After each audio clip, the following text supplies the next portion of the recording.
Whatever you do, do not listen to this entire compilation while out in the Appalachian Mountains, or while hiking the Appalachian Trail. In fact, don't even go in the woods with this playing. I cannot guarantee your safety if you do.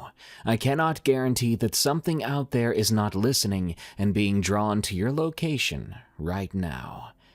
But perhaps if you subscribe and like, and even follow and rate Unexplained Encounters on your favorite podcast app, there is a chance that you will survive this compilation all the way through. Let's begin. I don't drive through Appalachia anymore. From Talwyn. I've always been creeped out by the Appalachian Mountains. That's especially true after dark.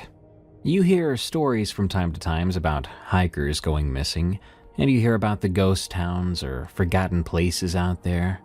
Stuff you don't want to think about when you're alone in the dark driving through that region. Well, twice a year I have to make this drive for a regional sales meeting. And twice a year I dread it for weeks beforehand. The meeting itself is not the worst. It's boring corporate stuff in a conference town in West Virginia. It's about 8 hours of PowerPoints and sales projections and mandatory team-building exercises that everybody has to suffer through. But the drive back, that's what gets me.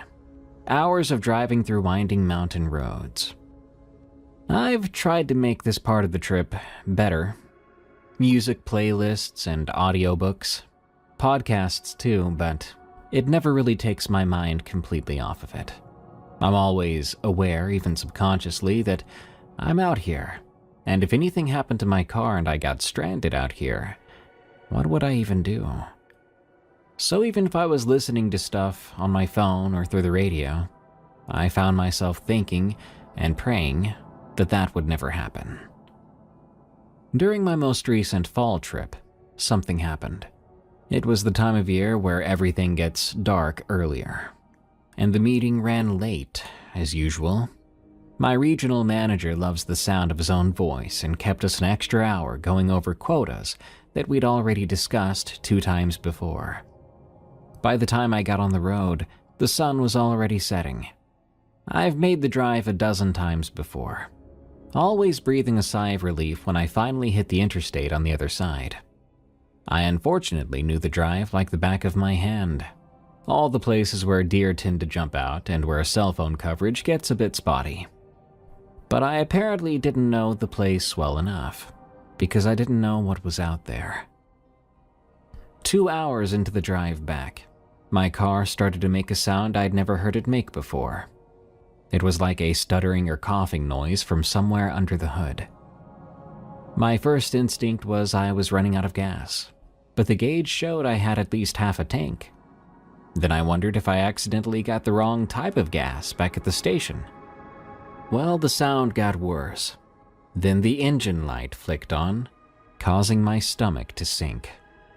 The car began to lose power, and the accelerator suddenly felt mushy under my foot.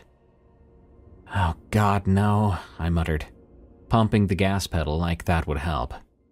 "Not here. Not now." The engine coughed again, violent enough to shake the whole car. I managed to pull over to the shoulder just as it died completely, rolling to a stop next to a guardrail that dropped off into invisible darkness.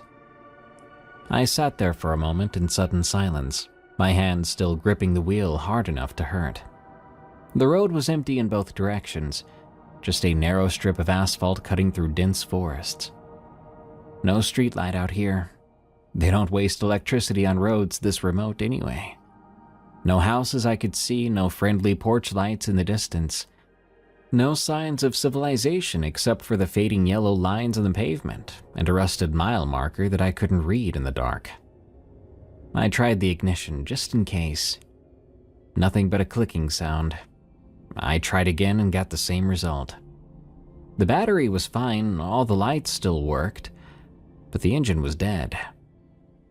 I pulled out my phone, relieved to see that I had 3 bars.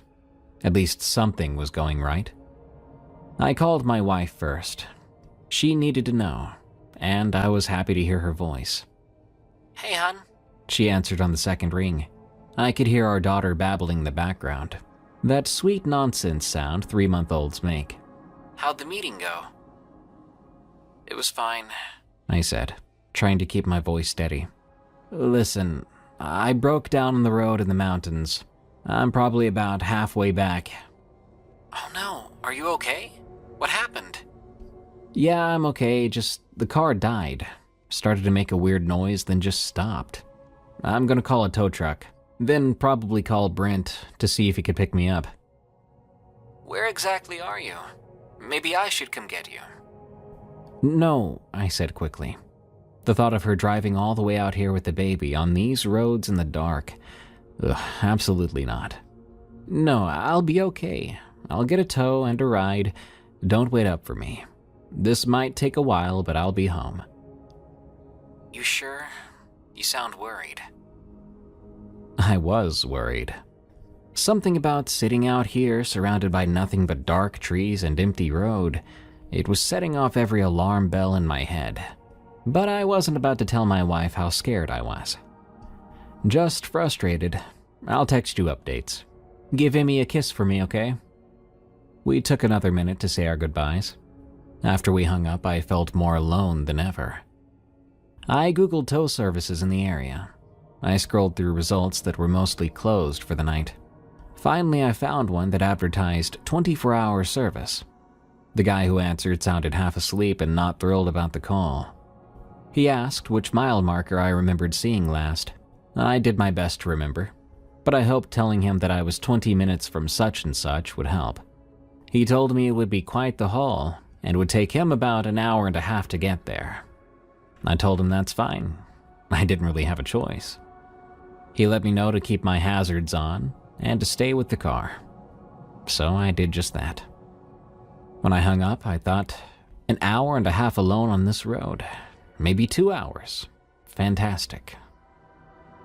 I scrolled down to Brent's contact in my phone. He only lived about 40 minutes away.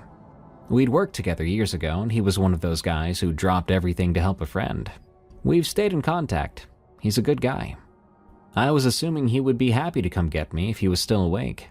Would be much faster than the tow truck driver, and I could just tell the tow truck driver that I got a ride. "Hey man, you busy?" I asked when he picked up.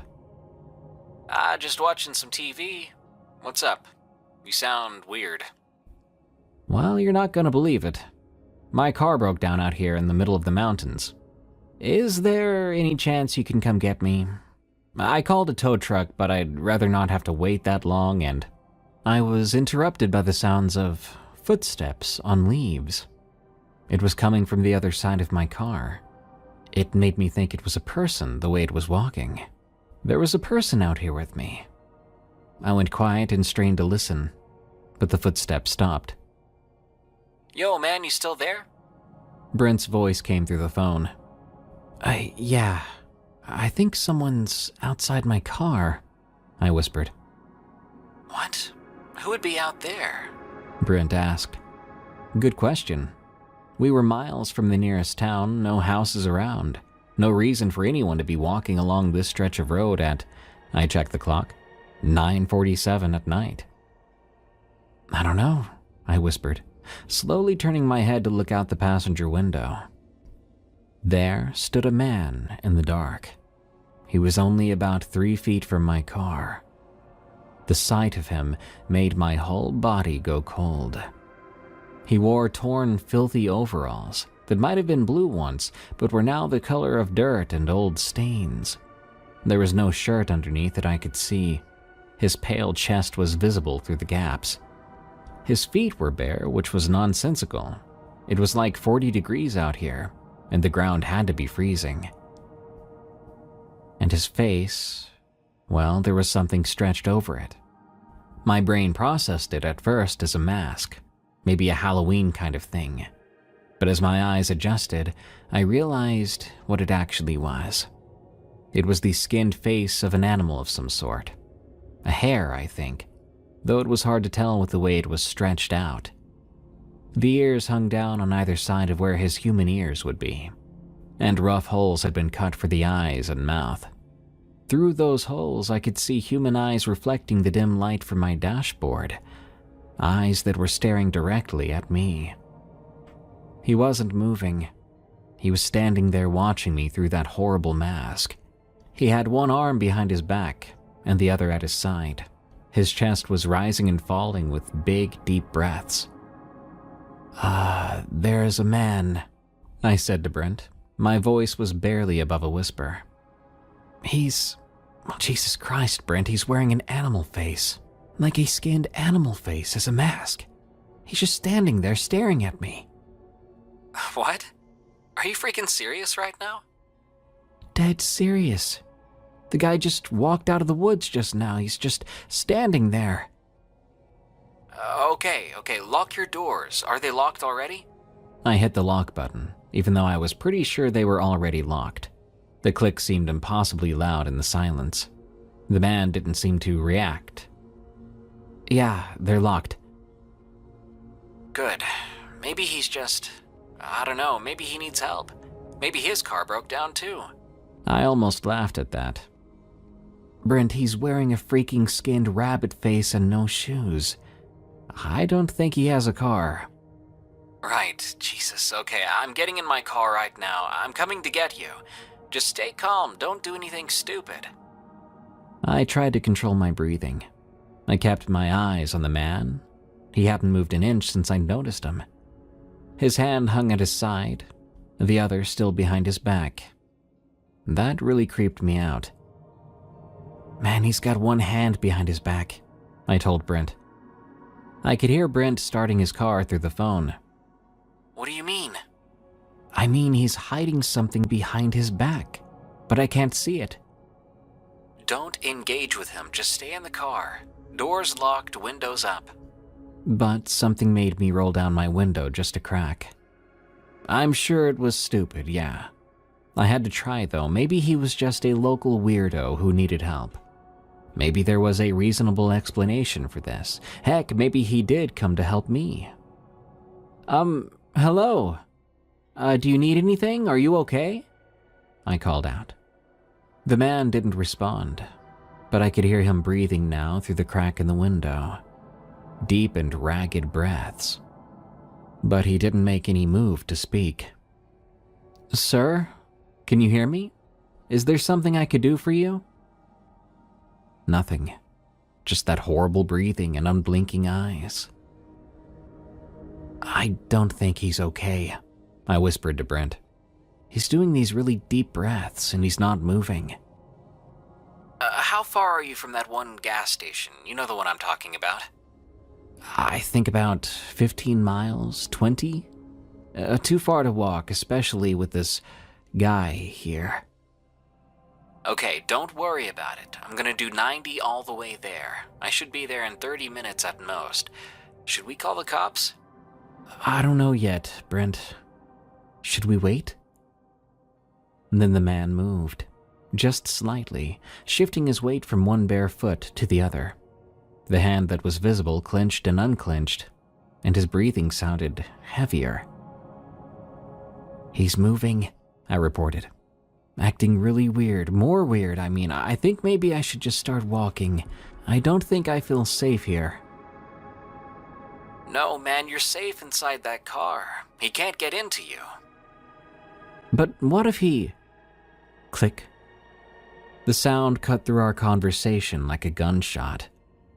The man had reached out with his visible hand and opened my passenger door. It swung open about 6 inches. Did my lock break? Did it not work anymore? How had that happened? I just locked it, double-checked it even. He left the door open just that much, like a message, as if he was telling me that he could get in whenever he pleased. He just opened my door. Crap, man, I thought you locked it. I did. I don't know what's happening. Oh, crap, I'm coming as fast as I can. 25 minutes, just stay calm. Stay calm, right. There was a man in a rabbit skin face mask holding my door handle, something hidden behind his back, and I was supposed to stay calm. "What do you think he wants?" I asked Brent, but it sounded more like I was asking myself. The man still hadn't spoken to me, still had barely moved. His breathing was the only sound besides my own panicked heartbeat and Brent's voice giving me updates through the phone. I just passed the creek. Still doing 90. Hang in there. We stayed like that for the longest minutes of my life. Me in the car and him outside with his hand on my door handle. At any point, he could just yank it fully open and dive in at me. It was like some kind of bizarre standoff. I kept glancing towards his hidden hand. I wanted to know what he was concealing. I needed to know. Was it a knife or a gun? My imagination was going wild. What's happening now? Brent asked. Nothing so far. He's just standing there holding the door. I swear he's probably on drugs or something. PCP makes people do crazy stuff. Maybe. But the way he acted was so calm and steady, like he was in full control of himself, in such control that he could make a subtle threat like that with the door. I glanced at the man again and nearly dropped my phone. He had removed his hand from the door handle. He had it raised up and was holding up 3 fingers. Brent, he's holding 3 fingers up now. Huh? What does that mean? I have no idea. His fingers were dirty, the nails black with grime, but he was holding them steadily. The 3 fingers were raised, like a little kid showing you how old they are. Through the eye holes of that terrible mask, he was still staring at me. I swear to God, I hadn't even seen him blink yet. We watched each other, like predator and prey, and I couldn't be sure which one I was. Then, he lowered 1 finger. Oh, dang man, he just put 1 down. He's counting down. To what? I don't know, Brent. I don't know. My mind raced. I gripped my door handle, but I was afraid to make any sudden move. What was he going to do? Did he actually have a weapon behind his back? And was he about to use it? Was he counting down to give me a chance to run, or would any sudden movement set him off? About another minute passed, the longest minute of my life. I watched those 2 fingers like they were a bomb timer, waiting for the next one to drop. The man's breathing got heavier, almost panting now. And then, the 2nd finger lowered. Brent, he's down to 1. Look, man, I'm almost 15 minutes, maybe 12 minutes from there. I'm flying, dude, running every light, every stop sign. 1 finger. Pale and dirty and terrible. If I didn't know any better, the man's breathing didn't sound like panting, it sounded more like excitement. And through the mouth hole of the mask, I could see the hint of teeth. Was he smiling? I gotta do something, man. I can't just sit here and wait for whatever.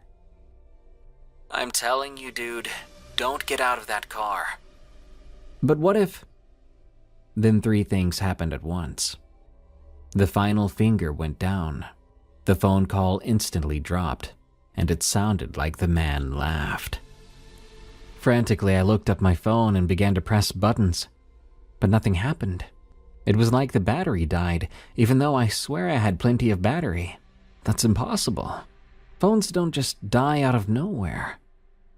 I looked back at the man, and I'd never been more sure that he was smiling. He began to raise his hand back up, and he brought up his 3 fingers again. No, I said out loud. No, please, no. He was going to count down again. And this time, I had no phone, no Brent as my lifeline, no idea how close help was or wasn't.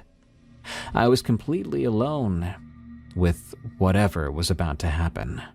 I was trapped. If I ran, where would I even go?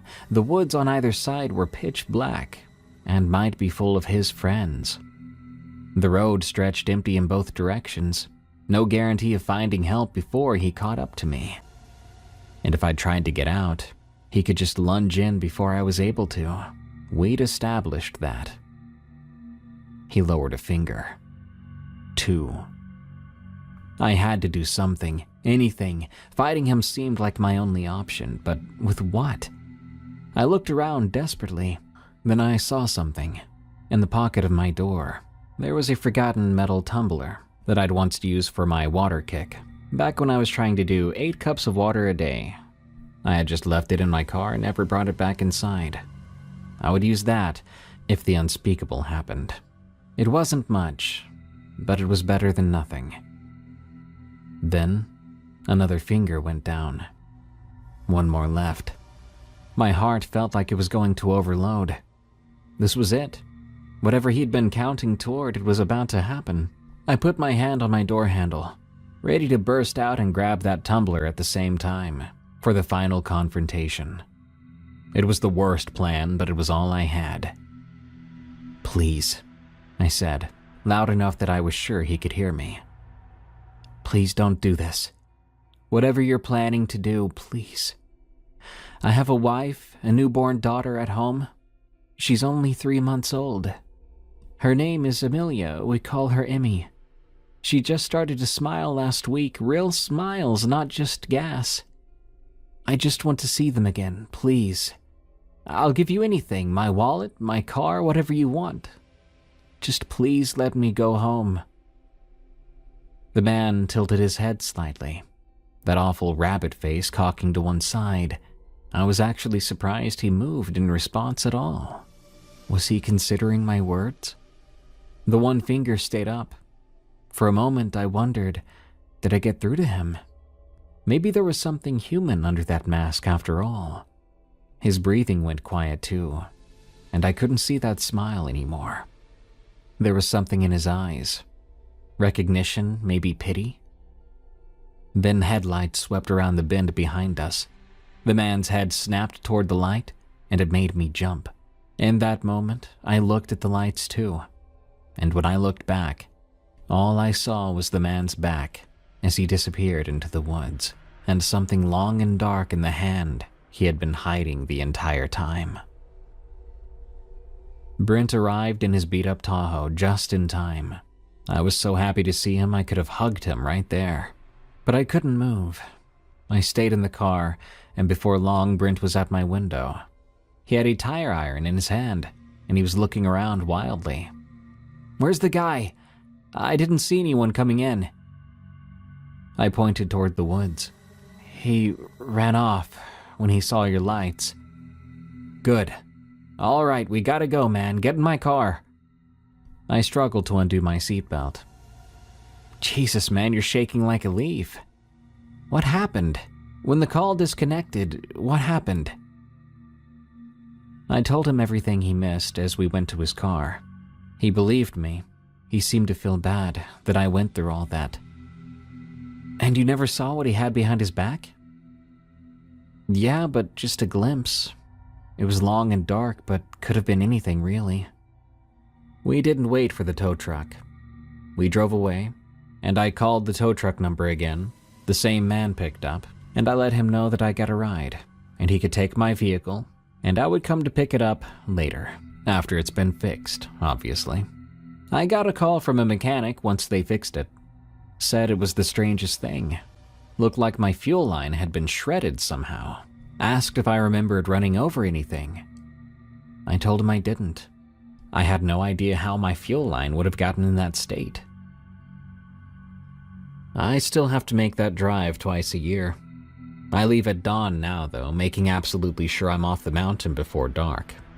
I keep my tank full, my phone charged, and a weapon within reach. I've tried to get the company to let me do virtual meetings, but they insist on doing this face-to-face. So I go, but I watch those woods the whole time, and if we have to stay late, and I can't make it through the woods before dark, then I just stay at a hotel. My wife is very understanding of that matter. Forgotten Trail, from Leander R. Growing up in the Appalachian Mountains, I'd always been warned about the old trails. Some were safe, well-traveled paths that led to stunning overlooks. Others, my grandfather would say, were forgotten for a reason. When I was 16, my friends and I decided to take a shortcut through one of those abandoned trails to get to our campsite before dark. It was overgrown, barely a path anymore. But we went on, laughing at my grandfather's warnings. The deeper we went, the quieter the forest became. Birds stopped chirping. Even the rustling of leaves seemed to hush. And we soon noticed these carvings. They were symbols etched onto trees, deep and fresh, though some were faded with age. There were circles, spirals, strange figures with elongated limbs. None of us could understand them, but they all pointed in one direction: forward. By the time we realized we were lost, the sun had dipped below the mountains, and that's when the whispering began. At first it was faint, like the wind in the trees, but then it grew clearer. Voices murmuring just beyond the edge of our flashlights. We called out to it, thinking maybe it was someone messing with us. But there was no answer besides more whispering, and it started to circle us. Panic set in. We turned back the way we came, but the path was different, narrower, darker. The symbols on the trees had changed. Instead of abstract shapes, they now depicted human figures with hollow eyes and gaping mouths. And then we saw them. Tall, thin shadows, standing among the trees, barely visible, shifting whenever we tried to focus on them. One stepped closer to us. My friend screamed and bolted. We followed, crashing through the woods, running without direction. The whispers turned to laughter, mocking us with that distorted sound. Somehow we stumbled out of the woods onto an old dirt road. The trail was gone. No opening in the trees, no sign of the path we had taken. My friend was never the same after that night. He stopped talking to the rest of our friend group, and he even moved away a year later. I did my best not to think about it. Just last week, I went hiking with my girlfriend when I saw something carved into a tree near our cabin. One of those symbols, but it was freshly etched, and below it, in deep, jagged letters, was what looked to be my name. I don't think we were supposed to leave that night, and I don't think they ever stopped watching. A few nights later, I heard something outside our cabin. I thought it was the usual nighttime sounds at first. Wind or the occasional cracking of a branch, the cabin settling. But I heard the familiar whispering, just outside the window. I lay there frozen, barely breathing. Sarah was asleep beside me, oblivious. I turned my head slowly, my pulse pounding in my ears. Through the thin curtain, I could see the outline of something tall standing just beyond the trees. Someone watching. I shut my eyes as tight as I could, telling myself it wasn't real. I was just dreaming. The next morning, I found footprints outside the cabin, but they weren't normal. They were long and misshapen, like whatever had been out there wasn't entirely human, but maybe it was trying to appear so. The dirt was disturbed around the base of a nearby tree, and carved into its bark was a new message. You left. We remember. I didn't tell Sarah. I didn't want to scare her. And I didn't know what they wanted. We left that night, and I pray I never hear them again.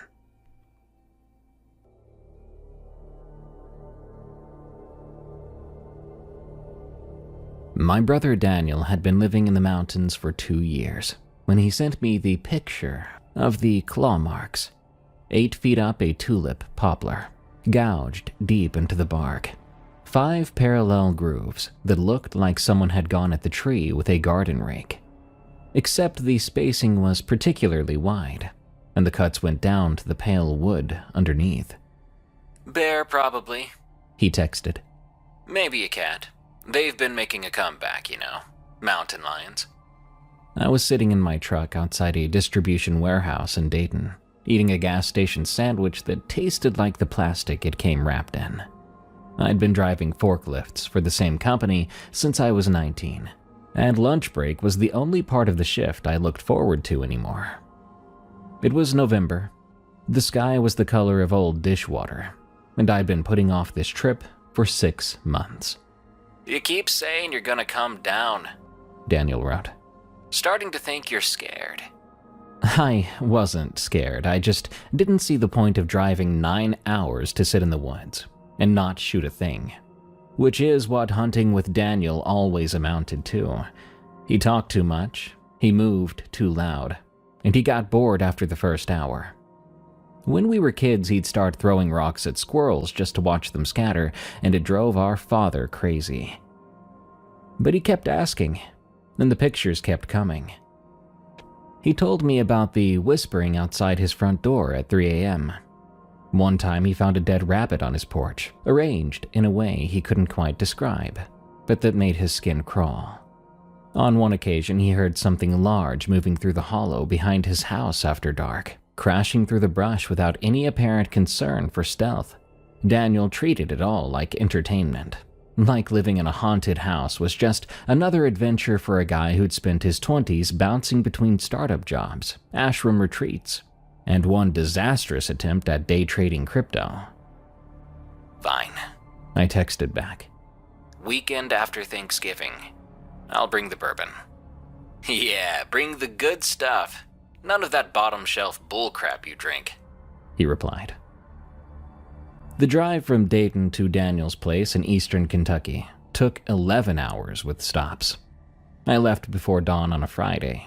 The roads were empty and glazed with frost, and by the time I hit the West Virginia line, the sun was up and weak behind a ceiling of gray cloud that looked like it went all the way to heaven. I stopped for gas outside Charleston. The station was one of those old independent places with 2 pumps and a convenience store that sold live bait, chewing tobacco, lottery tickets. A hand-lettered sign in the window advertised night crawlers and a psychic reading special, 2 for 1. I filled the tank and went inside for coffee. The woman behind the counter was maybe 70, with white hair pulled back tight. Her skin looked like a dried-up apple. She watched me pour my coffee without blinking. When I brought it to the register, she raised an eyebrow at me, then said, "Heading into the mountains?" "Yes, ma'am." "Family?" My brother. He's got a place outside Belfry." She blinked. "The Odom house, on the ridge," she said. I hadn't told her Daniel's name, or the name of the property. Small towns, I guessed, because she was right. Maybe word travels. "Yeah, that's the one." She rang up my coffee, her fingers very slow on the keys, painfully slow. "You be careful on them roads. Storm coming in tomorrow, snow up high, rain down low." She handed me my change without meeting my eyes. "Be careful in general." I waited for her to say more, but she didn't. Instead, she turned away, straightening cigarette packets behind the counter, like I'd already left. The coffee tasted burnt. I drank it anyway. I drove deeper into Kentucky. The interstate gave way to state highways, and those gave way to country roads. And before long, those became 2-lane blacktop that wound through hollows and over ridges, with names like Greasy Creek or Frozen Branch or even Marrowbone.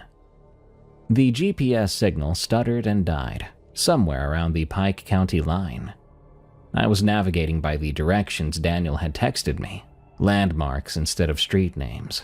He said, "Left at the church with the blue roof, right at the barn that looks like it's about to fall over. Keep on going till you see the dead oak tree that got hit by lightning." I was about 20 minutes out from his place when I came around a curve and saw the truck pulled off on the shoulder. It was an old Ford, primer gray, with a dented tailgate and a rebel flag sticker peeling off the back window. A man was crouched at the edge of the road, doing something with his hands. I slowed down, and he looked up at me, squinting against my headlights, even though it was in the middle of the afternoon. He appeared to be pulling something off the road. Roadkill. The dark shape of it, his hands buried in fur. I pulled over behind him, because that's what you do out here, and I got out of my truck. "You need some help?" The man straightened up. He was younger than I'd thought, maybe 40, with a lean-looking face. He either didn't eat enough, or he drank too much. Couldn't tell. His hands were wet with blood, dark in the gray light. "Just getting this off the road," he said. His voice had that flat mountain accent, the vowels stretched thin. "I don't like leaving 'em to get run over twice." I walked closer and looked at what he was dragging. It was a deer, or it used to be a deer.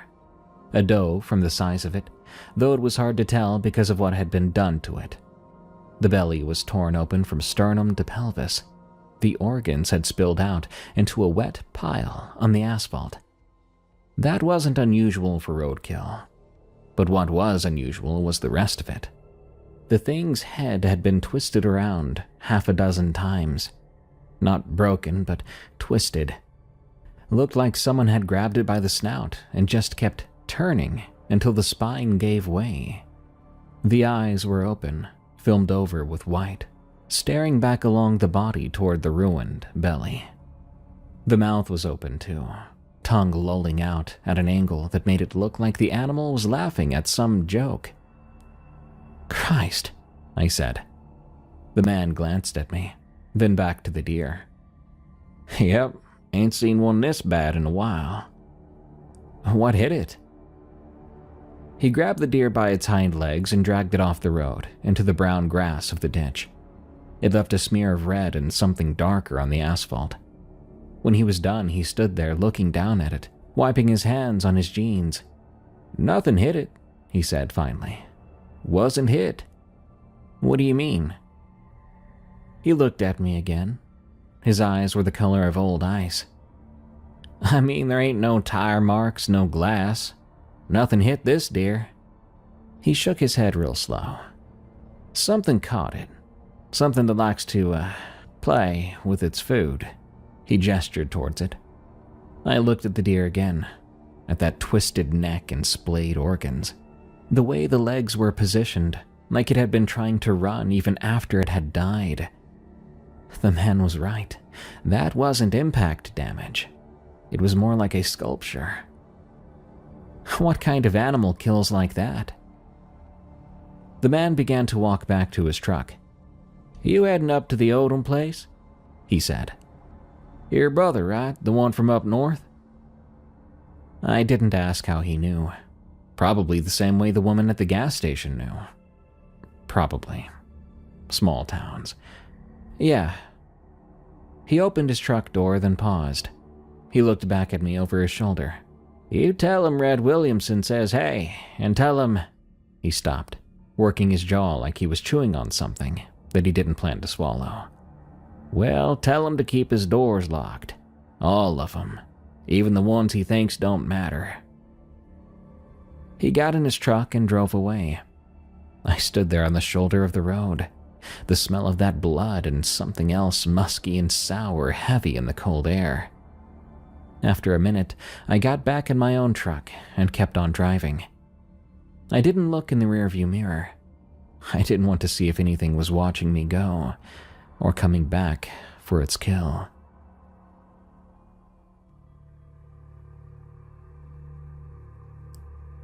Daniel's house sat on a ridge overlooking a hollow so deep, the bottom of it was already in shadow, even though the sunset was still an hour away. His house itself was old. Victorian, he told me. Built by some coal money family back when coal money meant something. It had a wraparound porch and tall windows, and a roof that peaked in 3 places like a row of crooked teeth. He'd bought it cheap. Of course he had. Nobody wanted to live this far from anything, in a house that had been empty for the better part of a decade, on a ridge that the locals apparently called the Odom place. Daniel was waiting on the porch when I pulled up. He had apparently grown a beard since I'd last seen him, a thick red thing that made him look like a lumberjack or a craft brewery owner. Flannel, work boots, beer in his hand, the picture of rustic contentment. "You actually came," he said as I got out of the truck. "Guess I owe Jenny $20. Who's Jenny?" "Lady at the hardware store. She bet me you'd chicken out." "Nice to know you have faith in me." He grinned and came down the porch steps to help me with my bags. We did the half-hug thing that brothers do, where you're close enough to smell each other but not close enough to admit you missed anyone. "Long drive?" he asked. "Long enough." I grabbed my duffel and my gun case from the back seat. "Met one of your neighbors along the way. Think it was Red Williamson. He said hey." Daniel's grin flickered. Just for a second, barely there, but I caught it. Red's good people. A little intense, but good people. He was pulling a dead deer off the road, discussing what killed it. "Well, what killed it?" "Well, that's what I'm asking you now." Daniel took my duffel and started up the porch steps. "Oh, probably a cat. Mountain lions are coming back, like I said. Or maybe a bear. They do weird stuff sometimes." "Do bears twist deer's head around backwards several times in a row?" He stopped at the door and stared at me. The grin was gone now. His expression was one of disgust. "Is that what it did?" "Yeah, I saw it." He was quiet for a second, then he pushed open the door and stepped inside. Never mind that. Come on in, I'll give you the tour. After that, you can tell me all about it over whiskey." The inside of that house was nicer than I'd expected. Daniel had put some work into it. New floors, fresh paint, modern fixtures, though admittedly those looked out of place against the old bones of the building. The kitchen had granite countertops and stainless steel appliances. The living room had a leather couch and a TV the size of a small car. He'd made it comfortable, livable. But there were things he hadn't touched up. There was a staircase at the back of the house, which led up to a second-floor landing where the wallpaper was still peeling. The light fixtures were still old brass, and the air was thick with that stale smell of rooms that never get opened. There was a door under the stairs that he had padlocked shut. The windows in the back looked out onto the hollow, their curtains drawn tight, even in the middle of the day. "Guest rooms upstairs," Daniel said, leading me past the padlocked door without comment. "Bathrooms at the end of the hall. Water takes a minute to get hot." "What's behind that door?" "Basement. I don't go down there." "Why not?" He shrugged. "Foundation's bad. Whole thing floods when it rains." He started up the stairs, carrying my duffel. "Come on, I'll show you where you're sleeping." The guest room was at the front of the house, overlooking the driveway and the dirt road, which led back down to the highway. The bed was a queen, the mattress still wrapped in plastic. A window seat looked out on the ridge across the hollow. In the fading light, I could see the tree line, black against gray sky, and nothing moved anywhere. "Wow, not bad," I said. "Told you." Daniel set my duffel on the bed. "Get on settled, I'll start some dinner." He left. I stood at the window for a while, looking out over the mountains. The clouds were lower now, pressing down on the ridges like a hand pressing down on a chest. The woman at the gas station had been right about the storm. I could feel it coming in the way the air tasted, sort of metal-like. In the hollow below, something moved. Briefly, just a shadow there and gone, slipping between the trees at the edge of the dark. I waited for it to reappear, but it didn't. I unpacked my bag and went downstairs. Dinner was steaks, baked potatoes, a bottle of Blanton's I'd brought from home. We ate at the kitchen table, which was an old farmhouse thing Daniel had found at an estate sale, scarred and pitted, probably worth more than my truck, though.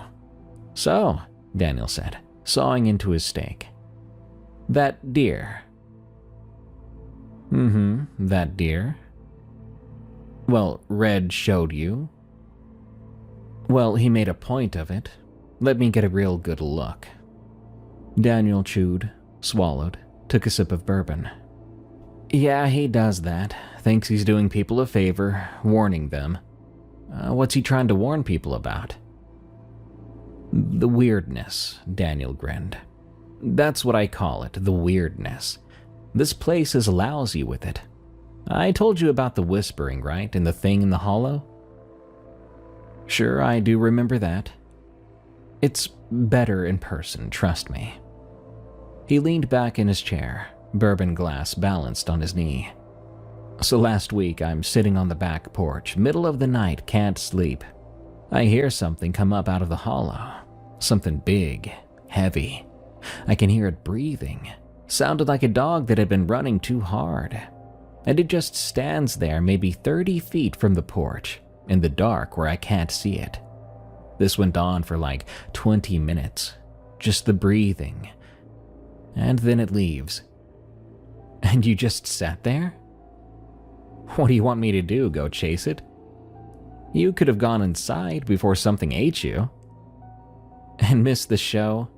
He shook his head. That's the thing you don't get. This stuff, it's not scary, it's interesting. I mean, when's the last time something interesting happened to you? I thought about my days. The job sites that all looked the same. The apartment with the leaky faucet I kept meaning to fix. And the girlfriend who left 2 years ago. Not to mention the silence she left behind. It's been a while, I admitted. Exactly. Daniel pointed at me with his fork. Out here, I never know what's going to happen next. That deer you saw, that's new. I've never seen one like that before. Means something's changing, something's different. He was smiling. There was nothing fake about it. He was genuinely excited. Don't you want to know what it is? I didn't answer. I decided to finish my bourbon. Hey, you remember when we were kids? Daniel said, pouring me another glass without asking. That summer at the lake house. You remember what we found in the woods? Do I? The dog. The dead dog. Except it wasn't just dead, was it? Looked like something had put it there, laid it out like it was sleeping. Except dogs don't sleep like that. Then we found another one, and another one, all in a line going deeper into the woods. Yeah, Dad made us stop looking for it. Daniel nearly choked. That's because Dad was scared. I remember his face when we told him. He knew something, never told us what, though. Daniel took another drink. I've been thinking about that a lot lately. How he grew up around here before he moved north. How he never wanted to come back. The way he'd get sometimes, this look on his face, when the news talked about something weird happening in Appalachia. He set down his glass. You know, I think he knew. Whatever's out here, I think he knew about it. That's a hell of a thing to say, Daniel. Well, it's a hell of a place. We looked at each other across the table, and for a moment it felt like we were kids again. Daniel with his wild ideas and me trying to keep up. Both of us standing at the edge of something we didn't understand. If this is your way of making me feel better about being here, I said, it's not working. Daniel laughed. A good sound. Come on, one more drink. Then I want to show you something.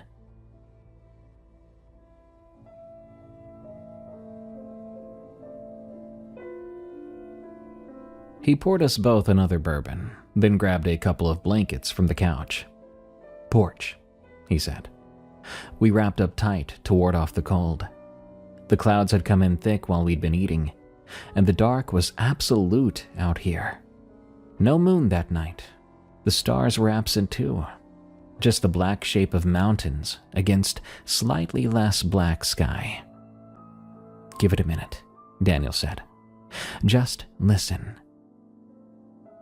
I listened. At first, there was nothing but the wind in the trees and the creak of the old house settling.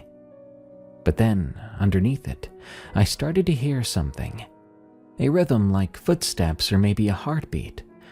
There was something moving through the hollow below, heavy and slow. "You hear it?" Daniel whispered. I nodded. "Every night," he said, "around this time, something walks to the hollow. I've never seen it yet, not clearly. But I've heard it, like this. And sometimes, if I wait long enough." He pointed toward the tree line at the edge of the property. "There." I looked. At first, I didn't see anything. But then, at the very edge of the dark, where the yard met the woods, something shifted. A shape, tall and hunched over, moving between the trees. It was there maybe 2 seconds. Then it was gone, swallowed by blackness. "Jesus Christ," I said. "I know." Daniel was grinning, actually grinning. "Isn't it incredible?" "That's not the word I'd use. What is it?" "That's the beauty of it. I have no idea." We stayed up late after that, talking. Not about the weirdness, mostly. Our parents came up. Both of them were gone now. Dad from a heart attack 4 years ago. Mom from cancer. We talked about the girls we dated, and the ones we let get away. I talked about the business I was trying to build on the side. Then we discussed the consulting work Daniel did that seemed to involve a lot of video calls and not much else. He was doing well for himself, better than I'd expected. The house was paid off and the car in the driveway was new. He'd put on weight, but in a healthy way.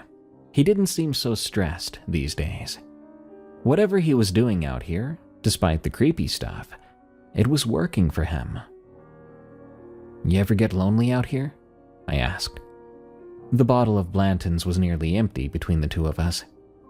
"Sometimes, but there's people around, if I want them. Town's only 20 minutes away, and there's the neighbors." "Like Red?" "Yep, like Red, and the Combs family down the road, and old Mrs. Hargis who brings me pie every Sunday. She's convinced herself I'm gonna starve to death." He took a sip of bourbon. "It's not lonely like you think. It's quiet. That's different." The wind picked up, moving through the trees with a sound like breath. From somewhere in the hollow, that rhythm continued, pacing and circling. "That storm's coming in," I said. "Tomorrow afternoon, probably. We'll want to get out early." "For the hunt, right?" "Yeah, for the hunt." Daniel stood, stretched, and gathered the blankets. "Get some sleep. I'll wake you up at 5. I stayed on the porch for a while after he went inside. I was listening, watching the tree line, but nothing else moved. I could still hear it down there in the dark, though. When I finally went to bed, I locked my door. Habit, probably. Or not. Dawn came. It was cold. Daniel made coffee and eggs. The two of us ate standing up in the kitchen, our breath fogging in the air because the heat had not kicked on yet. By 6, we were in the truck, heading for a piece of public land that Daniel liked, which was about 40 minutes into the mountains. "There's a hollow back in there," he said, driving with one hand and drinking coffee with the other. "Opens up into a kind of bowl. Deer bed down in it during the day. If we get set up before full light, we might get lucky." "When's the last time you actually shot something?" Define shot." "To hit something with a bullet, on purpose." He grinned. It's been a minute." The road wound up through the mountains. The forest here was old, oaks and tulip poplars that had been growing since before the Civil War, trunks thick and branches bare against gray sky. There were no houses or power lines, just road and trees and mountains going on forever. We parked at a pull-off near a creek and hiked in. The ground was frozen hard, our boots crunching through the frost on the dead leaves. Daniel led the way, moving quieter than I remembered him being capable of. His rifle was slung over his shoulder, and I watched his breath come in small white puffs. The forest here felt different than it did up north. It felt older, somehow. The trees were massive, trunks you couldn't get your arms around, roots bulging up through the earth like big old veins under your skin. Everything was gray and brown, and utterly still. Barely any color, and absolutely no movement. About half a mile in, Daniel stopped, pointing at something on the ground. There was a print in the mud. At first I thought it was a deer track, but it was longer, and the rear portion dragged, like whatever made it had been walking on its heels.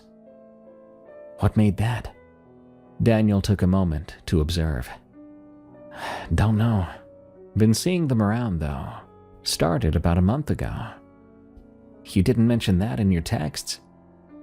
Well, I didn't want to scare you off, he grinned.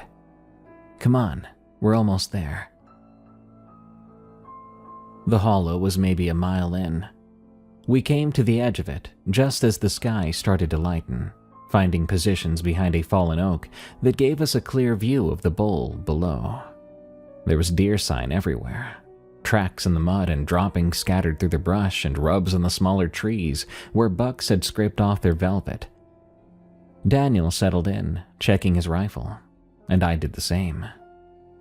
Now we wait, he whispered. So we waited. The forest woke up around us. Birds first, crows calling in the distance and smaller things flitting through the branches. A squirrel crawled from a hole in a nearby tree and sat on a branch watching us with black, suspicious eyes. The light grew, filtering down through bare canopy. But no deer. An hour passed, then another. The cold crept into my bones despite the layers I was wearing. Daniel was patient though, more patient than I'd ever seen him, his eyes fixed on the hollow below. Somewhere in the distance, a woodpecker started up, the sound echoing through the trees like an intermittent, rapid heartbeat. Then it stopped. I didn't notice it at first. It was just one less sound in a forest full of sounds. But then I realized the crows went quiet too, followed by the other birds, and the squirrel had vanished back into its hole without me seeing it go. Something's off, I said finally. Daniel didn't look at me. What do you mean? Listen. He listened. I watched his face change as he heard what I'd been hearing for the past 20 minutes. Or rather, what I hadn't been hearing. The birds had stopped singing. Not gradually like they do when a predator moves through, but all at once, like a performance. The forest was absolutely still. It was just the two of us now, and the trees. That happens sometimes, Daniel said. But even he was quieter now. Does it? I asked. He didn't answer. He began to look at something in the hollow. I followed his gaze, and I saw it too.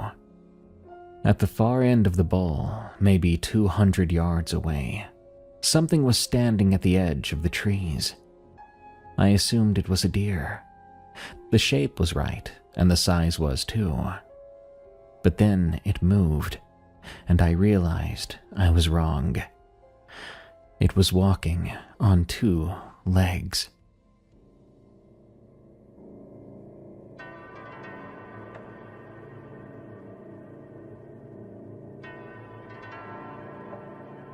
The shape was hunched, moving through the underbrush with a strange lurching gait.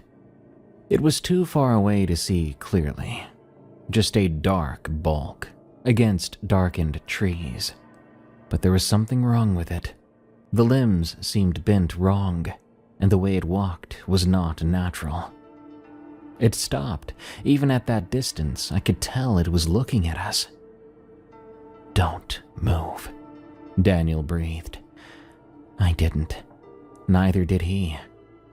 We sat there behind our fallen oak, rifles in hand, watching the thing at the edge of the hollow watch us back.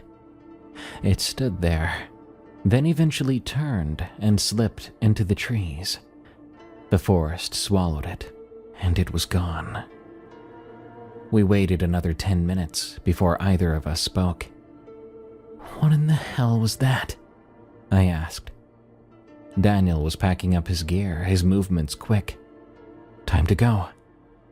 "No, Daniel, what was that?"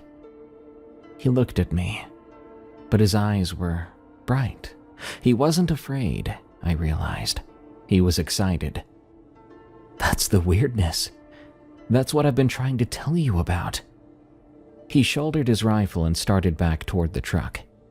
"Come on, the storm's coming in faster than I thought." I followed him.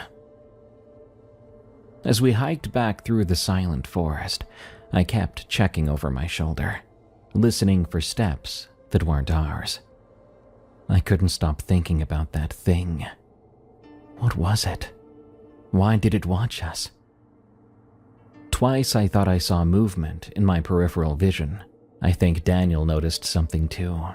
I could tell by the way he picked up his face. Neither of us mentioned it.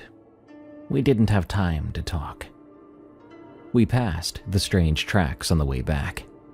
There were more now, overlapping. Something had been pacing while we were in the hollow, circling. "Daniel, I see them. They weren't there before." "I know." We moved faster. By the time we got back to the truck, the first drops of rain were starting to fall. I looked back at the tree line as Daniel pulled out onto the road. For just a second, I thought I saw something standing there, half hidden in the shadows. Tall, still, watching. Then we were around the curve, and that part of the forest was gone. All I could see was the road ahead, the rain coming down, Daniel's hands tight on the steering wheel. The rain came in hard and sideways, driven by a wind that made the trees bend and groan like old men trying to stand up. By the time we got back to Daniel's place, visibility was down to maybe 50 feet, and the dirt road had turned to mud. The hollow below the house had disappeared entirely, blurred against curtains of water. "Gonna be like this all night," Daniel said, pulling into the garage. "Maybe tomorrow too, from the looks of it." We stripped off our wet gear in the mudroom and left it dripping on the tile. Daniel disappeared into the kitchen and came back with a couple of beers, handing me one. "So, you saw it," he said. "I saw something." "No, you saw it." He swigged his beer. "How do you feel?" I took a deep breath. "I feel like I want to know what the heck I was looking at, Daniel." He grinned. "Now you're getting it." We built a fire in the living room and settled in to wait out the storm. Daniel put on some old country music, like our father used to listen to. We talked and drank, watching rain lash against the windows. It felt almost normal, almost like the hunting trips we used to take with Dad, back before everything got complicated and we grew up. I found my attention going back to those windows, to the darkness beyond. I swear, under the sounds of the storm, I thought I heard footsteps. Around 8 o'clock, the power went out. Daniel had candles ready, which told me this wasn't uncommon. We lit them and kept drinking, the house filled with flickering shadows and the smell of beeswax. "Happens all the time," Daniel said. "Lines up here are crap. Power company takes forever to fix them, too." Great. Relax, generator kicks in if we need it, but the fire's enough for now. The fire was enough, and so was the beer and conversation. I started to relax, letting the tension release from my body, until I heard the footsteps on the porch. Heavy steps, moving from one end to the other, then stopping right outside the front door. I could tell Daniel heard it. He went very rigid, his beer stopping halfway to his mouth. "That's not wind," I said. "No." We sat there listening. Soon the footsteps resumed, moving back the way they'd come. Then they stopped again. After that, there was a new sound. Fingernails dragging across wood. "Has this happened before?" "Sometimes." Daniel set his beer down carefully. "Not usually this close." The dragging sound stopped. For a long time, there was nothing but rain and wind and the crackling fire. Then, from somewhere outside, not the porch, but farther away, maybe near the hollow, was a strange call, a high-pitched wailing sound that rose and fell like a woman crying out. Except, no woman sounded like that.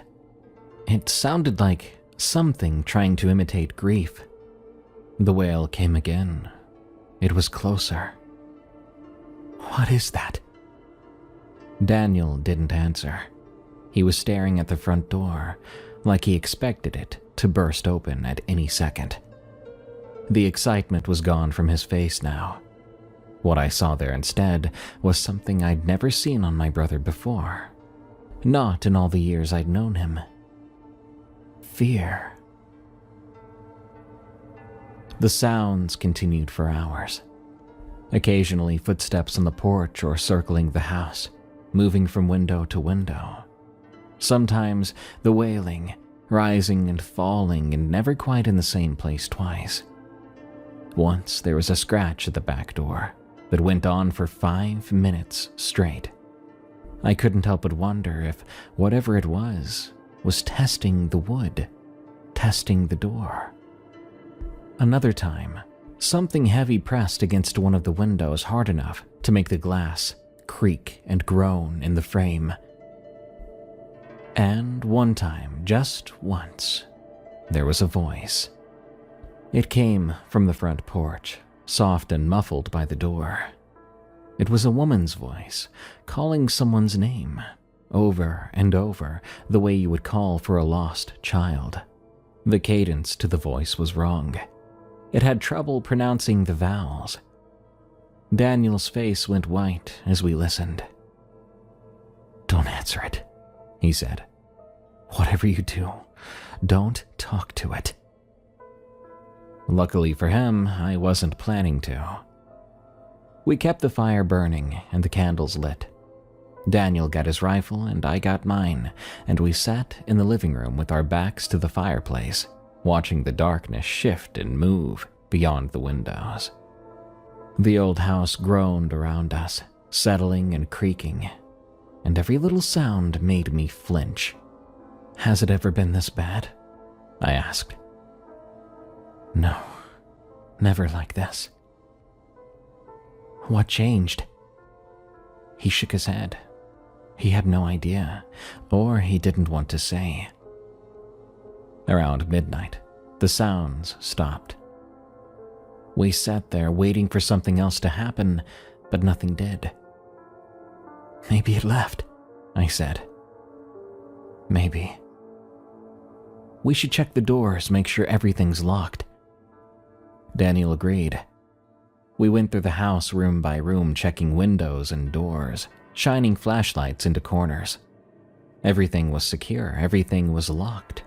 The padlocked door to the basement was still padlocked, and the back door was still bolted. All the windows were still latched. We met back up in the living room. The fire had died down to a simple orange glow, and the candles were beginning to burn low. Daniel looked exhausted, dark circles under his eyes. "Get some sleep, man," I said. "I'll stay up. Keep an eye and ear out." "I'm not tired." Bullcrap, you look like death. Go to bed. I'll wake you up if anything happens. He argued, but eventually I convinced him. I heard him climb the stairs and heard his bedroom door close, then the creak of bed springs as he finally laid down. After that, it was quiet.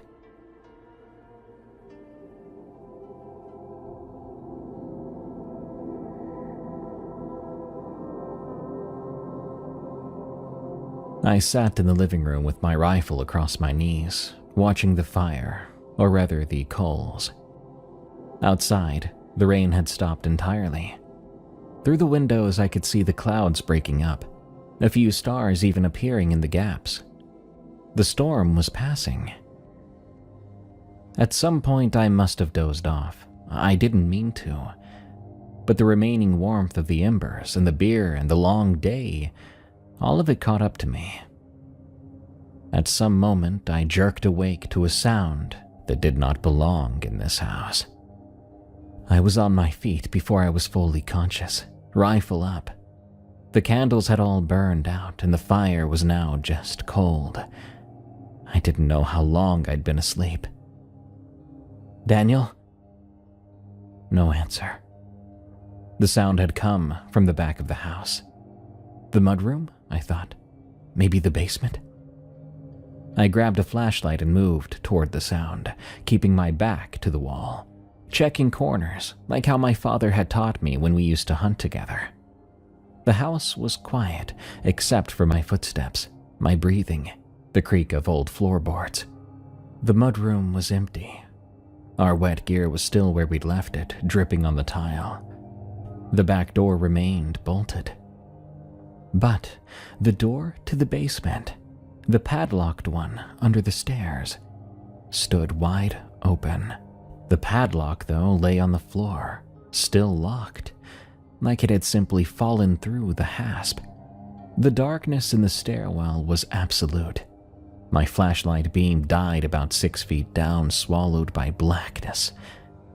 I stood there for a while, just staring at that darkness. The smart thing to do was close the door and wake Daniel and get the heck out of the house. The smart thing to do was to not go down into a flooded basement in the middle of the night with something moving around in the dark. But the thing was, I didn't hear the sound of the storm anymore, and I did not hear Daniel move or even breathe in his room upstairs. When I had called his name, only silence answered. So I first ran to check where Daniel was, and he was not in his room. I ran back to the opening of the basement door, and I stared again. I did not want to go down there, but now I felt like I had to. I went down the stairs. The basement was not flooded. Daniel had lied about that, or had been lied to, or something had changed. The floor at the bottom of the stairs was dry concrete, cracked and stained, but dry. The air smelled like dirt, and underneath that, like wet and sour fur. It reminded me all too much of the smell of that roadkill. My flashlight carved a path through the dark. The basement was a lot bigger than I thought it would be, stretching back under the whole house, divided into rooms by old stone walls. I moved through slowly, checking every corner, calling Daniel's name, careful not to be too loud. There was no answer. All I got was more of that smell, getting stronger the deeper I went. The last room was at the back of the basement, directly under the rear porch. The door was old wood and swollen. I had to put my shoulder into it to get it to open.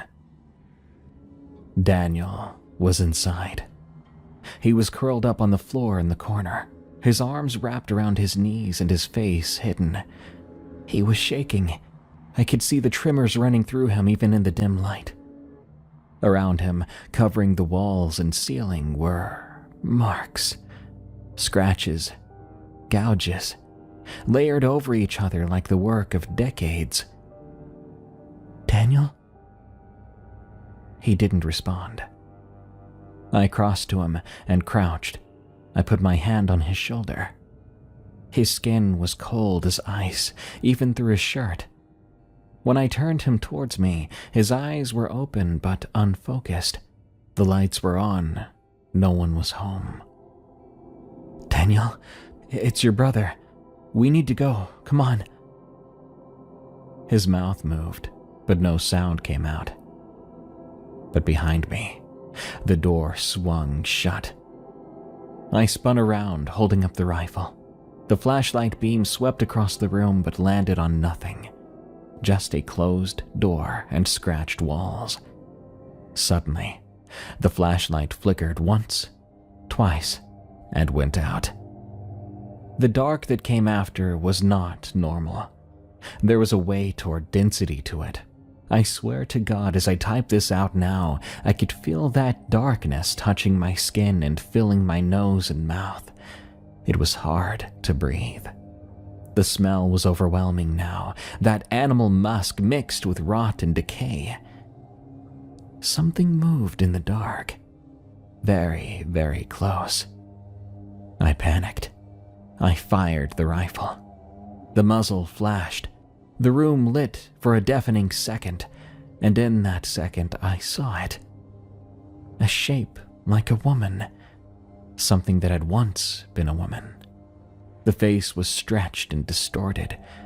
Rows of teeth that went on and on farther than they should have. Eyes yellow like a cat's. Its body was hunched. Its limbs were too long. It was covered in short, strange fur that seemed like a mix of human hair and cat hair. And that smell. God, that smell. That musk I'd caught on the roadkill, on the wind coming up from the hollow, magnified 100 times. The smell of something old and hungry. And that face was smiling. That was just a second of light. Then everything went back to complete darkness. Then, in an instant, something moved and hit me hard in the chest, enough to lift me off my feet. I must have hit my head hard, because I went out like a light. I woke up on the front porch sometime later. Dawn was breaking. I was lying on my back on the cold boards, my rifle beside me, and my chest aching like I'd been kicked by a racehorse. I lay there trying to remember how I even got there, trying to fit the pieces together while ignoring the massive pain in my body. But then I remembered Daniel. I shot straight up and nearly fell down again. My head was pounding and my vision swimming. Something was wrong with my ribs. There was like a grinding when I breathed. But I made it to my feet, and I made it through the front door. I went to the porch stairs, dreading going up them.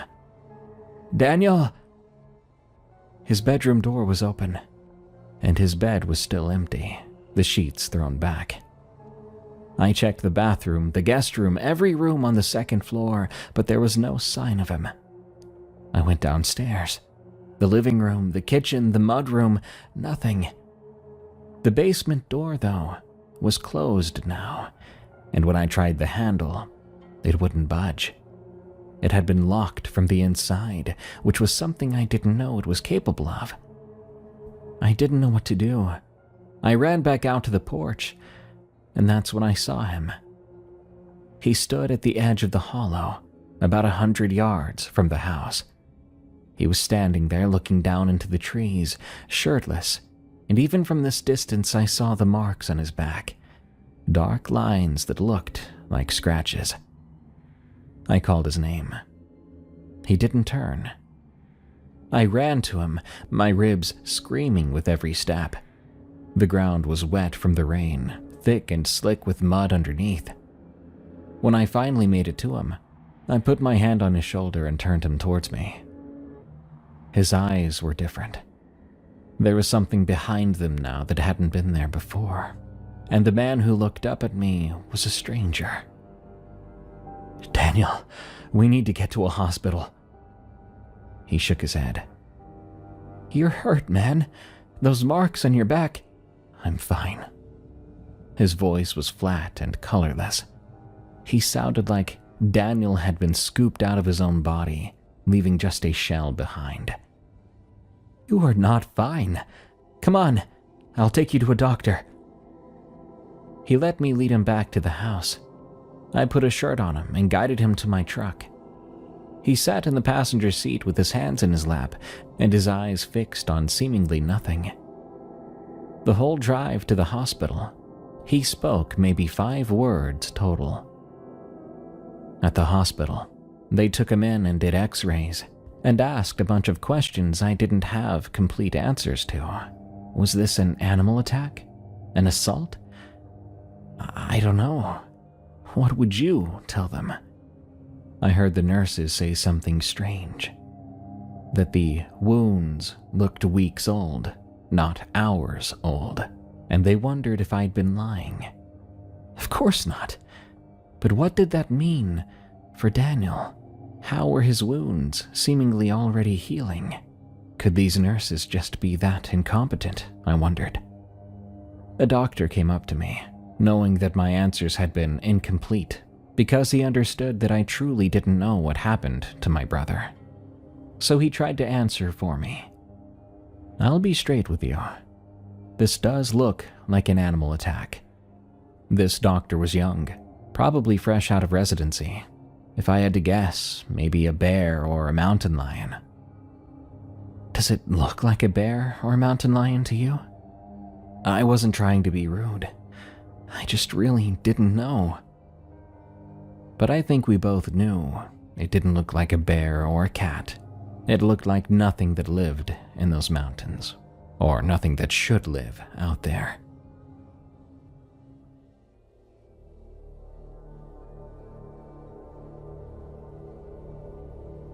Daniel was discharged that afternoon with a prescription for antibiotics that he would never fill, and a referral to a psychiatrist that he never went to see.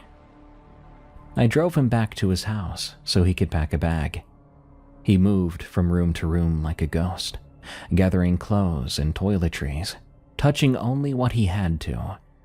When he was done, he stood on the front porch and looked out at the hollow. "I'm not coming back here," he said. "I know. I don't blame you." He locked his eyes on mine. "I mean ever. I'm gonna sell this place. I'm going to move somewhere flat, somewhere with no trees." I didn't argue. I'd seen what was in that basement, and I'd seen what had been done to my brother. If he wanted to run, I understood. Running seemed like the only reasonable response. We drove to the airport in Charleston. He had enough points for a last-minute ticket to Dallas, where a college friend had a spare room. I waited with him at the gate, trying to think of something to say, something that would make any of this make sense. "That thing, what do you think it was?"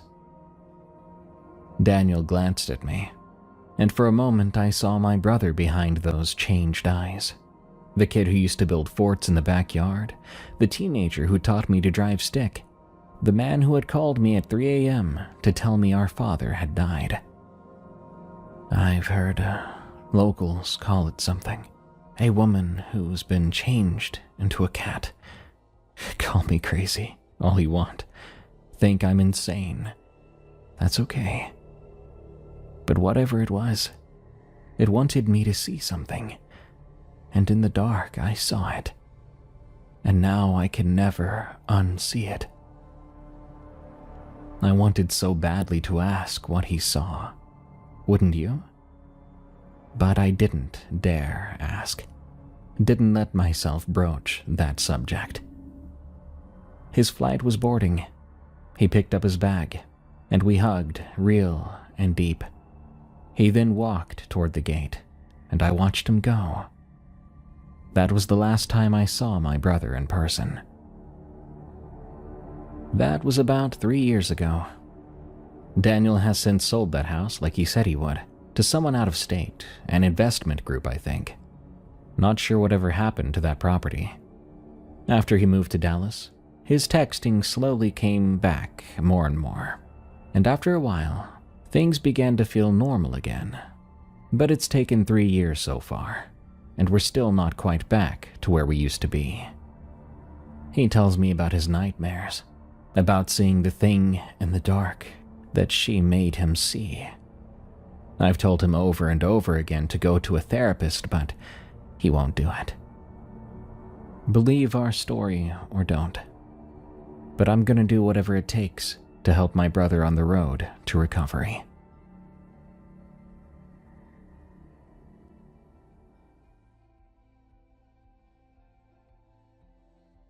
I think this might be the first Wampus Cat story I've ever read, and honestly, it's far more chilling than the name sounds. But what really sticks with me and creeps me out, even after the end of the story, was why didn't it kill Daniel? What was it she wanted him to see? Good night.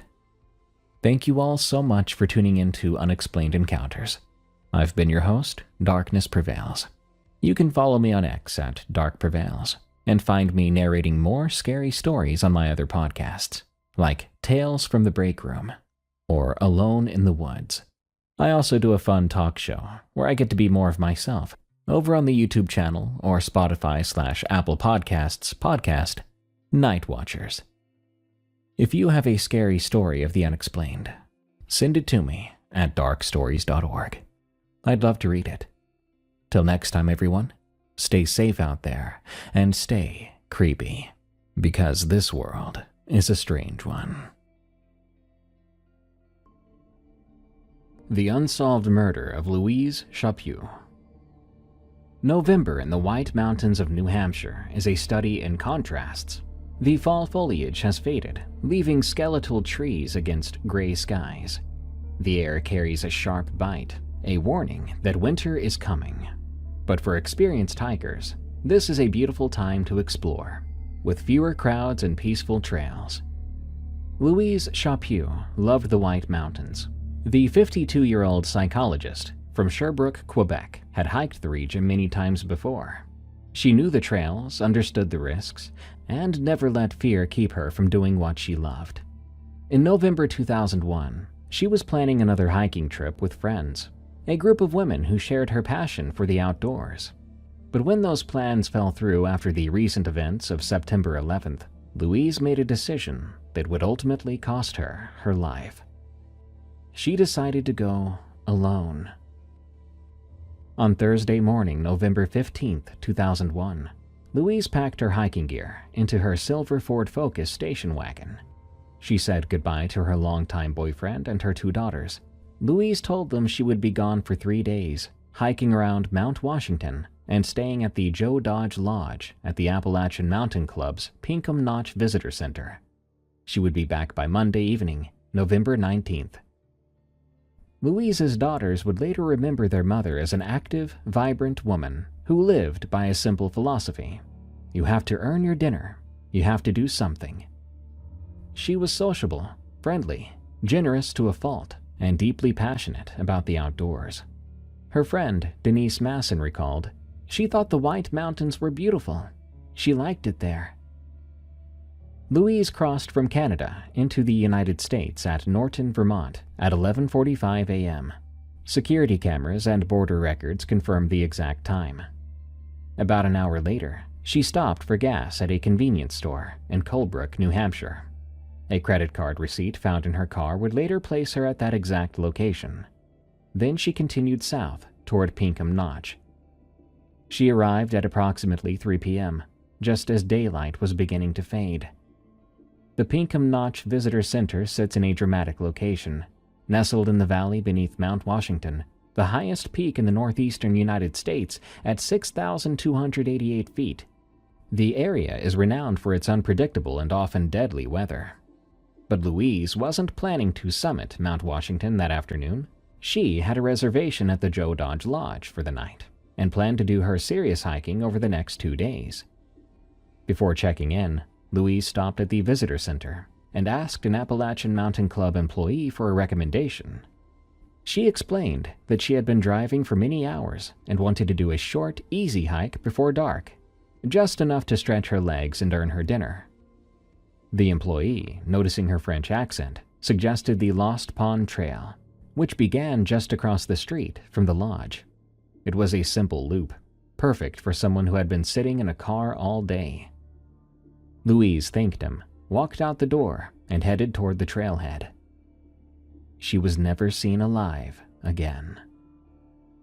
The clerk at the Joe Dodge Lodge waited for Louise to check in that evening. She never arrived. Her reserved room sat empty. But solo hikers sometimes change their plans, and the staff had no reason to panic. Not yet. Louise's boyfriend and daughters expected her home by the evening of November 19th. When she didn't return and didn't call, they grew concerned. By November 20th, they were terrified. They contacted authorities and reported her missing. Her silver Ford Focus was found parked at a trailhead near the Pinkham Notch area. Inside the car, investigators found the credit card receipt from the Colebrook convenience store. But Louise and her hiking gear were nowhere to be found. For 3 days, search teams fought brutal conditions to look for Louise Chaput. Temperatures had dropped dangerously low, and deep snow made the search treacherous. Dozens of volunteers combed the trails around Mount Washington, desperately hoping to find her alive, perhaps injured or lost. The White Mountains are notoriously dangerous. Hikers have died from exposure, falls, and sudden weather changes. Everyone hoped this was a rescue mission, but it wasn't. On November 22, 2001, 3 days after Louise was reported missing, hikers made a horrific discovery along the Glen Boulder Trail, about 200 feet off the main path. They found Louise Chaput's body, partially concealed in the woods. She was wearing black fleece pants, a red nylon jacket, and white Reebok sneakers, casual clothing that confirmed she had only planned a short hike when she set out from the visitor center. She hadn't died from exposure or a fall. She hadn't succumbed to the elements or gotten lost in the wilderness. No, Louise Chaput had been murdered. The medical examiner's report revealed the brutal truth. Louise had been stabbed multiple times. The attack had occurred in the afternoon hours of November 15th, the same day she arrived at Pinkham Notch, possibly during or just after her short hike. Evidence at the scene indicated she had fought back against her attacker. There were signs of a struggle. Louise Chaput did not go quietly into the darkness. She fought for her life. But it had not been enough. The investigation that followed was plagued with difficulties from the very beginning. New Hampshire Senior Assistant Attorney General Jeffrey Strelson later explained to reporters, "The area where the murder occurred is out in the woods. Second, there was a significant time lag between the murder and the discovery of Louise's body. At least a week went by. Because of that, the killer or killers essentially had a week's head start on us, and that meant we lost some potential evidence." Louise had been hiking alone, hours from her home in a foreign country.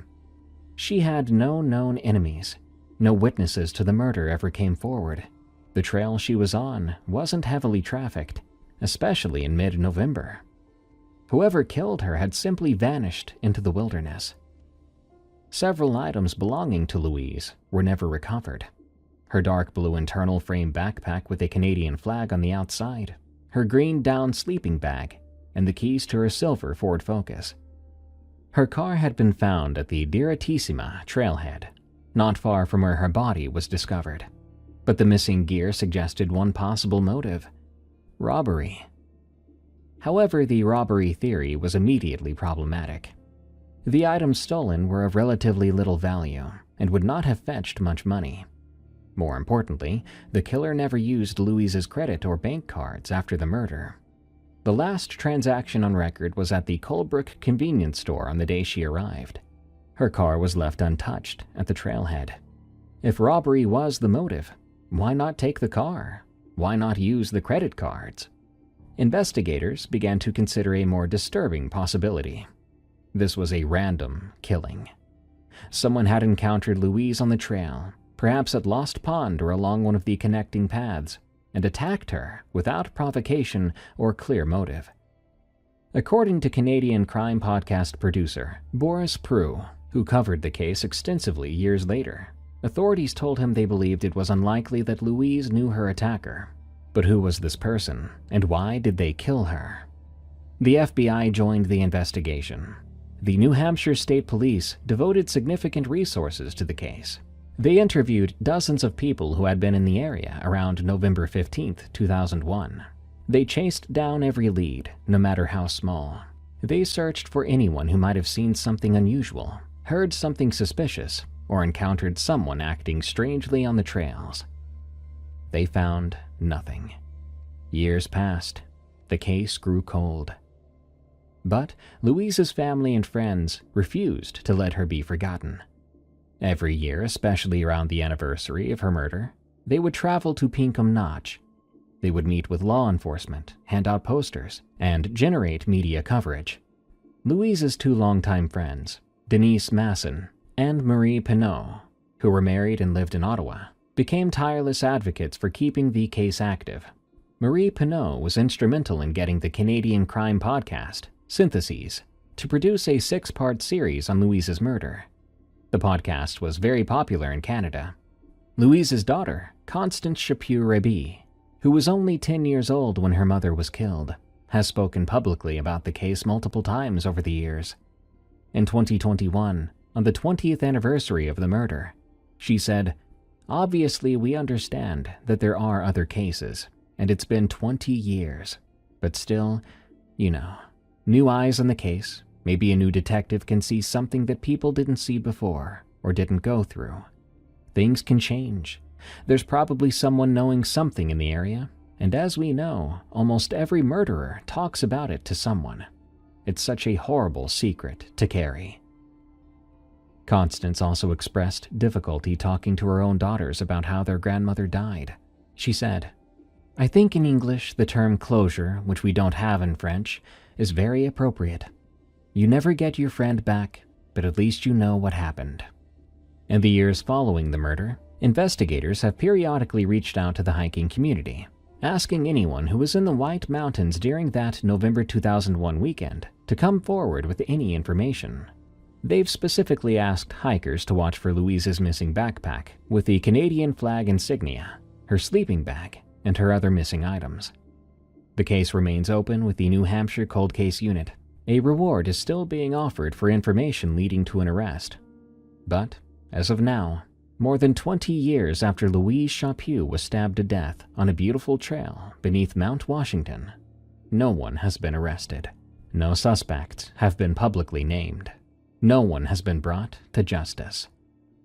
Louise Chaput was a self-employed psychologist who specialized in marital counseling. She helped people work through their problems, heal their relationships, and find happiness. She was a mother, a daughter, a friend. She loved the outdoors and had hiked the White Mountains dozens of times without incident. She was experienced, prepared, and careful. But none of that mattered on November 15, 2001. Somewhere out there, a killer walks free. Someone who knows what happened on that trail. Someone who was the reason why Louise Chaput had to die. Someone who perhaps has told someone else about what they did. Because as Constance said, almost every murderer talks about it. The Appalachian Howler, from Samantha C. I grew up in a small hollow in the Appalachian Mountains. Our house was at the end of a dirt road that always turned to mud when it rained, with dense forest right behind it. My mother left when I was only 4 years old. I barely remember her, and I never knew my dad. His name wasn't even on the birth certificate. My grandparents didn't have much money either, but they are the ones that raised me. Grandpa worked in the coal mines until he got sick, then did whatever odd jobs he could find after that. Grandma grew vegetables in her garden and canned food for winter. We survived on Grandpa's disability checks and whatever animals he could hunt. One of my earliest memories is sitting on my grandpa's knee. We were by the wood stove, and he would tell stories. He had dozens of stories, tales about the Cherokee who lived in these mountains before the white settlers came. Stories about feuds between families that stretched back generations. Legends about creatures that lived deep in the hollers, where people rarely went, and for good reason. His favorite of all these stories was the story of the Appalachian Howler.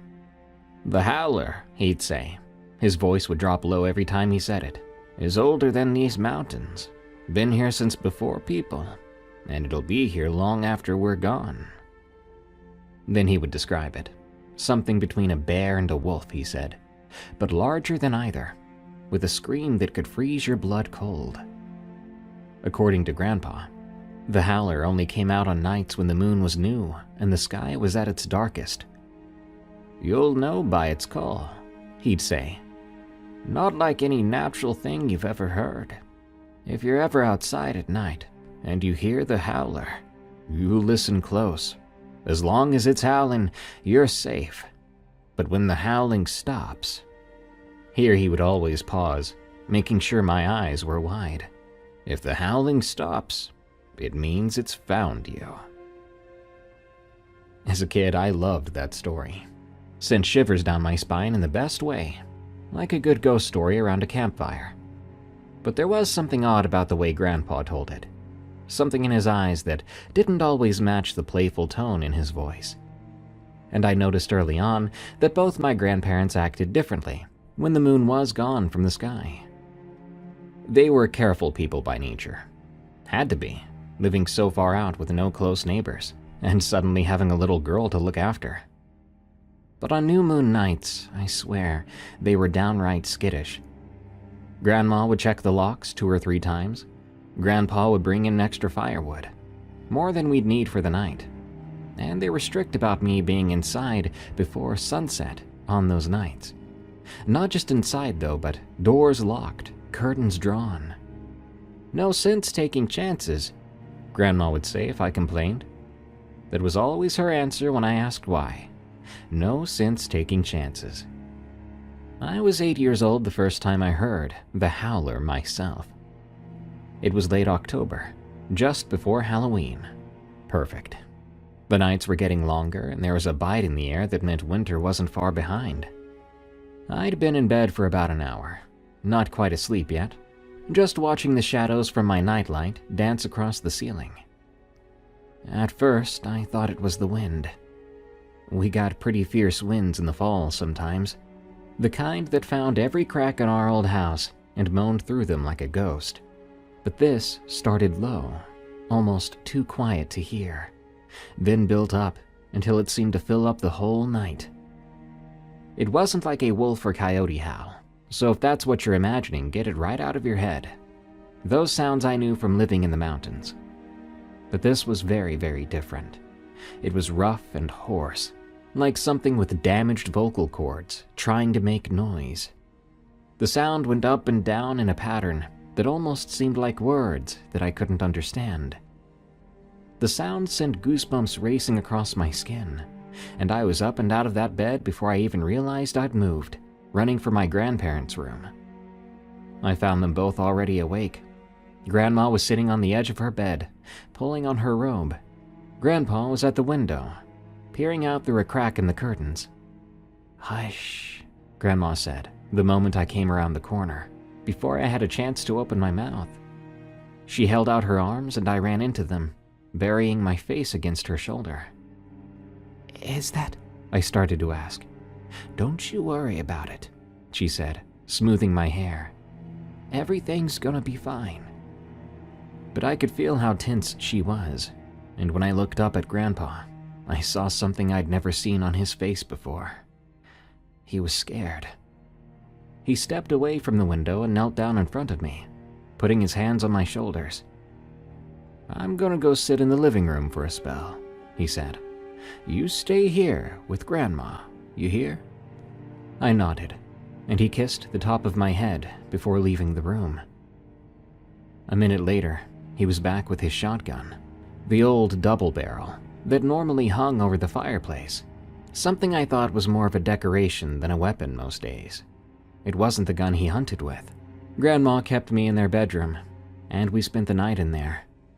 She read stories and we played Yahtzee, while the howling went on outside. Bless her heart, she tried her best to act normal for me, tried to pretend we were just having a fun night. But she kept glancing at the window, and she jumped every time the howling got particularly loud. I remember thinking that it didn't sound like it was coming from any one place. Sometimes it sounded close, right outside the walls even. Other times it sounded distant, far up on the ridge. But it never fully stopped, not until the sky began to lighten up with the first hint of dawn. The next morning, Grandpa was asleep in his armchair, shotgun across his lap. Grandma made pancakes for breakfast like it was a special occasion, and neither of them mentioned the sounds from the night before. When I tried to bring it up, Grandma just said, "Dear, some things we don't need to talk about in the light of day." After that, I always paid attention to the phases of the moon, always knew when the new moon was coming, and I always made sure I was inside before dark on those nights. Fast forward several years. I was 13 years old, awkwardly between child and teenager. Grandpa had passed away 2 years earlier. A stroke took him. Sorry if I get this wrong, but I think some sort of insurance claim or life insurance thing from the old mining job gave Grandma just enough money to pay off the house. And from there on, she was getting Social Security and using what little savings she had to live on. Since Grandpa's passing, we didn't hear the howler. Hadn't even talked about it. Part of me was starting to think it was just a story after all, something to keep me from wandering too far into the woods at night. The rational part of my brain said those howls had probably been some animal. A mountain lion, maybe. Could have been a bear. And Grandpa's stories had just made them seem more mysterious than they were. It was spring break, mid-April. My friend Tammy was staying over for the weekend. Tammy lived in town, in one of those cookie-cutter houses with neighbors close enough to borrow sugar without leaving your yard. She loved coming out to our place, said it felt like a real adventure. We'd spent the day exploring the woods behind our house. We were deep in conversation about Dylan, a guy in class who we both had a massive crush on. Tammy was convinced he liked me. I was sure he was into her, though, and we went back and forth, debating about stuff like that for hours. It wasn't until I noticed the light changing, the shadows getting longer, that I realized how late it had gotten. We should head back," I said, standing up and brushing dirt off my jeans. Tammy looked up, squinting at the sky visible through the tree canopy. "It's not that late. Sun's still up," she said. "Yeah, but it'll be dark by the time we get home, if we don't go now." She rolled her eyes but got up anyway, and we started back along the creek. We walked slowly, still caught up in our conversation about Dylan, and whether his new haircut made him look more like Leonardo DiCaprio or not.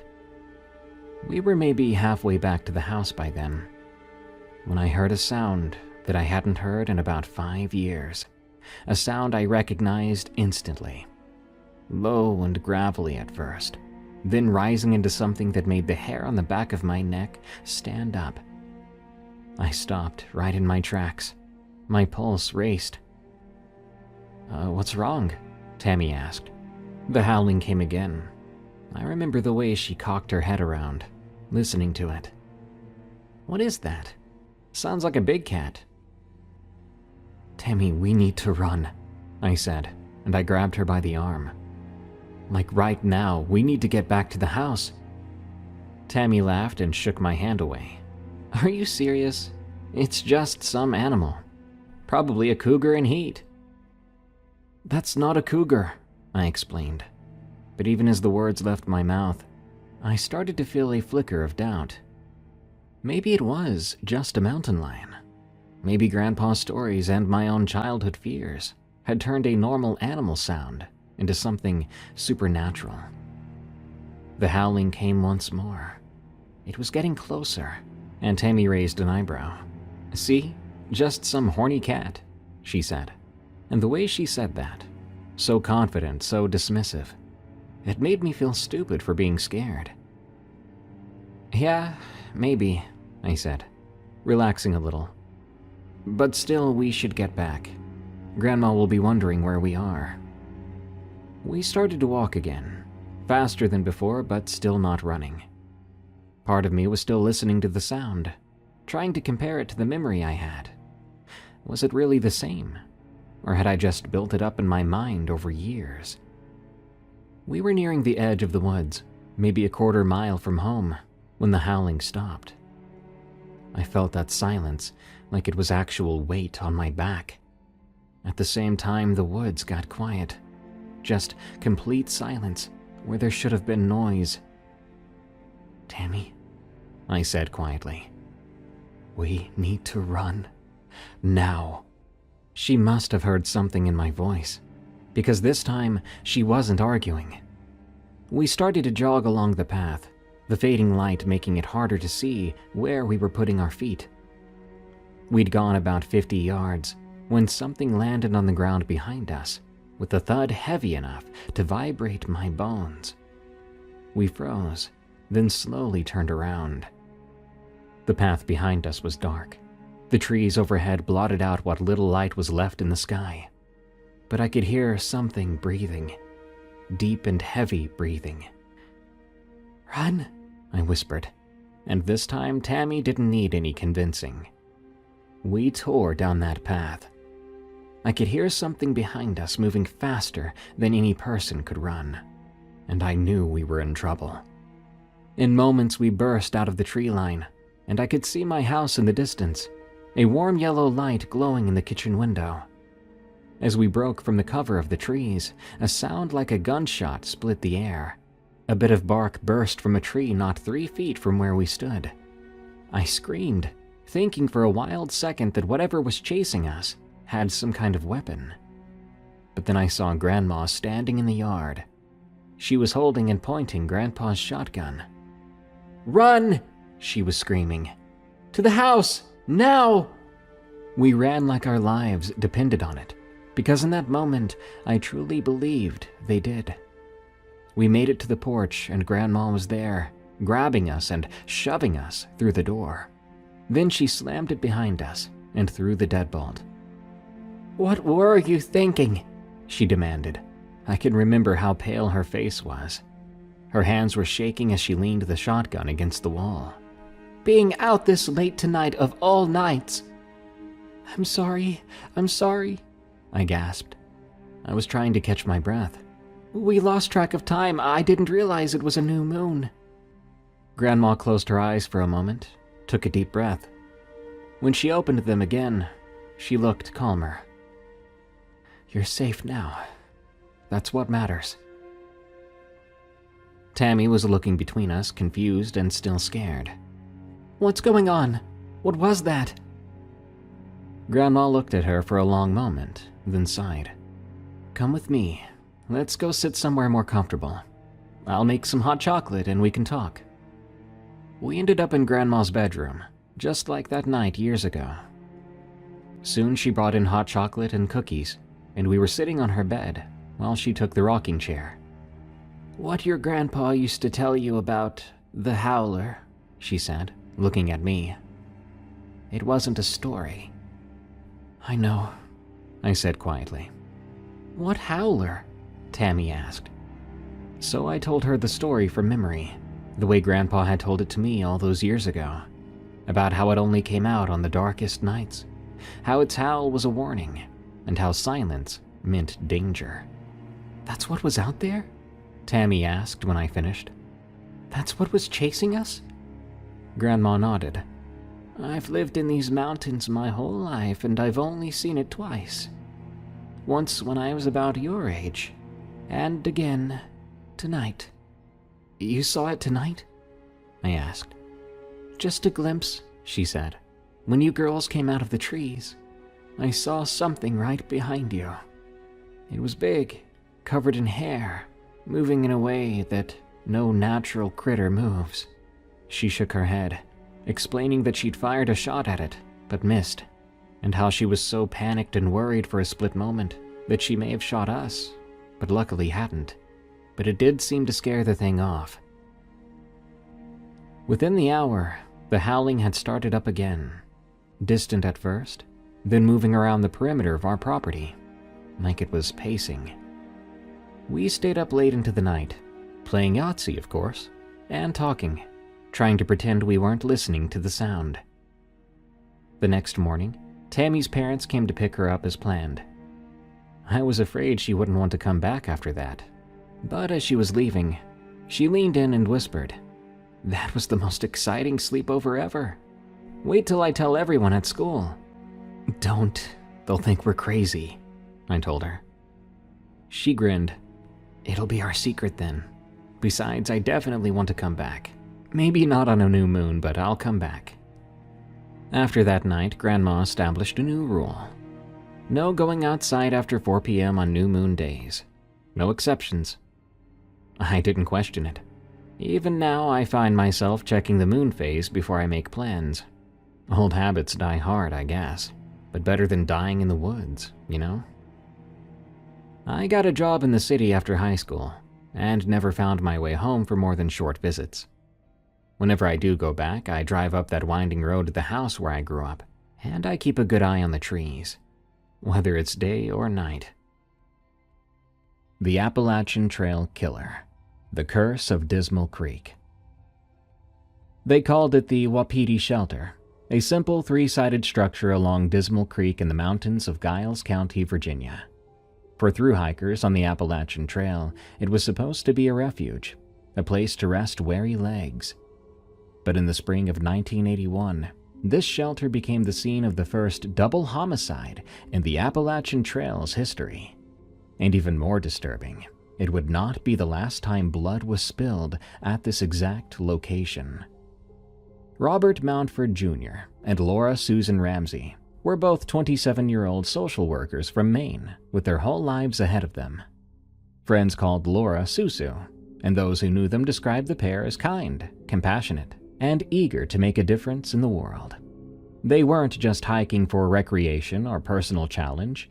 Robert and Laura were hiking the Appalachian Trail to raise money for a school for mentally challenged children in Maine, a school run by Robert's mother. On May 19, 1981, Robert and Laura arrived at the Wapiti Shelter after a long day of hiking. The evening air was cool, and the forest around them was alive with the sounds of spring. However, they weren't alone at the shelter that night. Another man was there, a local named Randall Lee Smith. Smith was 27 years old, the same age as his victims. He lived in nearby Parisburg, Virginia, a small mountain town of only a few thousand people. Those who knew him described Randall as a loner, a man who spent most of his time hunting and fishing in the woods. He had no friends in high school, no girlfriend, and no real connections to speak of. He was known for telling outlandish lies, stories so transparent that no one believed them. His neighbors had given him a cruel but fitting nickname, Lying Randall, sometimes shortened to just LR. Earlier that day, Robert and Laura had stopped at a grocery store near the trail, and that's where they first encountered Smith. He struck up a conversation with them, and later that evening, he appeared at the Wapiti Shelter, where they decided to camp for the night. What happened next would haunt the Appalachian Trail community for decades. According to evidence gathered by investigators, Smith shared a meal with Robert and Laura that evening. They likely had no reason to suspect danger. The culture of the trail is built on camaraderie and trust. Hikers often share food and stories and shelter space with strangers. But as soon as the meal ended, Smith revealed his true intentions. He attacked both of them brutally. Robert Mountford Jr. was shot in the head with a .22 caliber pistol while he slept. Laura Ramsey fought for her life. She was struck in the head with a piece of iron, then stabbed repeatedly with a knife and a long nail. Forensic evidence would later show she had defensive wounds on her hands, proof she had fought back desperately against her attacker. Investigators believed she may have been sexually assaulted before her murder, though Smith never admitted to this. After killing both of them, Smith dragged their bodies away from the shelter and placed them inside their sleeping bags. He then buried them in shallow graves, covered with leaves and debris, hoping to conceal his crimes. Then he began methodically covering his tracks. He traveled to multiple shelters along the trail, removing pages from the logbooks where Robert and Laura had signed their names.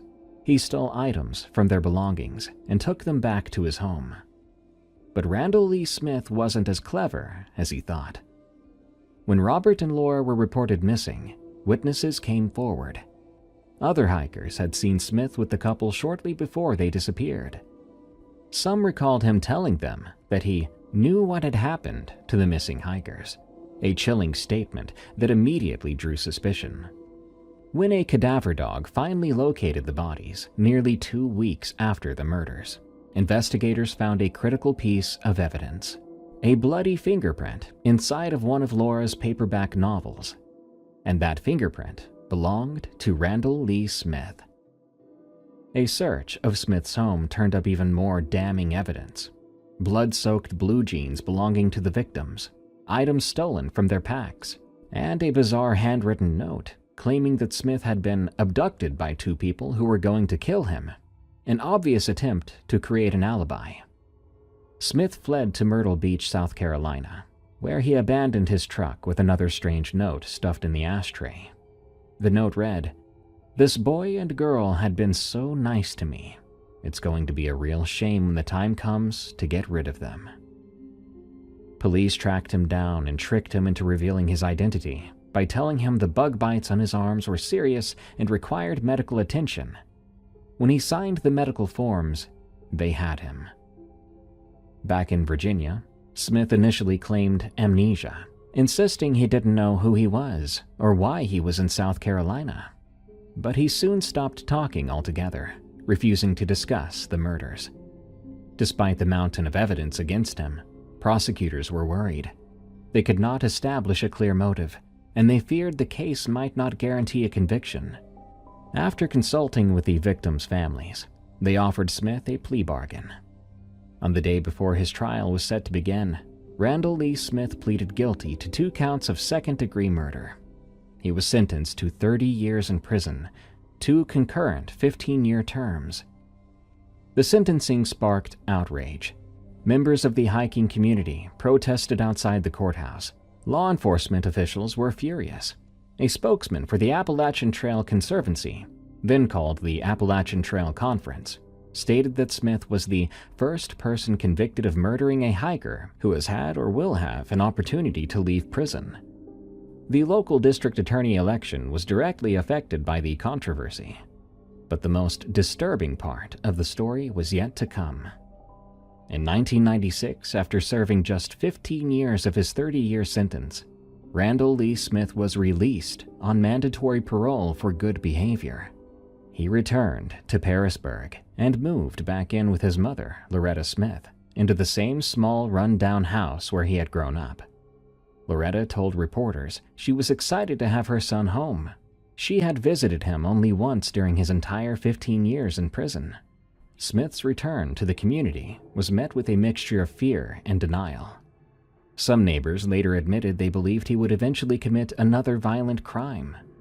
But most people simply tried to ignore his presence. He remained a loner, wandering the woods and the trail he had once stained with blood.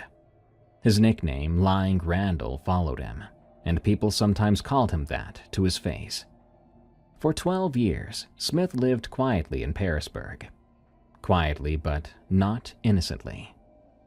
In early May 2008, neighbors noticed they had not seen Randall Lee Smith for several days.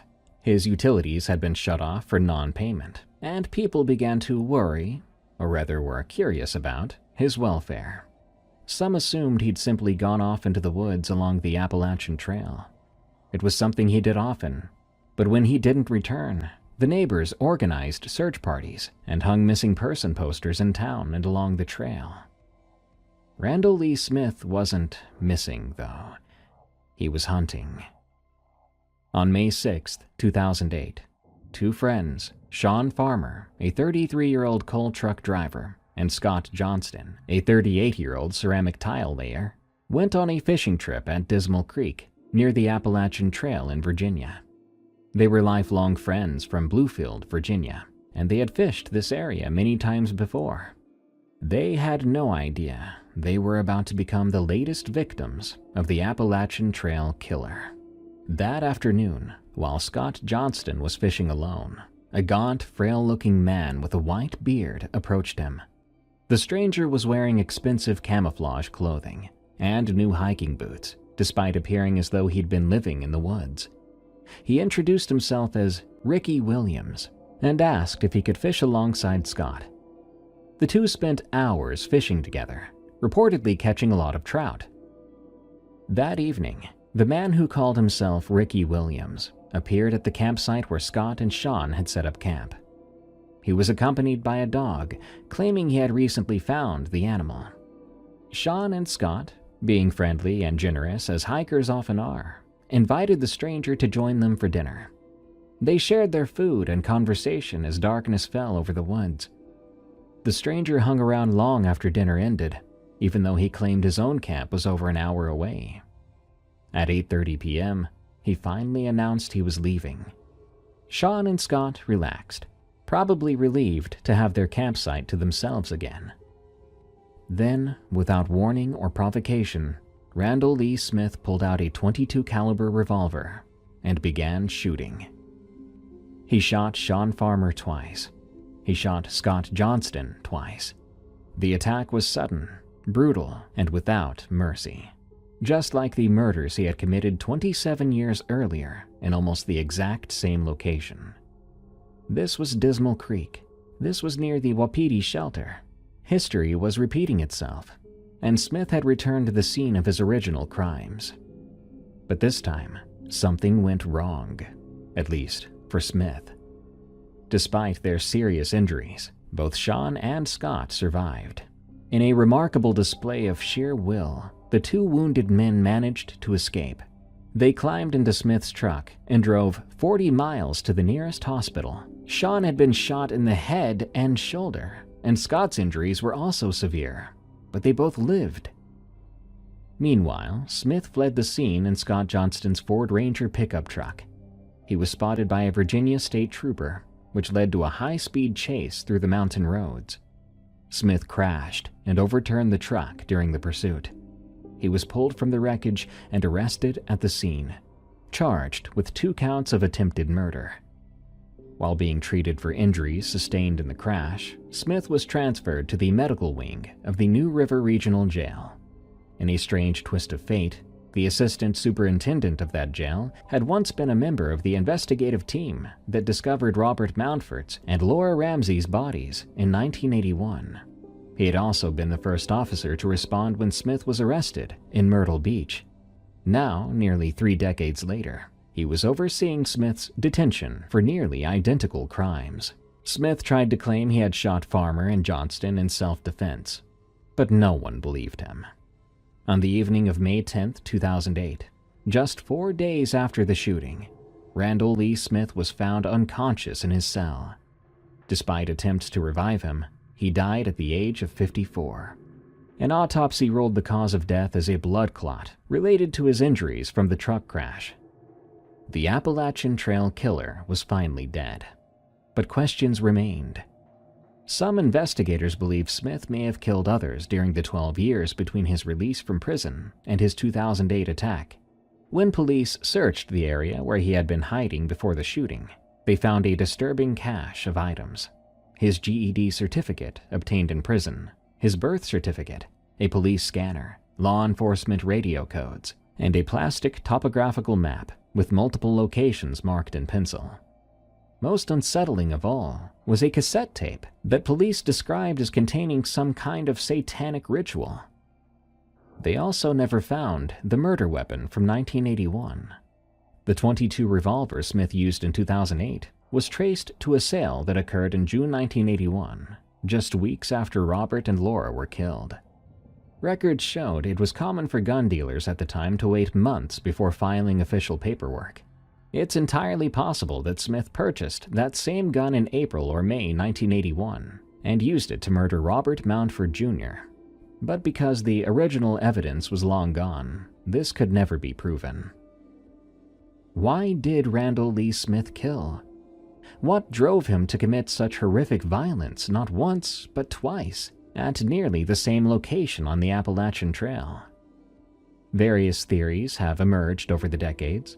Some believe Smith became romantically obsessed with Laura Ramsey after she was friendly to him at the grocery store, and he killed her and Robert in a jealous rage. A 1985 book about the murders suggested Smith was delusional and living out violent fantasies due to a troubled childhood. Another theory proposed that Robert and Laura, as social workers, recognized Smith's psychological issues and were trying to help him, but they provoked his anger instead. One chilling theory suggests Smith believed the Appalachian Trail belonged to him. He saw other hikers as interlopers, intruders on his territory, and he felt justified in killing them. Whatever his motivation, Randall Lee Smith left a permanent scar on the Appalachian Trail. The Wapiti Shelter, once a peaceful refuge for tired hikers, became synonymous with violence and death. To this day, hikers who pass through that section of the trail report an overwhelming sense of unease. The U.S. Forest Service closed the road leading to the Wapiti Shelter after the 1981 murders, turning what used to be a short walk into a 2-mile trek. But that didn't stop the killer from returning. Today, Sean Farmer and Scott Johnston are still alive, living testaments to both the randomness of evil and the strength of the human spirit. Despite their traumatic experience, both men have returned to Dismal Creek to fish. They refuse to let Randall Lee Smith's evil take away the place they love. One Ticked Off Gnome, from Ted's Me Dodd. Growing up, bonfires were pretty much a staple of our family gatherings. My uncle, who I refer to as Lester for this story, was especially fond of them. He'd come over at least once a month when the weather was good, bring a cooler of Budweiser, and stack wood for a fire that would burn well into the night. The gatherings were usually just my parents, Uncle Lester, sometimes his on-again, off-again girlfriend Sherry, and a rotating cast of neighbors or co-workers my dad would invite. They'd sit in lawn chairs around the fire, drinking beer, and Uncle Lester would eventually pull out his beat-up acoustic guitar. He wasn't particularly good, but after everyone had a few beers, nobody seemed to mind. As a kid, I was rarely allowed to stay out there for the whole thing. Mom would let me hang around till about 9. I would roast marshmallows and listen to the grown-ups talk, but then it was bedtime. I'd argue every time, but it never worked. There was drinking and what my mom called adult conversation, which was basically just them cussing more freely and telling stories I probably shouldn't hear. There was one night that stuck in my memory. I must have been around 8. It was summer and I'd been sent to bed as usual, while the bonfire was still going strong. My bedroom window faced the backyard, so I could still hear them laughing and talking. I remember just lying awake and listening to them. Eventually the voices dwindled as people headed home or went to bed. But I could still hear my dad and Uncle Lester out there, their voices low as they kept drinking by the fire. I was almost asleep when I heard something different. Yelling, not angry but alarmed, and the sound of people running around the yard. I got up and looked out the window, but it was too dark to see much beyond the glow of the dying bonfire. I could hear them running across the yard, laughing but also a little scared, and then the back door slammed open and shut. There was some running inside the house, and the sound of the door being locked. After a moment of silence, I heard both Dad and Uncle Lester suddenly burst into laughter. That kind of uncontrollable laughter, where you can barely catch your breath. I rolled my eyes, thinking they were silly, and eventually went to sleep. This became one of those odd childhood memories that surfaces on occasion but eventually fades with time. Fast forward, I'm 35 now with my own family. We were having Uncle Lester over recently for dinner. It was movie night and the kids wanted to watch Sonic the Hedgehog. Lester was getting up there in age, but loved coming to see the kids. He was gray-haired now, but still had that same mischievous grin. He sprawled out on my couch with a beer in hand. About halfway through the movie, something triggered that old memory. Not sure what it was, but yeah. I said, "Hey, Uncle Lester. Remember those bonfires you guys used to have at my parents' place?" He nodded his head and swigged his beer, saying those were good times. I said to him, "I remember this one night when I was a kid. I remember hearing you and Dad running into the house, like something was chasing you. I heard you laugh too, but you also sounded a bit creeped out." Lester's eyebrows shot up, then a slow smile spread across his face. "Holy crap, you remember that?" We looked at the kids, who were thankfully absorbed in the movie. Sorry. Wow, I can't believe you remember that night. I was wanting to know, what happened to you two? He laughed and shook his head. "Well, you won't believe it, but whatever." He took another drink, then went on. "Your dad and I were the last ones out there drinking too many beers, telling work stories. Anyway, we were sitting there, fires burning low, and we're pretty well buzzed. Then, out of nowhere, and believe me or not, it's your choice, this little man comes running out of the woods." "A little man?" I laughed. "Yep, not a kid, a man, but tiny, maybe 2.5 feet tall. He was wearing a pointed green hat and had a long nose.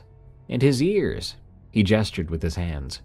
"They had these big lobes, stretched out like those folks who use gauges in their ears or whatever. He came running straight at us, mad as heck, yelling in some language I couldn't understand. Sounded like he was cursing up a storm, though. You can tell when someone's cursing you out, no matter what language it is." "You're pulling my leg," I told him.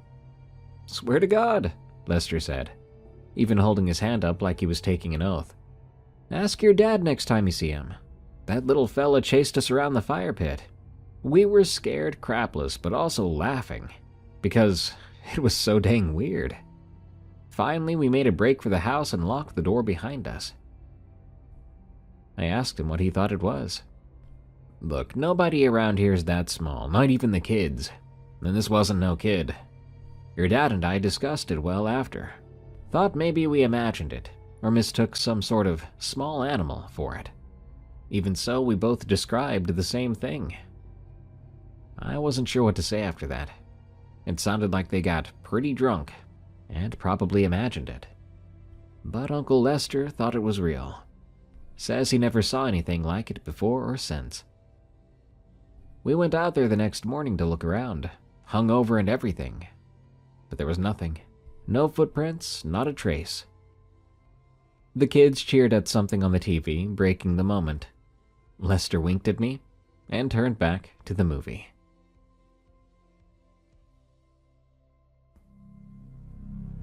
Appalachia is the most mysterious region in the United States, and is easily one of the most unsettling places in the world. When you think about creepy woods, many Americans will conjure up an image similar to the Appalachian Mountains, and I'm here to tell you that their instincts are spot on. What I'm about to show you is the most disturbing Appalachian story I've ever read. This story is titled The Hanging Tree. It is from a user named Warm Cardigan. When I first read it, it gave me that feeling I got after watching The Grudge for the first time, that I wasn't alone, and that what was there with me was going to drag me away into the darkness. And after you hear this, you may feel that too, along with the sensation of profound loneliness.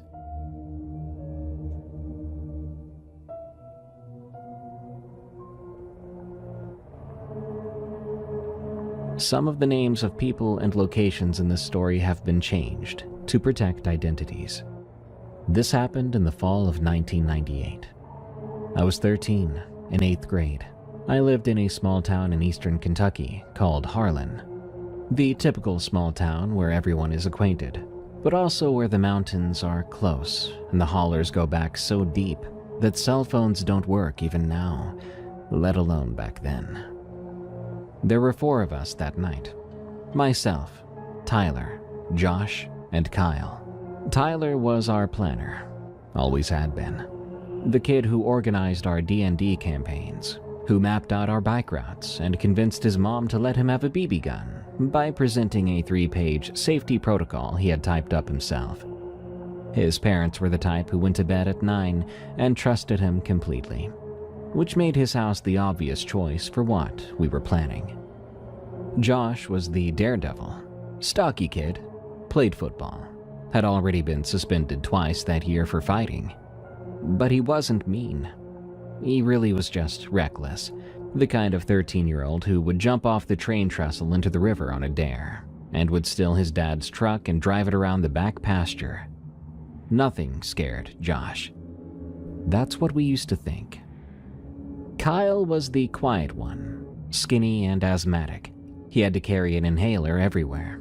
His dad left when he was 8, and his mom worked double shifts at a diner in Middlesboro. Kyle spent most of his time reading. Things like horror novels, survival guides, and anything he could get his hands on at the library. He knew more about local legends than anyone else in town, could tell you which hollers were supposed to be haunted, which old houses had stories attached to them. When Tyler first brought up the idea of camping in Barlow Hollow, it was Kyle who filled in the details we needed to know. The legend went like this. Back in 1952, a man named Vernon Barlow took his twin daughters camping in the hollow that bore his family name. The girls were 12 years old, identical, named Sarah and Mary. They went out one Friday afternoon, and by Sunday, only Vernon came back. He was covered in scratches, half out of his mind, rambling about how the girls had wandered off in the night and that he could not find them. The sheriff organized search parties.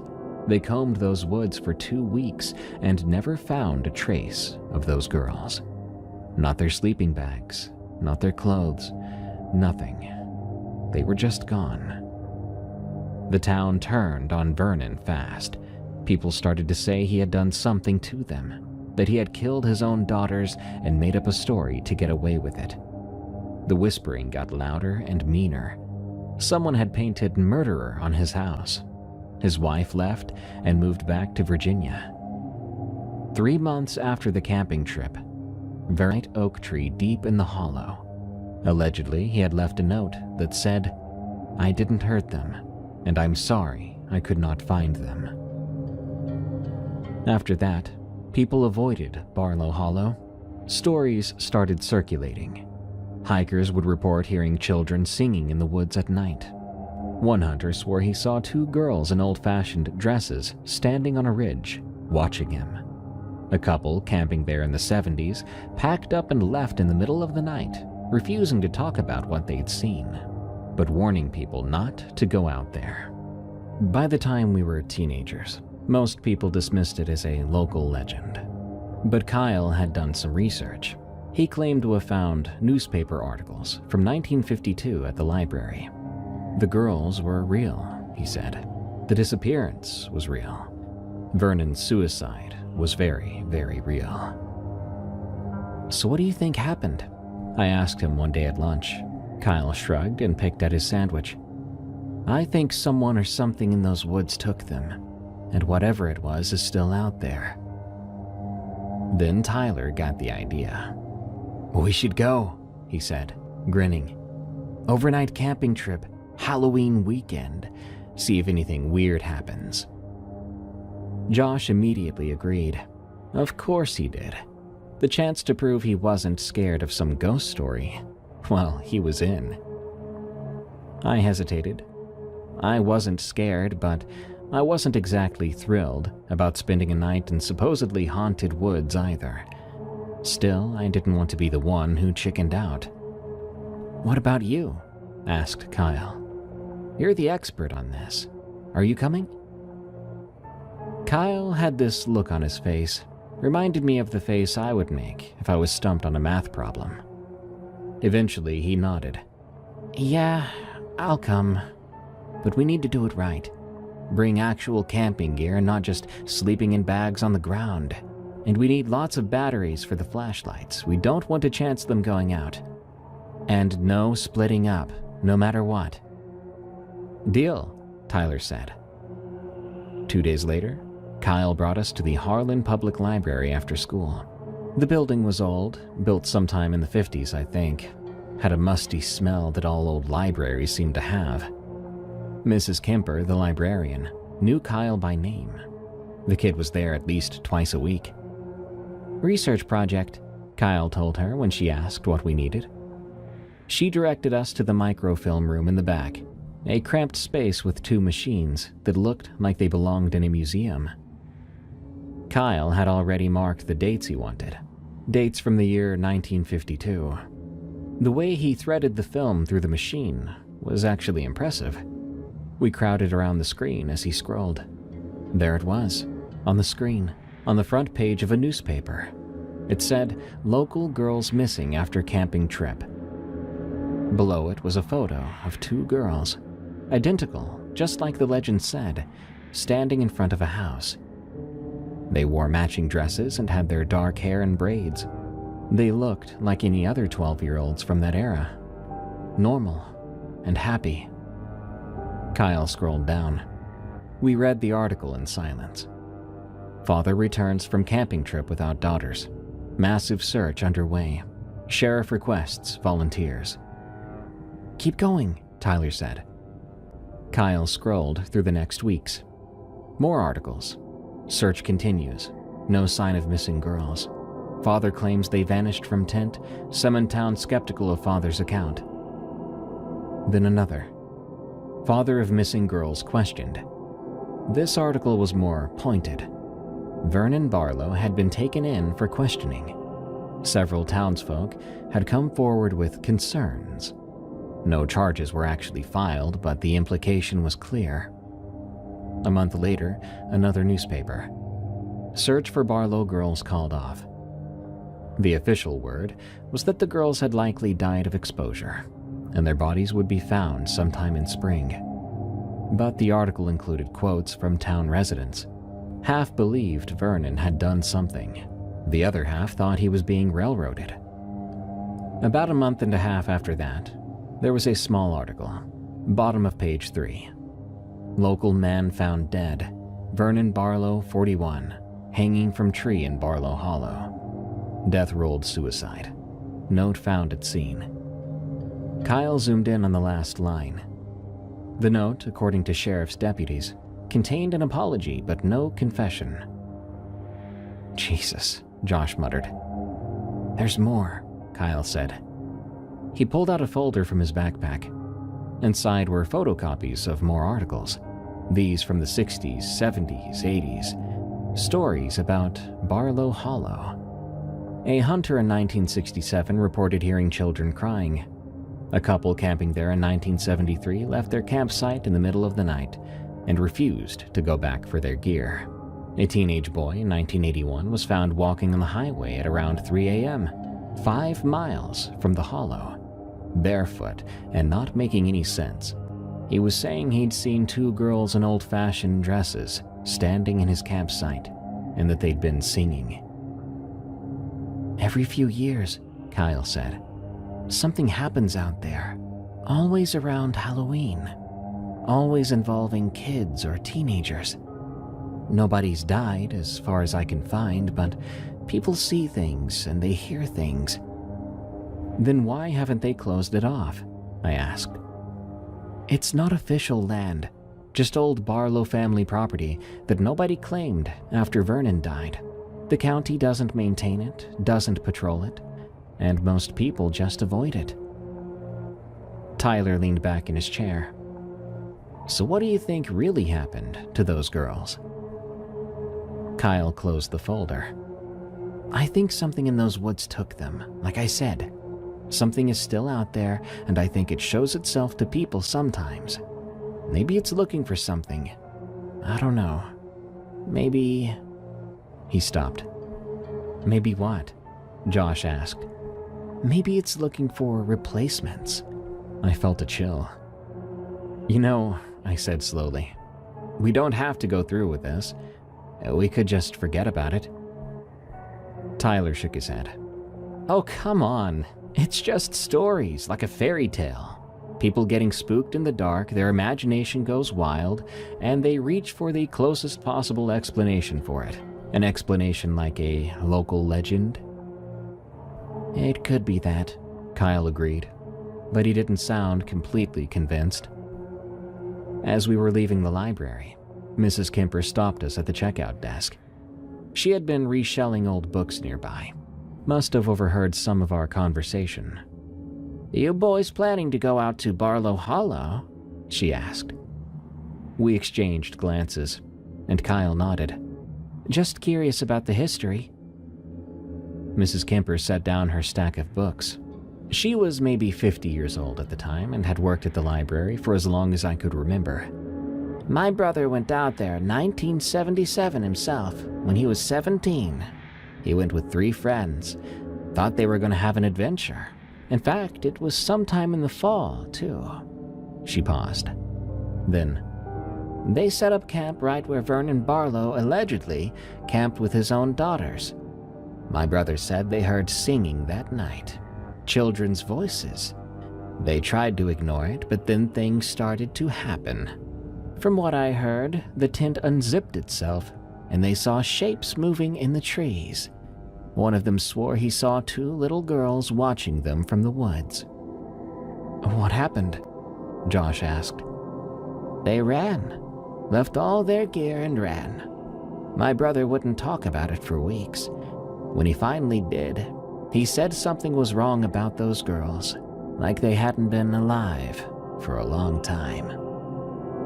She looked at each of us in turn. "He made me promise never to go out there. Said there was something in those woods that wasn't right." "Did your brother ever go back?" Kyle asked. "No, he joined the army right after high school. Then after that, he moved to Georgia. I did ask him about it once, years later. He said he still had nightmares about those girls, about what they might have done if his group hadn't run." Mrs. Kemper picked up her books again. "I know you boys probably think it's just stories, that you're too smart to be scared by legends. But I'm telling you, you shouldn't go out there. Especially not on Halloween. Whatever's in Barlow Hollow is not right. I trust my brother's word." We thanked her and left. Outside in the afternoon light, none of us spoke for a while, until Tyler said, "She was just trying to scare us. It's what old people do." "I don't know about that," I said. Kyle kept quiet the walk home. I noticed he kept his hand in his jacket pocket, where he'd put that folder of newspaper clippings, like he was holding on to proof of something he wished wasn't real. "Well, we're gonna find out," Tyler said.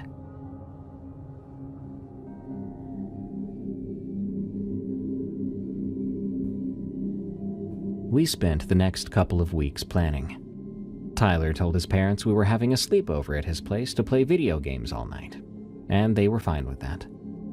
They would be heading to Lexington for the weekend to visit his grandmother anyway, so they'd be gone. His older sister, Melissa, would technically be in charge, but she was 19. She was mostly concerned with her boyfriend, so we knew she wouldn't check in on us. The plan was simple. Wait until Tyler's parents officially left around 3 p.m., gather our things, and hike into Barlow Hollow before dark. Then we'd set up camp and just hang out, see what happens. As I'm typing this, I can kind of feel the stupid feeling I get when I think back on this event. How absolutely foolish it was for some 13-year-old boys with no wilderness experience to go roughing it in the country at night, and hiding that fact from the family that could protect them or help them, all to chase some ghost story. If our parents had known about that, they would have killed us. But we felt like we were gonna live forever. We were all teenage boys once, unless you're a girl reading or listening to this, but you know what I mean. It was October 30th, 1998, on a Friday afternoon. Tyler's parents pulled out of the driveway at about 3:07 p.m. We watched eagerly, or perhaps nervously, from his bedroom window until their Taurus disappeared around the bend. Melissa was already in the living room with her boyfriend Brad, some 19-year-old guy who was a dropout and worked at the local AutoZone. They barely glanced at us as we hauled our backpacks through the kitchen. "We're gonna set up the tent in the backyard," Tyler called out to her. "Whatever," Melissa said. She didn't even look away from the TV. "Don't be too loud." Perfect. I had my dad's old camping backpack with a sleeping bag, a flashlight, some granola bars that I'd taken from the pantry. Tyler brought a tent, a 4-person Coleman that had seen better days, but still, that was basically luxury for us kids out there. Josh brought a rope, a knife, and a baseball bat, because of course he did. Kyle had the most practical gear: a real camping stove, water bottles, a first aid kit, and a trail map of the area he'd gotten from the ranger station.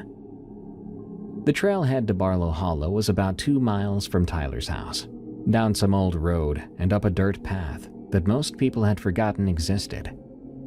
We rode our bikes as far as we could, then hid them in the brush near the trail marker. By then, it was 4:30 p.m. when we started to hike. We had maybe 2 hours of good daylight left. The trail was narrow and overgrown. It wasn't maintained at all. The old road had long been reclaimed by forest. The undergrowth was thick, making it hard to see in any direction. "Are you sure we're going the right way?" Josh asked, about half an hour into our hike. Kyle checked his map. "Yeah. The hollow opens up about another mile ahead. There's a clearing near a creek.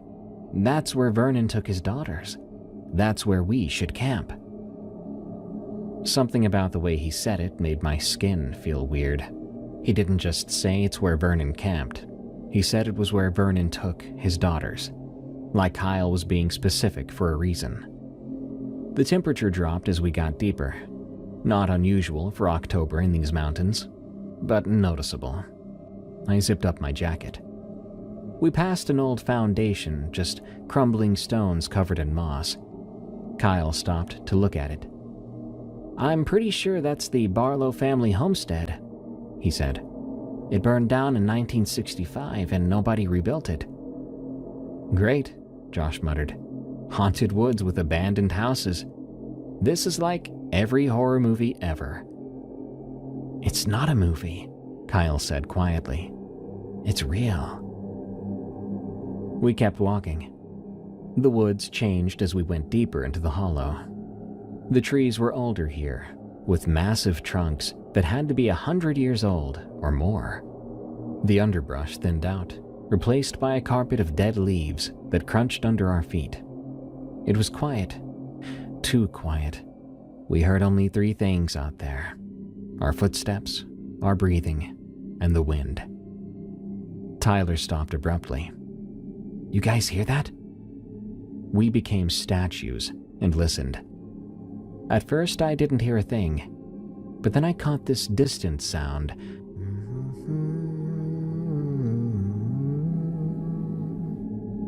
Almost like humming, or maybe singing, but so faint I couldn't be sure if it wasn't just the wind in the trees. "Gotta be the wind," I said, trying to sound confident for the sake of my friends. "Yeah," Josh agreed, but he'd gone quiet. Josh was never quiet. We found the clearing at about 6 p.m.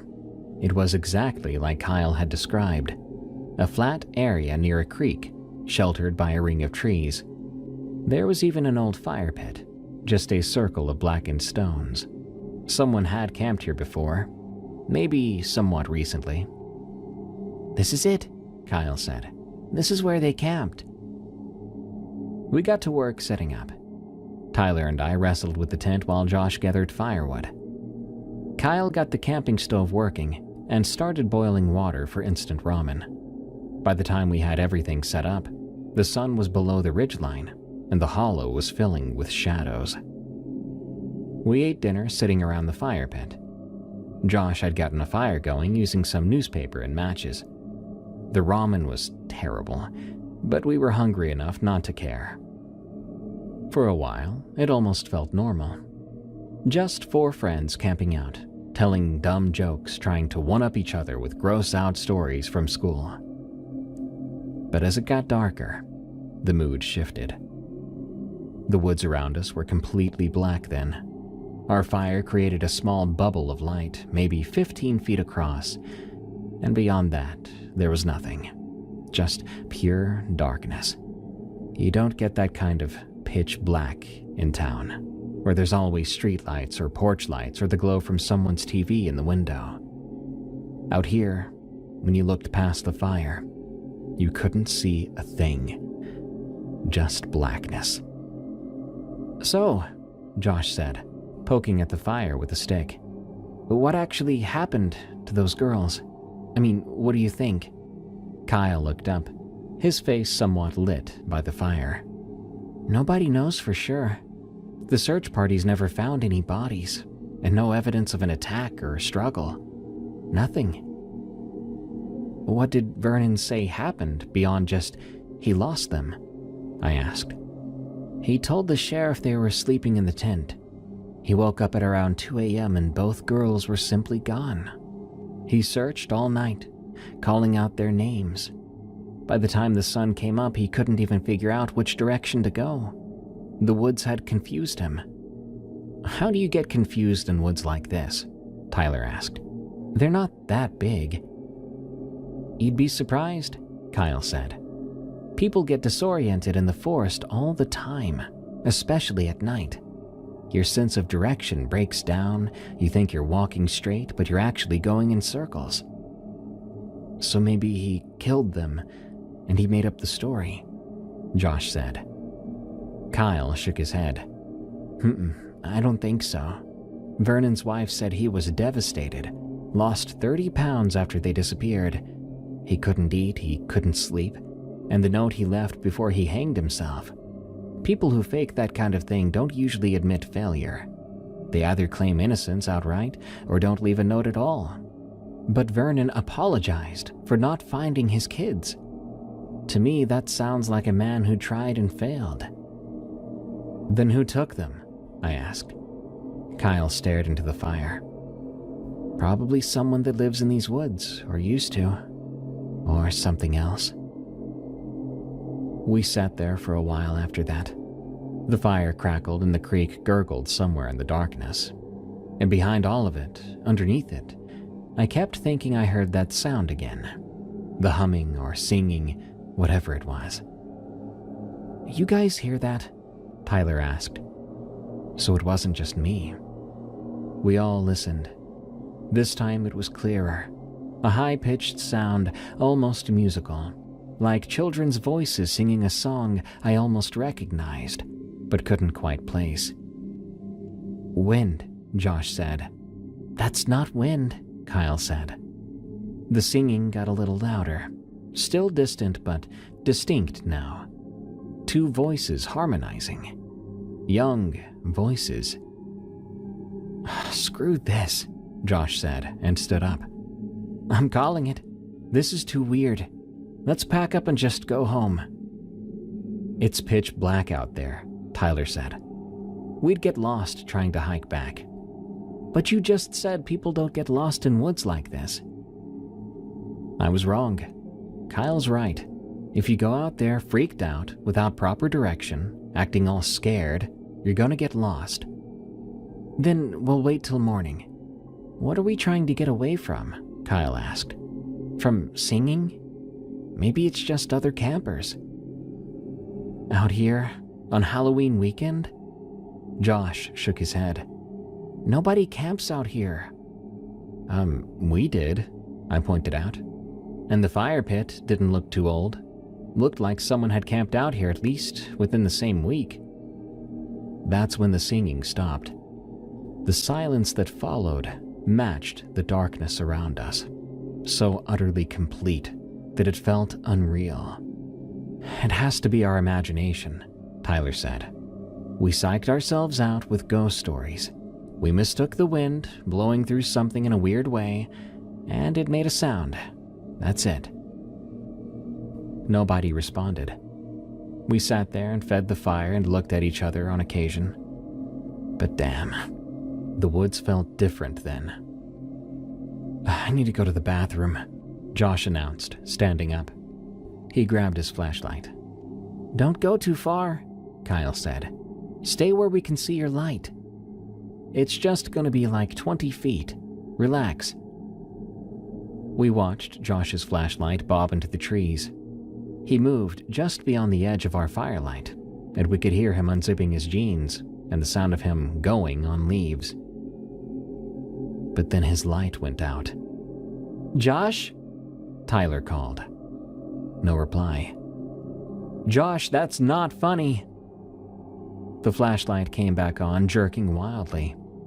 We heard crashing through the undergrowth, and Josh came sprinting back into the clearing, his jeans barely zipped. His face was white. "What happened?" I asked. Josh bent over, hands on his knees. He was panting. "I saw..." He stopped. Then he shook his head. "Nothing. It was nothing." "Bull crap," Tyler said. "What was it?" "I said nothing." Josh's voice was sharp. He wouldn't look at us. "My flashlight just flickered for a second. It freaked me out, okay? I think the batteries are loose or something." But Josh was shaking. His hands were trembling. Kyle saw it too. "Josh, tell us what you saw." Josh finally admitted it. "Look, I'll say it, but don't call me crazy. And you asked. I thought I felt someone standing behind me, like breath on my neck.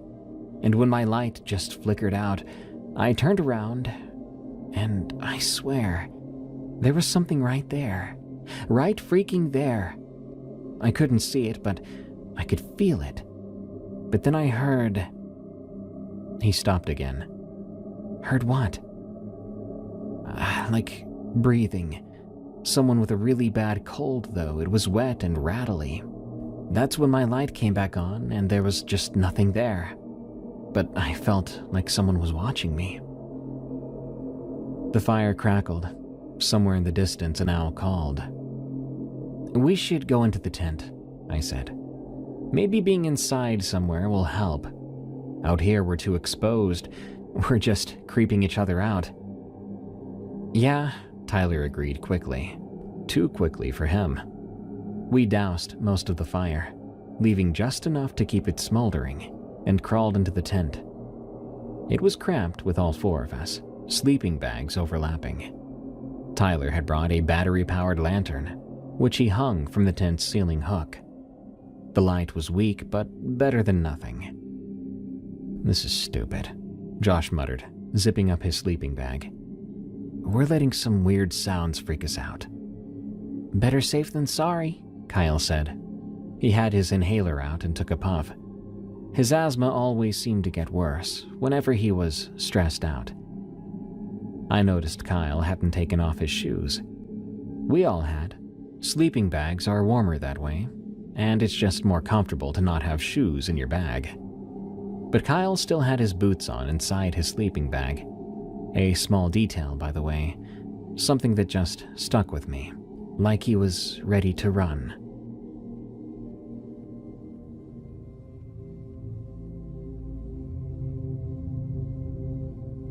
We lay there in our sleeping bags, not really sleeping, just listening. For a while, there was nothing. Normal forest sounds, sure, like the wind in the trees and the creek nearby, the occasional crack of a branch settling. I must have dozed off, because I jerked awake to Tyler grabbing my arm. "Don't move," he whispered. "Don't make a sound." My heart instantly lurched. "What?" "Just don't move." I stayed frozen. Tyler was next to me, rigid in his sleeping bag. He was staring straight up at the tent ceiling, and his eyes were huge. I followed what he was looking at. There was nothing there, just the dim lantern light and the tent fabric. "Tyler, what?" "She was just there," he whispered. "Right there, inches from my face." I felt goosebumps on my skin. "Who was?" "One of the girls. Dead. She was hanging upside down from the tent ceiling, looking at me. Her face was right in front of mine, so close I could even smell her. like dirt and something rotten. You were dreaming. I wasn't dreaming. I was awake. I've been awake this whole time, man. I can't sleep." His voice shook. I opened my eyes and she was just there, hovering over me and smiling. Half her face was normal and the other half was rotted off. I could see bone, and her eyes, they didn't reflect light at all. They were just black holes. Josh stirred on the other side of the tent. "What's going on?" "Nothing," Tyler said quickly. "Go back to sleep." But Josh was sitting up now. So was Kyle, both looking at Tyler. "What happened?" Kyle asked. Tyler took a shaky breath. I think I saw one of the girls. Maybe I dreamed it after all. I don't know." "What'd she do?" Kyle inquired. "Nothing. She just looked at me for a long time. Her head was tilted and her mouth was open wide. It looked like her jaw had been broken. She was making this wet clicking sound every time she breathed. I wanted to scream or move or something, but I couldn't. All I could do was lie there and let her look at me." He paused. But then Josh moved in his sleep, and when I blinked, she was gone. We all looked at each other in the dim lantern light. We'd all heard the singing earlier. We'd all felt that something was wrong in these woods. Do you know how long she was there?" I asked. Tyler checked his watch. I don't know. It felt like forever, honestly. But maybe 20 minutes, half an hour? He was starting to look sick. The worst part was her smile. She looked so happy, so excited. "I was right, guys. We should have left. We should leave now," Josh said. "Right now. I don't care how dark it is." "And go where?" Kyle asked. "We're 2 miles from the trailhead and none of us know these woods at night. We're more likely to fall off a cliff or break an ankle than make it back safely. So we just sit here and wait? We stay together," Kyle said. "We keep the lantern on, and at first light we pack up and leave when it's safe." That made sense to me, but that also meant hours of sitting in this tent, waiting, knowing something was out there. "Let's do shifts," Tyler suggested. 2 awake, 2 asleep. That way, someone's always watching, and someone's always keeping an eye on the other person, in case they try to doze off. We agreed. Josh and I took the first shift while Tyler and Kyle tried to sleep. I checked my watch. It was 11:47 p.m., so we would switch at 1:30 a.m. The next hour and a half or so crawled by. Josh and I sat back to back in the center of that tent, watching in opposite directions. The lantern made our shadows look weird, stretched out and mutated. Every sound outside made us jump. I heard something small scurry through the leaves, and at another point, I heard a wet dragging sound, moving past the tent about 30 feet away. But it didn't come closer than that. Then 1:30 a.m. arrived. We woke up Tyler and Kyle. My turn to try to sleep. I honestly didn't think I could sleep, not after being startled awake by Tyler's, visions, I guess. But exhaustion pulled me under. I had confused, fragmented dreams about running through the woods or looking for someone and someone calling my name. Sometime later, I woke up to Kyle shaking me. "Get up," he whispered urgently. "Tyler's gone." I basically jumped up. Kyle and Josh were both awake, and Tyler's sleeping bag was empty. The tent flap had been unzipped. "What do you mean gone? The 2 of you were supposed to be awake." "I don't know, he was there 5 minutes ago," Kyle said. "I swear, I was watching the tent flap and Josh was watching the back. Neither of us saw him leave, but he's gone." "Tyler!" Josh called, not bothering to whisper anymore. "Tyler!" No response. We scrambled out of the tent. The fire had died down to just ashes. Our clearing was lit only by weak moonlight filtering through the trees. I grabbed a flashlight and looked over the area. "Tyler!" I shouted. Then we heard something I'll never forget.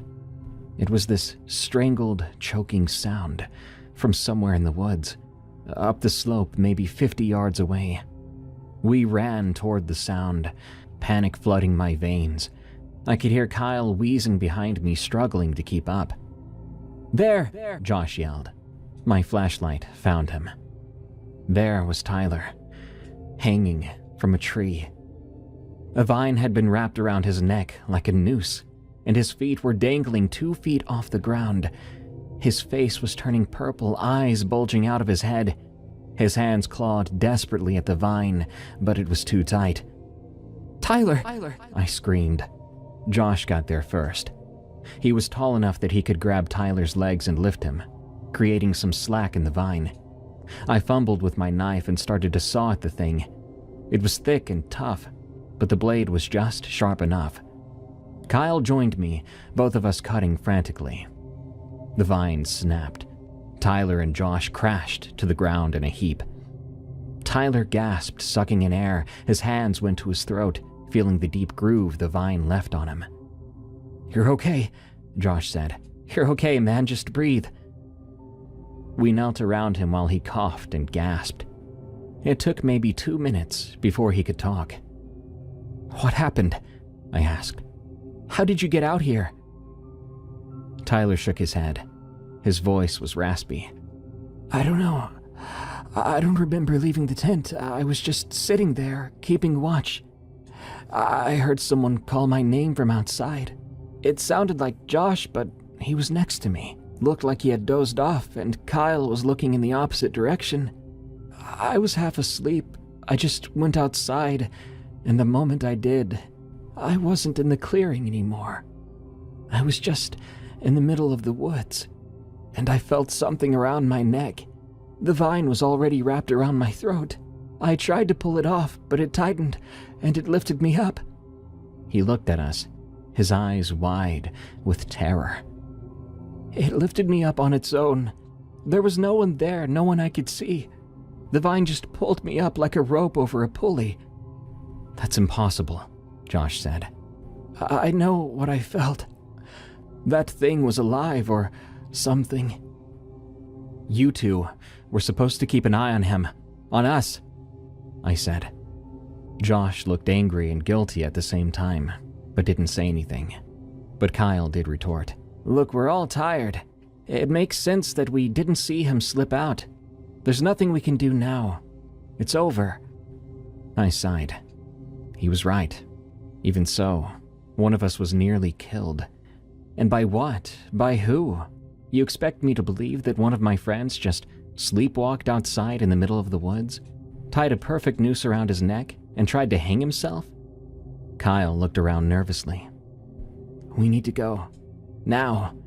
I don't care if it's dark anymore. We need to get out of here." "All right," I said. "Let's do it." We started back toward the clearing. Tyler leaned on Josh, one hand still on his throat. We moved slowly, flashlights scanning ahead. But immediately, something was terribly wrong. We had run uphill to find Tyler. I remember that so clearly. We should have been going downhill back to camp, but the ground stayed level. When we'd been running, it had taken about 2 minutes. But we walked for over 5 and still had not found the clearing. "Oh man, are we going the right way?" Josh asked. Kyle checked his compass, a gift from his grandfather. He stared at it, shook it, stared again. That's not right." "What?" The needle. It's bouncing all over the place. It won't settle on one direction." We all looked at it. Sure enough, the compass needle was bouncing from one side to the other, like it couldn't decide on true north.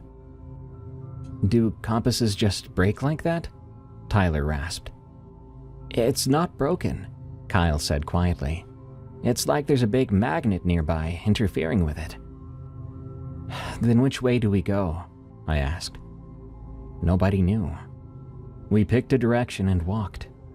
After 10 minutes, we found ourselves in a small clearing. It looked familiar.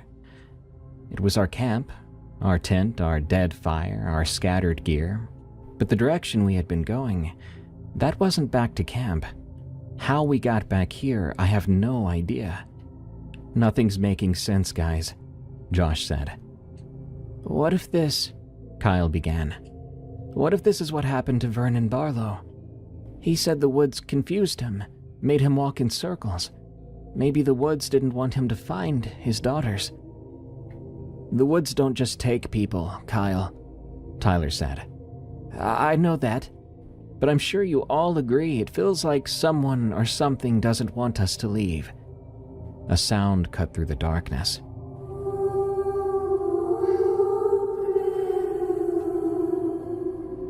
That singing again. But this time it was much closer, right on the edge of our clearing. Two voices harmonizing, singing something that might have been a lullaby once, but not anymore. In a matter of moments, we saw them. Two small figures standing at the tree line, small enough to be children. They were swaying slightly, like they were dancing to their own music. Oh God, Josh whispered. Then the singing stopped. Let's just get in the tent, I said.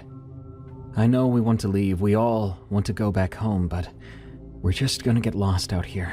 That much is obvious. The others nodded. I know we sounded wishy-washy, but you have to understand, by that point, we were too scared to do much of anything.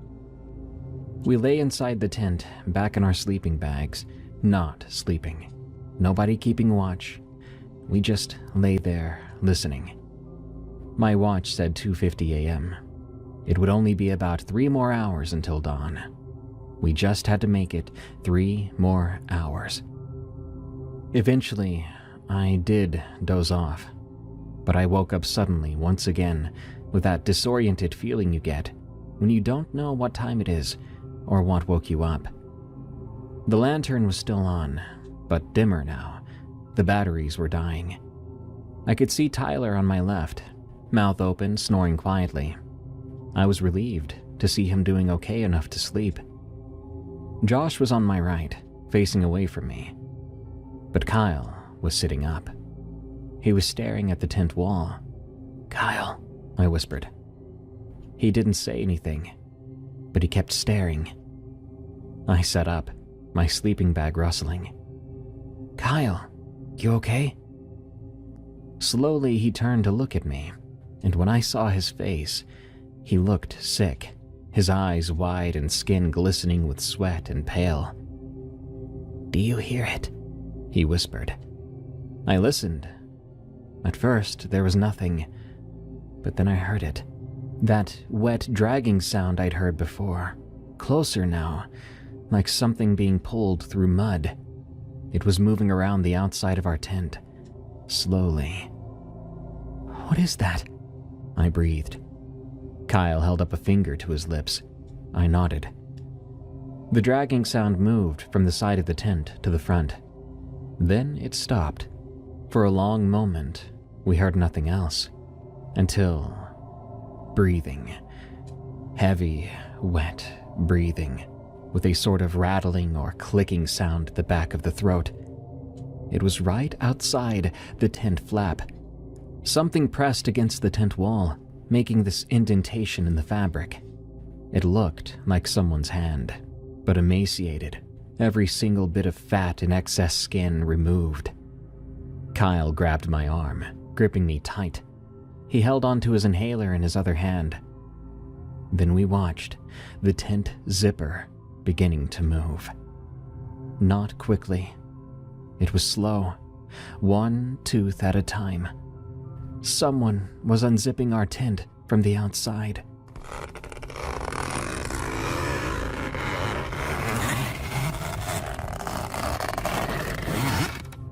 I wanted to scream, to wake up Tyler and Josh, to run.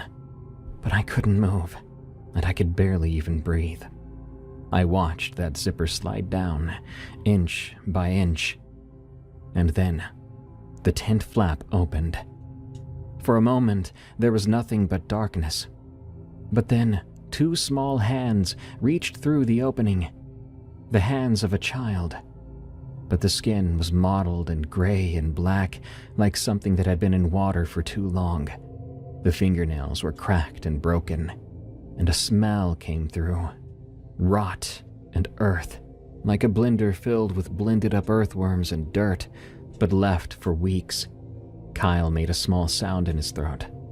The hand spread the tent flap wider. That was when I saw her face. A little girl, maybe 12 years old. She might have been pretty once, but she wasn't anymore. Half her face was normal, smooth skin and dark eyes. The other half was decayed, skin pulling back to show bone underneath. Her hair was matted and full of leaves, and she was smiling. Behind her, I saw the other one. An identical face, with almost identical rot, except that one's eyes had become black pits. Her head tilted sideways too far, vertebrae cracking. Her neck made a wet sliding sound, like flesh moving over exposed bone, and she kept smiling. Kyle's breathing was getting faster. He was slowly bringing the inhaler to his mouth, trying to use it, but he was shaking too hard. All at once, the first girl tried to crawl into the tent. I screamed. Tyler and Josh jumped awake. "What the hell?" Tyler started. Get out! Run! I screamed. I didn't go towards the tent opening. I scrambled backward, tripping over our things. Tyler saw the girl, and his eyes went huge. He froze up, and I heard him saying, "Holy crap, holy crap." We exploded out of that tent, ripping a hole through the back. Cold air hit my face, and I stumbled back into the clearing. Josh was right behind me. Tyler came out last, saying, "Where's Kyle?" I looked back at the tent. Kyle was still inside. The tent was shaking, thrashing like animals fighting in there. Kyle! Tyler screamed. The thrashing stopped. For a moment, nothing happened. But seconds later, Kyle came crawling out of the tent, breathing so hard, too hard, each breath a wheeze. "My inhaler," he gasped. "I can't find it." I looked at our tent, or what remained of it. It was now a flat pile of nylon and a mixed bundle of rods, but there were no shapes underneath anymore. The girls we had seen, the one that had crawled into the tent, they were gone. I swallowed hard and crawled under the fabric. I found the opening and began to dig around until I felt Kyle's inhaler. I came back out and handed it to him. "Here." "Thank you," he said, and he inhaled. "We need to go now," Josh demanded. "Which way do we go, Josh?" I asked. "We tried leaving once before. We tried coming back before. Nothing makes sense out here. No matter what we do, it's a gamble." It was still completely dark. I couldn't see the trail. There was no way we could tell what direction we'd come from to make it out of these woods. "The creek," Kyle wheezed. "Follow the creek downstream. It leads back to the road." That sounded like a good idea. So we ran. I don't remember much of the next few minutes. I was focused on not tripping under my own feet, trying to ignore my burning lungs, hoping that we weren't being followed, even though I was sure we were. That singing continued. Not constant. It was intermittent, but it was there, from one direction or another, reminding us that they were out there, those girls. At one point, Kyle told us not to listen to it, to just keep going.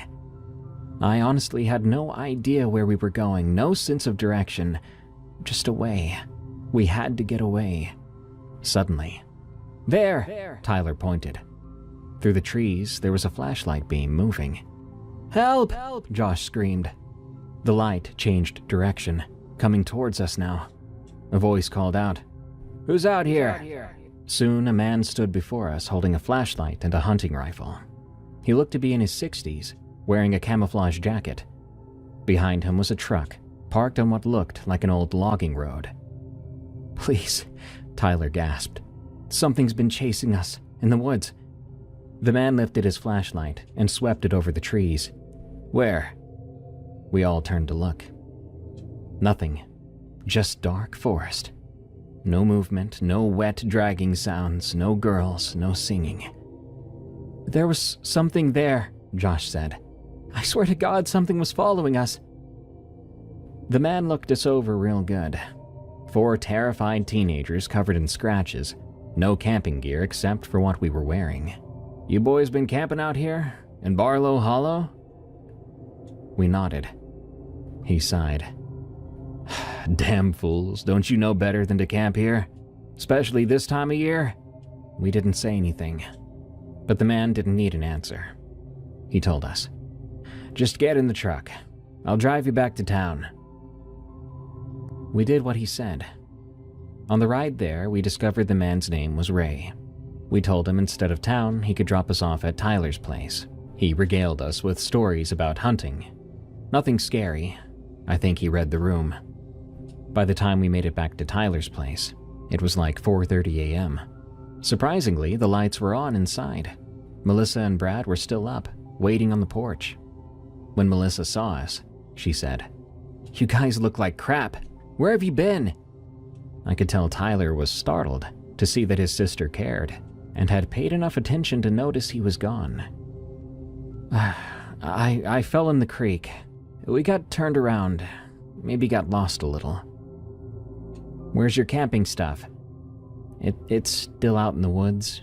I'll go get it tomorrow. Don't tell Mom or Dad." Melissa rolled her eyes but didn't press us. We trudged upstairs to Tyler's room and collapsed on the floor. Way better than some sleeping bags in the woods. "Did that really just happen?" Tyler asked. "Did we eat some bad food?" And for the first time in several hours, I laughed.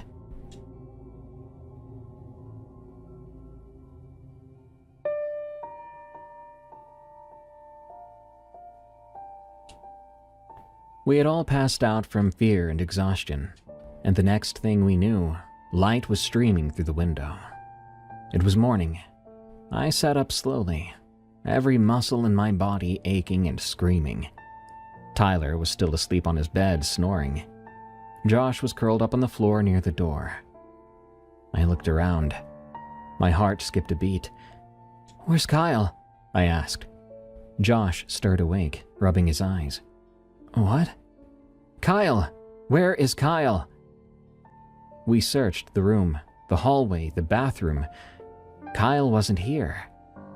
"Just calm down, guys. He probably went home," Tyler said. But my gut twisted. That wrong feeling I felt the entire night before came back. So we decided to call Kyle's house. We used Tyler's landline. It rang 4 times, and then his mom picked up. "Hello?" she said. "Hi, this is Ryan. Is Kyle home?" She answered. "Kyle? Honey, Kyle's in bed. He's been asleep since last night. Is everything okay?" I didn't expect to hear that. My first assumption was that Kyle had lied to his parents about the sleepover for some reason and had snuck back before he got caught. But that wasn't like Kyle. Kyle was a goody two-shoes, so to speak. Betraying his mother or father's trust was not like him. And what reason would he have to lie about the sleepover? I mean, Tyler was the one risking the punishment. He's there at your house?" "Yes, he's been home all night. He had a really bad asthma attack yesterday evening, so I told him he couldn't go to Tyler's sleepover. He was pretty upset about missing it, but he needed to rest." I froze up for a second. She was certain he had been there all night, but that defied everything I knew. "Ryan, are you there?" "Yeah, sorry. Can I talk to him?" "Sorry, he's still sleeping. It was a rough night. Can you call back later or come over sometime?" Sure. Yeah, thank you. Bye-bye." I hung up. Tyler and Josh stared at me. What'd she say? She says Kyle's been home all night. Said he had an asthma attack yesterday and couldn't come out. No. Someone's messing with us, Josh said. He was with us all night. We all saw him and talked to him and hung out. I know. Why would he lie about it? Tyler asked. I shrugged my shoulders. Was he lying? Was his mom lying? What was going on? We all nearly jumped out of our skins when the phone rang. Tyler picked it up. Josh and I waited, listening to Tyler go, "Yeah, cool, okay, see ya," and then hung up after a few minutes. He looked at us wide-eyed. That was Kyle, Tyler said. Well, what'd he say? Well, he begged his mom to be able to call us back after he knew that we called. But he told me he'd been home all night. Josh rubbed his head. Oh, come on. Someone's messing with us. It's gotta be Kyle. I looked at him. Yeah, could be, but why? Kyle has never pranked us before. He's not really like that. We decided we would grill him on it come Monday. We would see each other again at school, and take the rest of the weekend to just relax. Try to forget what happened. Enough time to convince ourselves it was just a dream, or delirium caused by 4 friends pressuring each other into being scared. Or was it 3 friends? Come Monday at school, Kyle didn't show up. We went the whole school day, wondering what happened to Kyle. His asthma must have been pretty bad, maybe some sort of extended episode from the weekend. We'd have to get our answers later, we thought. That evening after school, I tried to call his house, but nobody would answer. I called Tyler and Josh separately, and both of them had been trying to get a hold of Kyle or his parents, but they got no response either. I learned the next evening that Kyle had died. Apparently, the night of the very day we called him, he just didn't wake up. Kyle passed away in his sleep, some sort of issue where he just stopped breathing. His parents were a wreck, and I couldn't blame them. Josh, Tyler, and I were never the same either. We weren't sure how to handle death in our lives, let alone the death of someone we loved and were so close to. We had just talked to him, really, and he sounded normal. He sounded healthy, but he was gone before we ever got to ask him about anything. The next time we saw Kyle again was in a casket. After that, the 3 of us made it a regular thing to go to his grave. We hung out, talking to him like he was still there, coping the way young teenagers would try to do. But what started as a weekly thing soon became monthly, then every other month, every other year, and life went on without Kyle. This story sounds crazy, and I can't tell you exactly what happened that night, but I will tell you that we never got answers. The 3 of us never figured out if Kyle had actually joined us, or if he hadn't. Was it the real Kyle out there, or was it someone else? Or was Kyle lying in his last moments? If so, why would someone who had never done that to us before do that on his dying day? I just don't know. But this is my story, and I can't thank you enough for reading or listening to it.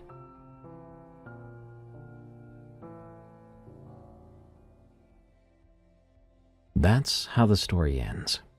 I'll leave it to you, as usual, to decide whether to believe or disbelieve. The forests of Appalachia overflow with mystery and even terror. Be careful where you tread. This story, while recording it, was one of the rare few where certain moments gave me chills, had me turning around in my computer chair to make sure I was still alone in my office. It's not often that a story comes my way quite like this one. Thank you for listening. This has been Unexplained Encounters. I'm Darkness Prevails. You can find this podcast on Spotify and Apple Podcasts. Before I go, I want to announce something exciting. I've teamed up with Coffee Ride of Boulder, Colorado, to create our very own morning brew coffee. Over weeks, the crew and I tested multiple flavors and mixes until we nailed the right taste that I think you all will love. The order page isn't ready just yet, but it will be soon. You'll be able to find it at eeriecast.store. I'll announce that very soon, so stay tuned. Until then, stay safe out there and stay creepy, because this world is a strange one. The Death of Scott Lilly, Stonewall's Last Stand. In the world of long-distance hiking, it's common for people to adopt trail names, nicknames that reflect their personality, an inside joke, or something they're passionate about. These names become a hiker's identity on the trail. Fellow hikers often don't know each other by real names, only the personas they've created in the wilderness. When you're walking 2,000 miles with strangers who become family, these trail names matter. Scott Lilly chose the trail name Stonewall. He was a 30-year-old man from South Bend, Indiana, about 5'8", weighing around 150 pounds. Scott was a Civil War history enthusiast, passionate about the battles, the leaders, and the stories of that bloody conflict. His trail name was likely inspired by Thomas Stonewall Jackson, the legendary Confederate general. For Scott, hiking the Appalachian Trail was about more than just completing a physical challenge. It was a journey through history. He planned to visit Civil War battlefields along the way, walking the same ground where soldiers had fought and died more than a century earlier. Scott's sister, Allison Lilly, later described him to reporters. He was a 30-year-old man living out a dream by traveling the Appalachian Trail and visiting Civil War battlefields. He was just excited about it, and I told him that I loved him and to be careful, and he was trying to make us proud. Scott had been introduced to the Appalachian Trail by his childhood minister, Pastor Craig Clapper, an experienced hiker who had spent more than 20 years exploring the trail. Scott had decided to do a section hike rather than a full through hike. He would start in Maryland and hike south to Springer Mountain, Georgia, the trail's southern terminus, completing sections over time rather than all at once. On June 15, 2011, Scott Lilly set out on his adventure. He carried a heavy pack, noticeably heavy for a section hiker, according to other people on the trail. For 6 weeks, everything went according to plan. Scott hiked through Maryland and into Virginia, stopping at shelters along the way, signing the logbooks and meeting fellow hikers. He visited Civil War sites, absorbed the history, and documented his journey. He was living the dream he had told his sister about. The last time anyone saw or heard from Scott Lilly was around July 31st, 2011. He had climbed the Priest, a 4,063-foot mountain in Nelson County, Virginia, where the Appalachian Trail crosses its summit. It's a challenging climb, but Scott made it. He stayed at the Priest shelter, about 0.6 miles east of the AT along the Old Hotel Trail. From there, he likely planned to continue north of the Cow Camp Gap shelter, another 16.8 miles away, about an average day's hike for someone in good condition. The Cow Camp Gap shelter is located slightly off the Appalachian Trail, down the Old Hotel Trail. Many hikers use it as a stopping point before heading into the nearby trail town of Buena Vista, Virginia, for resupply. It's a popular area, well used by both section hikers and through hikers. Scott never made it to Buena Vista. He never checked in with his family after July 31st.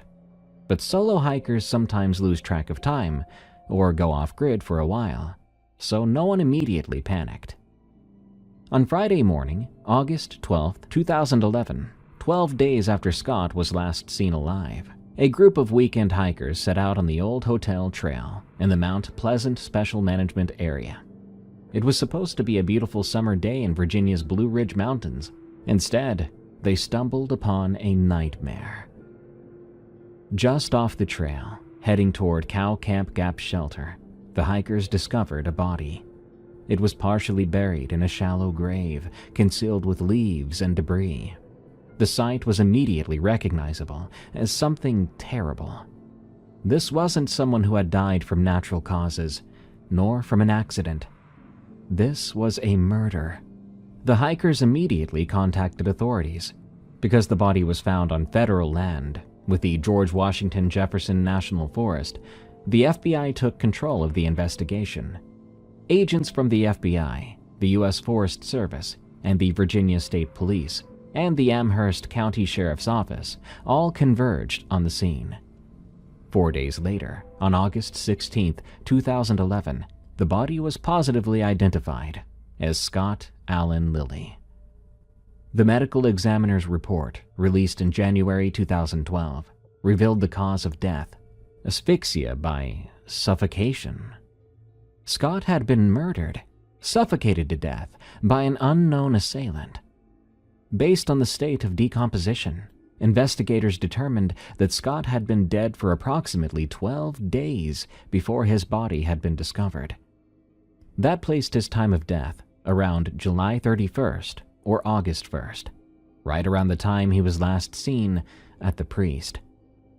But who killed him, and why?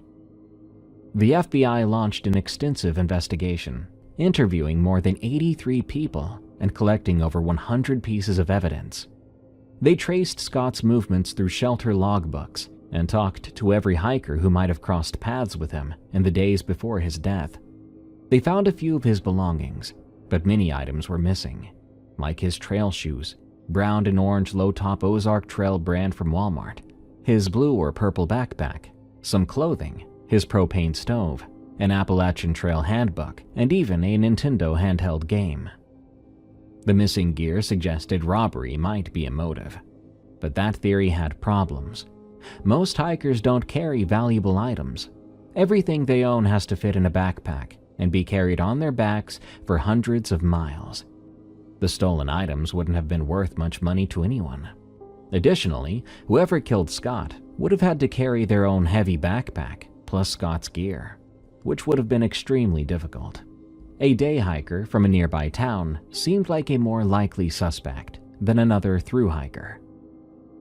In September 2011, the FBI released a public statement asking to speak with 5 specific hikers who might have had contact with Scott Lilly around the time of his death. The agency released the hikers' trail names: Mr. Coffee, White Wolf, Papa Smurf, Combat Gizmo, and Space Cadet. The announcement ignited a firestorm on hiking message boards and forums. Hikers began to speculate wildly about the 5 names, particularly Papa Smurf. Multiple people using that trail name had been on the Appalachian Trail that summer, and one of them had a troubled history. He had been arrested before and removed from the trail for disturbing the peace and had been involved in fights in trail towns. Some hikers on the forums began naming this person specifically, suggesting he was a person of interest in Scott's murder. The FBI quickly clarified their statement. According to FBI spokesperson Dee Rybisky, none of the 5 hikers were suspects. There were never any suspects, she explained. There were 3 to 4 different Papa Smurfs out there. It was simply people that we kind of wanted to touch base with. The FBI was merely trying to construct a timeline of Scott's final days and needed to fill the gaps. All 5 hikers were eventually contacted and interviewed, but none were arrested or publicly named as suspects. So, if robbery wasn't the clear motive, and none of the hikers interviewed were suspects, what happened to Scott Lilly? One theory proposed by investigators was that Scott had been the victim of a random attack. Wrong place, wrong time. The Cow Camp Gap shelter area is relatively accessible by road. Someone from the surrounding towns could have hiked the short distance from Wiggins Spring Road, encountered Scott on the trail, and killed him for reasons that might never make sense to anyone else. Perhaps it was a dispute that escalated. Perhaps it was a mentally unstable person acting on impulse. Perhaps it was someone who simply wanted to know what it felt like to kill. Some people suggested hill people, or hillbillies, might have been responsible. A stereotype about Appalachian communities that investigators rejected. Cow Camp Gap is not an isolated location, it's a highly used recreational area, and the idea that backwoods locals were targeting hikers did not match the evidence or the reality of the region. Another disturbing theory was that Scott was targeted specifically because he was hiking alone. Solo hikers are vulnerable. They have no one to watch their backs, no witnesses if something goes wrong. If Scott's killer was deliberately hunting solitary hikers on the trail, he could have been one victim among several. Some investigators privately believed that Scott's death might be connected to other unsolved cases in the area. In April 2012, hoping to generate new leads, the FBI announced a $10,000 reward for information leading to the arrest and conviction of Scott's killer. Special Agent Steve Duenas, the lead investigator, held a press conference and revealed additional details about the case, including confirmation that Scott's body had been buried. Duenas appealed to the hiking community, saying, "I have no reason to believe the trail is any more dangerous. Hikers just have to be aware and take all the normal precautions." But for Scott Lilly's family, those precautions came too late. His sister Allison made emotional pleas to the public, begging anyone with information to come forward. "He was trying to make us proud," she repeated in interviews, her voice breaking. "He was living out his dream." Pastor Craig Clapper, the man who had introduced Scott to the Appalachian Trail, was devastated by his death. In honor of Scott, Pastor Clapper completed a full through hike of the Appalachian Trail in 2013 and wrote a spiritual book about his journey called Legging It. He retired from full-time ministry in 2012, and the Appalachian Trail became his way of processing the grief of losing the young man he had mentored. Scott Lilly's funeral was held on August 29, 2011, at Trinity Evangelical Free Church in South Bend, Indiana. Pastor Clapper conducted the service. Scott was survived by his mother Susan, his sister Allison, and his brother Joshua. His father Ted Lilly had preceded him in death. More than a decade has passed since Scott's body was found in that shallow grave near Cow Camp Gap Shelter. Despite the FBI's extensive investigation, despite the interviews, the evidence collection, and the $10,000 reward, no arrests have ever been made. The case remains unsolved. No one has been charged with suffocating Scott Lilly to death and burying his body in the woods. No one has been brought to justice for ending the life of a 30-year-old man who was simply trying to live out his dream of hiking the Appalachian Trail and connecting with American history. Like Louise Chaput, Scott's killer is still out there. The Lady of the Woods. From Theo. I grew up in a small house nestled in the Appalachian Mountains of eastern Kentucky. Most of my childhood memories are normal. Playing in the yard, riding my bike down dirt roads, catching crawdads in the creek behind our property. But there are some memories that still make my skin crawl, even if it's been about 20 years. My parents went through a rough patch when I was around 5 years old. I had no idea what was happening, only that they argued a lot, sometimes late into the night. My dad worked at a dealership in the nearby town, not as a salesman either, so he had long hours and mandatory overtime that kept him away from home often. Mom worked part-time at the Dollar General in town and was always stressing about money. They'd fight over bills, about Dad's hours, about who was supposed to pick me up from kindergarten. Their voices would echo through our small house, impossible to miss even with my door closed and my pillow over my head. I remember lying in bed, worried they might get divorced like my friend Tommy's parents had. Tommy had to move to an apartment with his mom and only ever saw his dad on weekends. The thought of that happening to me was terrifying. I'd cry myself to sleep most nights, my stomach in knots, wondering if tomorrow would be the day one of them would leave for good. One night, I think it was fall, because I remember the sound of leaves scraping against the window, I woke up to someone tapping on my shoulder. It wasn't a gentle tap to wake me up, rather like an impatient poke that startled me out of my sleep. When I opened up my eyes, I saw a figure standing beside my bed that looked like my mom.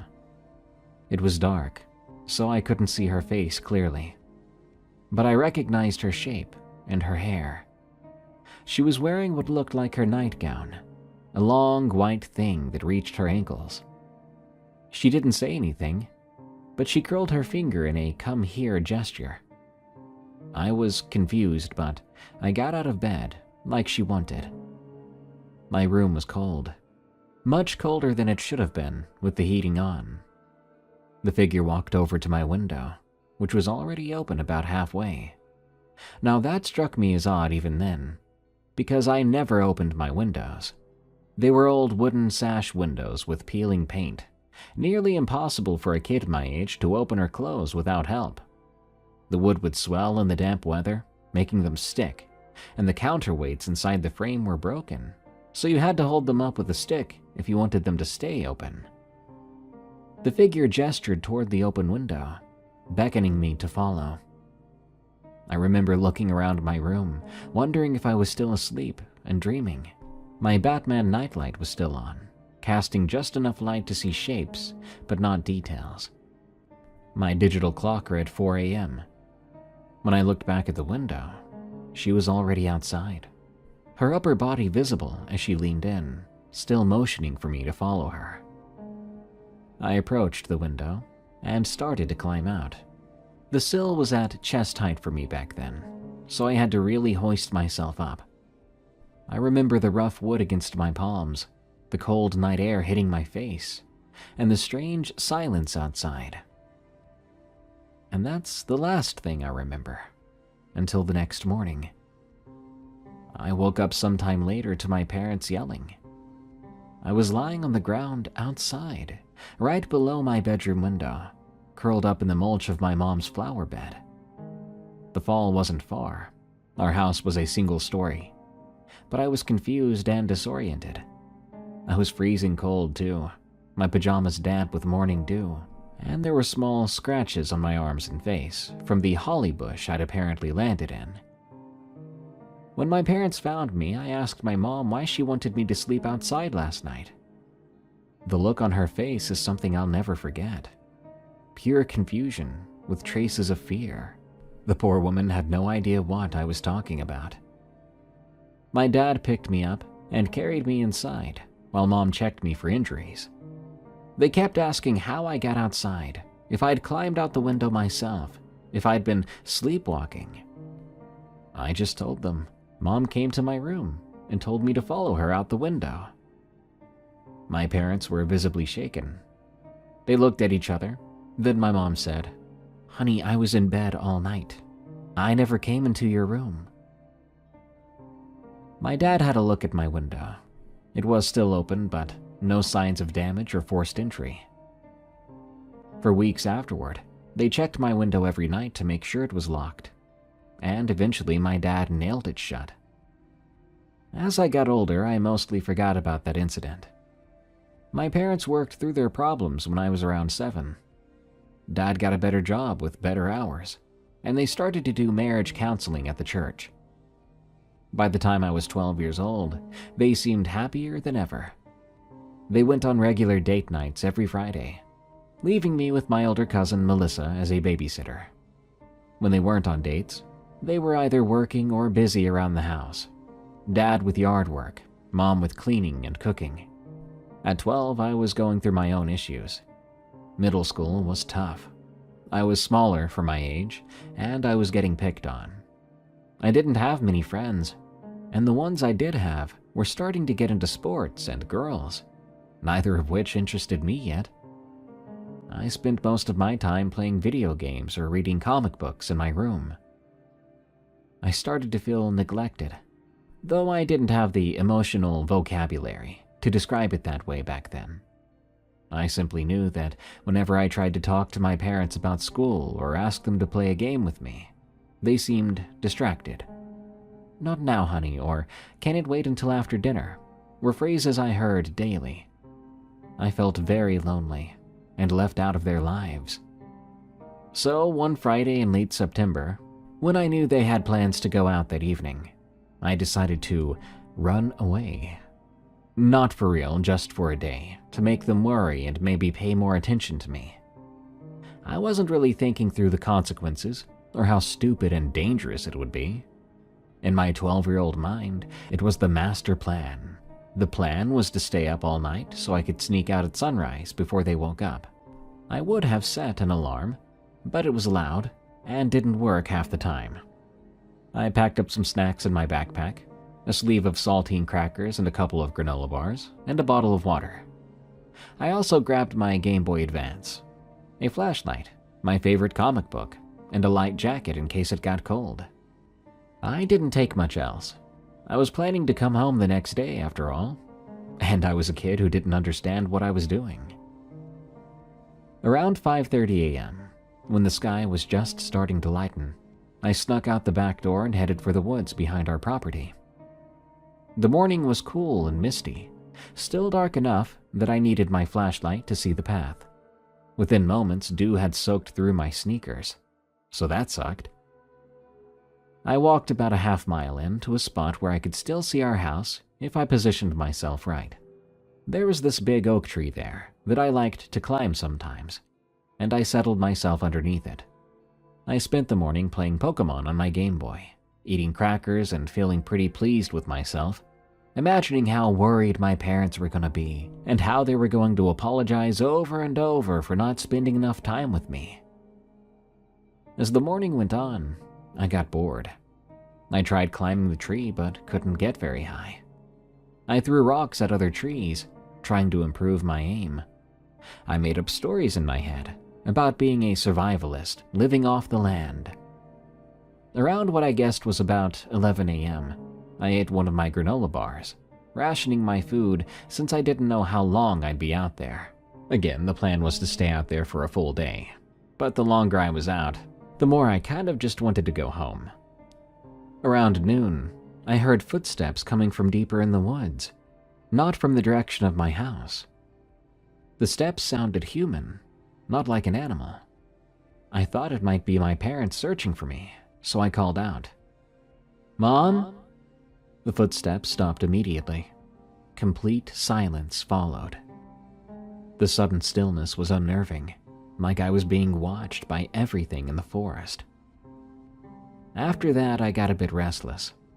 I started to walk around a bit, still staying in the general area but changing positions a few times.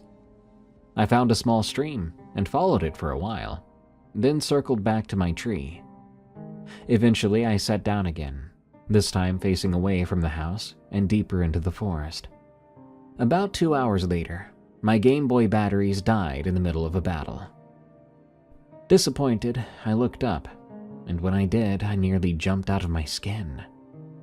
Standing at the edge of the trees, about 20 feet away from me, was a figure that looked like my mom, or at least had her general shape and build.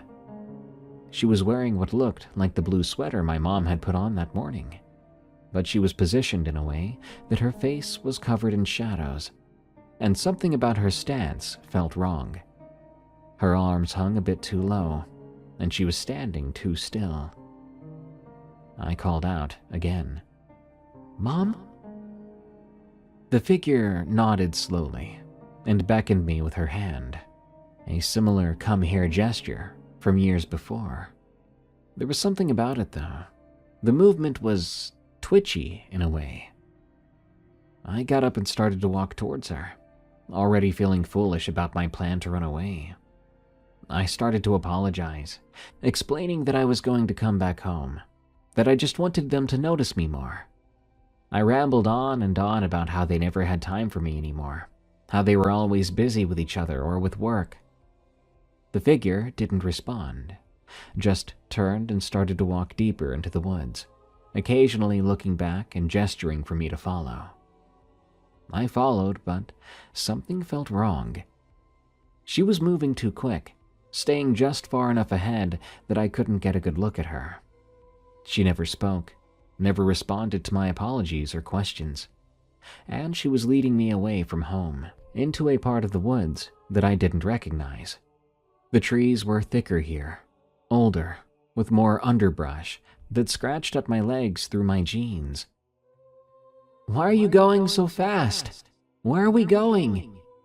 I called out, breaking into a jog to keep up with her. The figure didn't slow or respond, just kept the same pace, always just out of reach. The rational part of my brain started to send warning signals. Why would my mom ignore me? Why would she lead me deeper into the woods instead of just taking me home? But I kept following anyway, partly out of curiosity and partly because I didn't want to admit to myself that something was wrong. I started running, trying my hardest to catch up. I was focused entirely on the figure ahead of me. That's why I didn't see the drop-off until it was too late. The ground suddenly disappeared beneath my feet. I hadn't been watching where I was going, and I'd run straight over the edge of a steep ravine. I tumbled down, hitting rocks and branches before landing hard at the bottom. For a few terrifying seconds, I couldn't breathe. My chest felt compressed, like someone was sitting on it.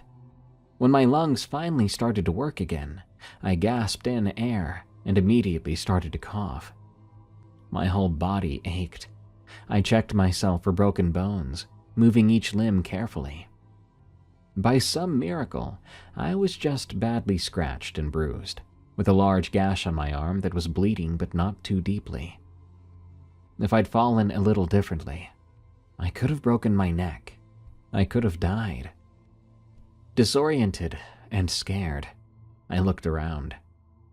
The ravine was about 15 feet deep, with steep sides of loose dirt and rock. At the bottom was a dry creek bed filled with stones and debris. I didn't recognize anything around me. I had never been this far into the woods before. I tried climbing back up the side I'd fallen down, but it was too steep, and the dirt kept giving way under my feet. My shoes kept slipping on loose rocks, and I fell back down twice, scraping my hands and knees pretty bad. After about 15 minutes of failed attempts, I started to call for my mom and dad, hoping they were out there somewhere looking for me. I shouted until my throat hurt, then sat in silence for half an hour. I waited, listening and hoping for a response. Nothing came back but the occasional bird call or rustle of wind through the trees. I was crying then. I walked to the other side of the ravine, where the slope looked less steep, and I was able to climb out by grabbing onto tree roots and pulling myself up. My plan was to circle around to where the ravine was shallower on both sides, thinking I could find my way back home from there easily. But I quickly realized I was completely lost. Every direction looked the same, just trees and more trees, with no landmarks I recognized. I tried to find the sun to get my bearings, but the forest canopy was too thick. I had no idea which way was north, which way was south, let alone which way led back to my house. I picked a direction and started to walk, hoping to find a trail or a road, anything. I spent hours wandering, screaming for help until my voice was gone. My feet hurt, my scratches stung, and I was getting increasingly desperate. The sun was setting, filtering through the trees in orange streaks, and panic really set in. I'd been in these woods at dusk before, but never this far, never alone. When night fell completely, the darkness was absolute. No streetlights, no house lights. I couldn't even see the moon through the trees. I tried using my flashlight, but the batteries were weak, and it died after about 20 minutes. Now I was in complete darkness, stumbling around, tripping over roots and rocks.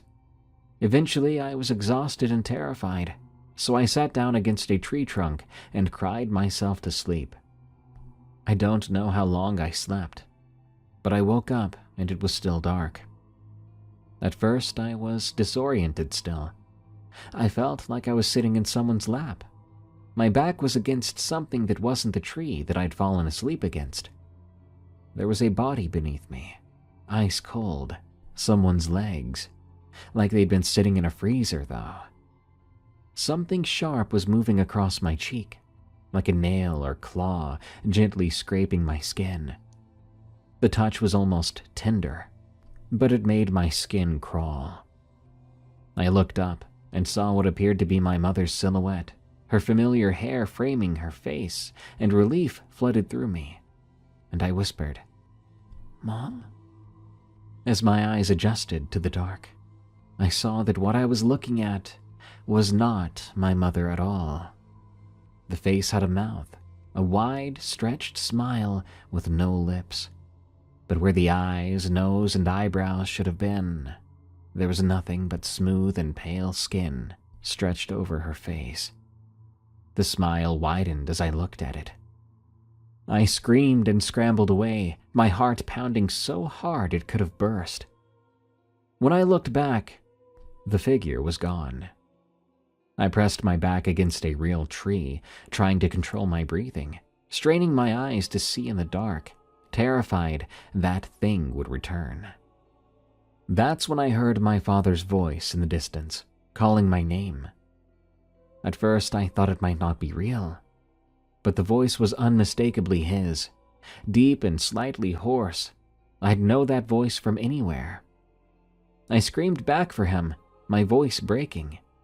He yelled back to me to stay where I was and to just keep calling out. So I did just that, sobbing between shouts. 5 minutes later, flashlight beams cutting through the darkness, I saw my parents running towards me, along with 2 police officers and what looked like search and rescue volunteers. My mother ran to me and wrapped me in her arms, crying as hard as I was, while my dad kept saying, thank God," over and over. One of the officers draped a blanket around my shoulders. I was shivering uncontrollably from cold and fear. I apologized repeatedly, telling them I had only meant to run away for a day, not to get lost like this. Through my tears, I mentioned the lady who had made me follow her and gotten me lost. They looked confused, but didn't press me for details then. My dad carried me back through the woods. It took almost an hour to reach our house, which showed how far I'd wandered. At home, paramedics checked me out, cleaning and bandaging my cuts, making sure I didn't have any infections. The police asked me some questions about why I'd run away, but they were gentle about it. I overheard one of them telling my parents they were lucky. A kid my age, lost in those woods overnight. Things could have ended much worse. Later that night, after the police left and I'd been cleaned up and fed, my parents sat on the edge of the bed and asked me about the lady I'd mentioned. I told them about how I thought it was Mom calling me into the woods, about following her to the ravine, about waking up in the lap of something that wasn't my mom and wasn't human. I described that faceless woman. I also told them about the night when I was 5, how it felt similar, and how I now believed the same thing had tried to lure me out the window. I could tell from their expressions they weren't sure whether to believe me, but they were clearly disturbed. Dad's face had gone a bit paler, and Mom kept making the sign of the cross, something she only did when she was truly scared. They made me promise never to go into the woods alone again, and told me that if I ever felt upset or neglected, I should just talk to them directly instead of running away. I kept that promise. I never went back into those woods by myself, and we moved away from that house a year later when Dad got a job in another state. Before we left, I overheard Dad talking to a neighbor about other kids who had gone missing in those mountains over the years. Some were found, some weren't. To this day, I don't know what that thing was. Why did it look like my mom? Why did it want me to go with her? I'm completely convinced it wanted to hurt me. It tried to lead me into the woods out the window, and for some reason that didn't work. So it waited for another opportunity when I was older. If you take anything away from this story, take 2 things actually. 1, don't be a silly goose kid and run away from your parents. Talk with them. And 2, don't follow strange entities into the woods of Appalachia.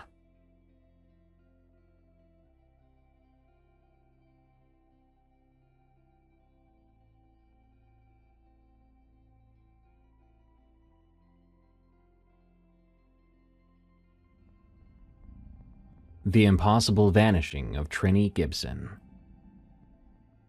On October 8, 1976, 39 students from Bearden High School in Knoxville, Tennessee, boarded a bus for a surprise field trip to Great Smoky Mountains National Park. Only one teacher, Wayne Dunlap, supervised the group. The students were instructed to hike 1.8 miles along the Forney Ridge Trail to Andrews Bald, then return to the parking area by 3:30 p.m. Among those students was 16-year-old Teresa Lynn Gibson. Everyone called her Trini. Brown hair, green eyes, 5 foot 3 inches tall. She wore a blue blouse, a borrowed brown plaid jacket, blue jeans, and blue Adidas shoes. And on her finger, a diamond and star sapphire ring she treasured. This wasn't a wilderness expedition. This was a school field trip, the kind that happens thousands of times across America without incident. But this time would be different. Around 3 o'clock in the afternoon on the return hike, multiple students watched Trini stop on the trail and crouch down, as though examining something on the ground. Then she stepped off the trail into the thick brush. Another student came up from behind moments later. They looked back toward where she had stepped off the trail. She was gone. They called her name. No response. When the bus prepared to depart at 3:40 p.m., Trini wasn't there. Teacher Wayne Dunlap contacted park rangers at 4:30 p.m. What followed was one of the most extensive search operations in Great Smoky Mountains history. 756 people participated: park rangers, National Guard personnel, volunteers, bloodhounds, German shepherds, and helicopters. The search continued for 2 weeks, but no trace of Trini was found. Trini's father organized a second massive search in April and May of 1977 with 230 additional volunteers. Again, nothing. Then there was a third search in 1981, but it was also unsuccessful. But here's where the case becomes truly disturbing. 3 tracking dogs picked up Trini's scent and followed it to the intersection with the Appalachian Trail, past Klingman's Dome Tower, and along the roadside for approximately 1.5 miles from Newfound Gap. Then the scent vanished completely, as though Trini had simply ceased to exist at that exact spot along the road. This strongly suggests she got into a vehicle. Someone had been waiting for her. The next day, investigators found 8 cigarette butts of the same brand near the roadside location where the dogs lost her scent. 3 cigarette butts and a partially consumed beer can were also found near the spot where she had stepped off the trail. But Trini didn't smoke, and Trini didn't drink. The case took strange turns. After Trini disappeared, her large Stanley comb, which friends said she was never without, mysteriously appeared on the dashboard of classmate Robert Simpson's car.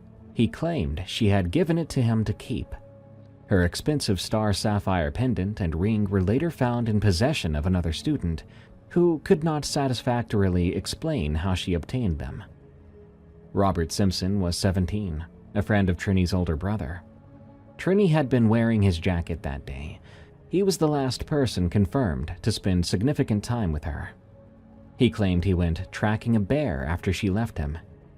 He made an odd statement to Trini's sister. If Kelvin Bowman has Trini, he will kill her. If he doesn't have her, I think she might run off with some horny hitchhiker. Kelvin Bowman was another person of interest. In October of 1975, he had allegedly tried to break into the Gibson home. Trini's mother shot him in the foot. Bowman reportedly made threats in court to harm Trini when released.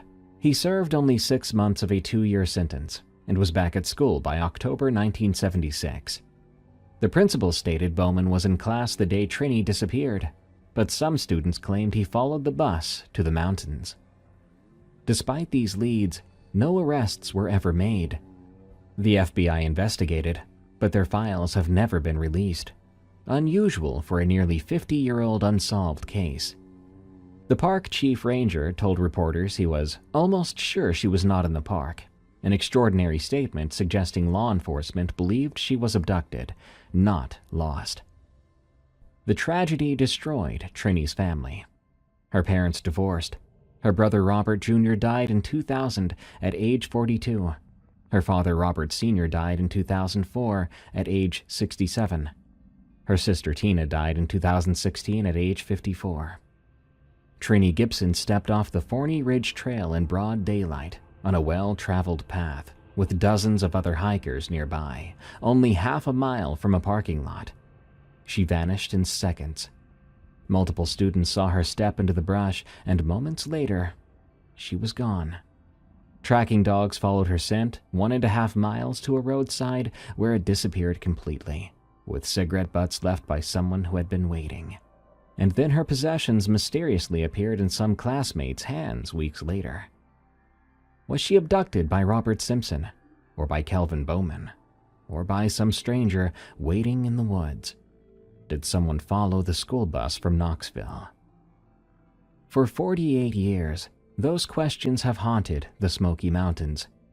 Trini would have been 64 years old today. Maybe she is, if she's still out there.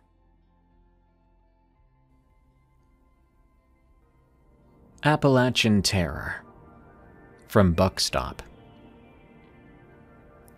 I've spent my entire life in a small Appalachian town tucked into a valley that's flanked by rolling hills and steep ridges. The place where everyone knows everyone else. I'm sure you've heard that before. You could at least say everyone knows a story about everyone else. My family has lived here for generations, which means our name is inextricably linked with the ridges, creeks, and old cabins that dot the landscape. Growing up, I was always a child of the outdoors. Fishing and hunting and hiking were my pastimes. As soon as I could walk, my grandfather would take me along the foothills, teaching me to look for signs of wildlife, tracks in the mud and tufts of fur on broken branches. When I was old enough to explore on my own, I made a habit of wandering even deeper into those woods, never thinking much of the legends that we told, the ones locals would whisper around bonfires. But I will tell you about them. I remember stories about strange silhouettes people would see just around sunset. Eerie lights that flickered at the tops of ridges and disappeared with no explanation. You would hear one person say they heard chanting out there, and another would see footprints that couldn't have come from any known animal. I listened from time to time, amused by how people would get worked up out in the forest and think they saw things. After all, these mountains are rife with wildlife and illusions. If you're creeped out enough, a gentle rustle in the leaves from wind or a doe could quickly become the sound of being chased. I never believed the stories. I thought their true causes were always something grounded. But that was before one fall. I was forced to confront the idea that maybe not everything out there can be explained away. It was a Saturday. The air had a biting chill to it. The leaves had already begun to turn shades of russet and gold, and I decided to spend the day hiking up a ridge, which I referred to as High Pine Peak. This is not an official name, but something my childhood friends and I grew up with. We called it that because the summit was known for these two massive pine trees near the top, which stand out among all the deciduous oaks and maples. I wanted to get some photographs of the autumn foliage before the season ended. Maybe catch a sunset if I timed it right. I set out around noon with my usual gear. I'd planned a route that would take me along the eastern side of the ridge, where an old overgrown logging trail wound through hollows and gullies. That trail eventually connected to a steeper path near the top, which would lead me around the boulder-strewn summit. I'd done it before plenty of times, so I was confident I could do it again. The first couple of hours were peaceful. The trees were absolutely stunning, too. Some of them had already lost many leaves, creating a crackling carpet of reds, oranges, and yellows. Here and there, a squirrel darted across the trail, sending a scattering of leaves flying. Eventually, I reached a section of the trail where the trees grew denser, and the canopy blocked more of the light. The air grew noticeably cooler, and a light mist began to drift between the trunks. This was typical for the Appalachian high ridges in fall. Pockets of fog can settle in the hollows, even on an otherwise clear day. Despite having grown up here, the sudden hush and creeping fog had always felt creepy to me. When it happened, my footsteps always seemed too loud, and every snap of a twig made me flinch or jump. I stopped for a while to drink some coffee from my thermos. I used a mossy rock as a makeshift seat. I couldn't help but think about these stories I'd heard then, reminding myself that no matter how eerie it got out here, I wasn't about to mistake a shadow for a mysterious beast, or wind for ghostly whispers. Satisfied with my break, I stood up and continued on. I was planning to reach the steeper trail within the hour. That was when I noticed something unusual in the distance, off to my left. It was just a flicker of movement between the thicker trunks. At first, I assumed it was a black bear. I even caught a glimpse of dark limbs. But as I tried to focus on it, the movement stopped, and the figure disappeared. I shrugged it off, thinking at most, cool, I saw a black bear.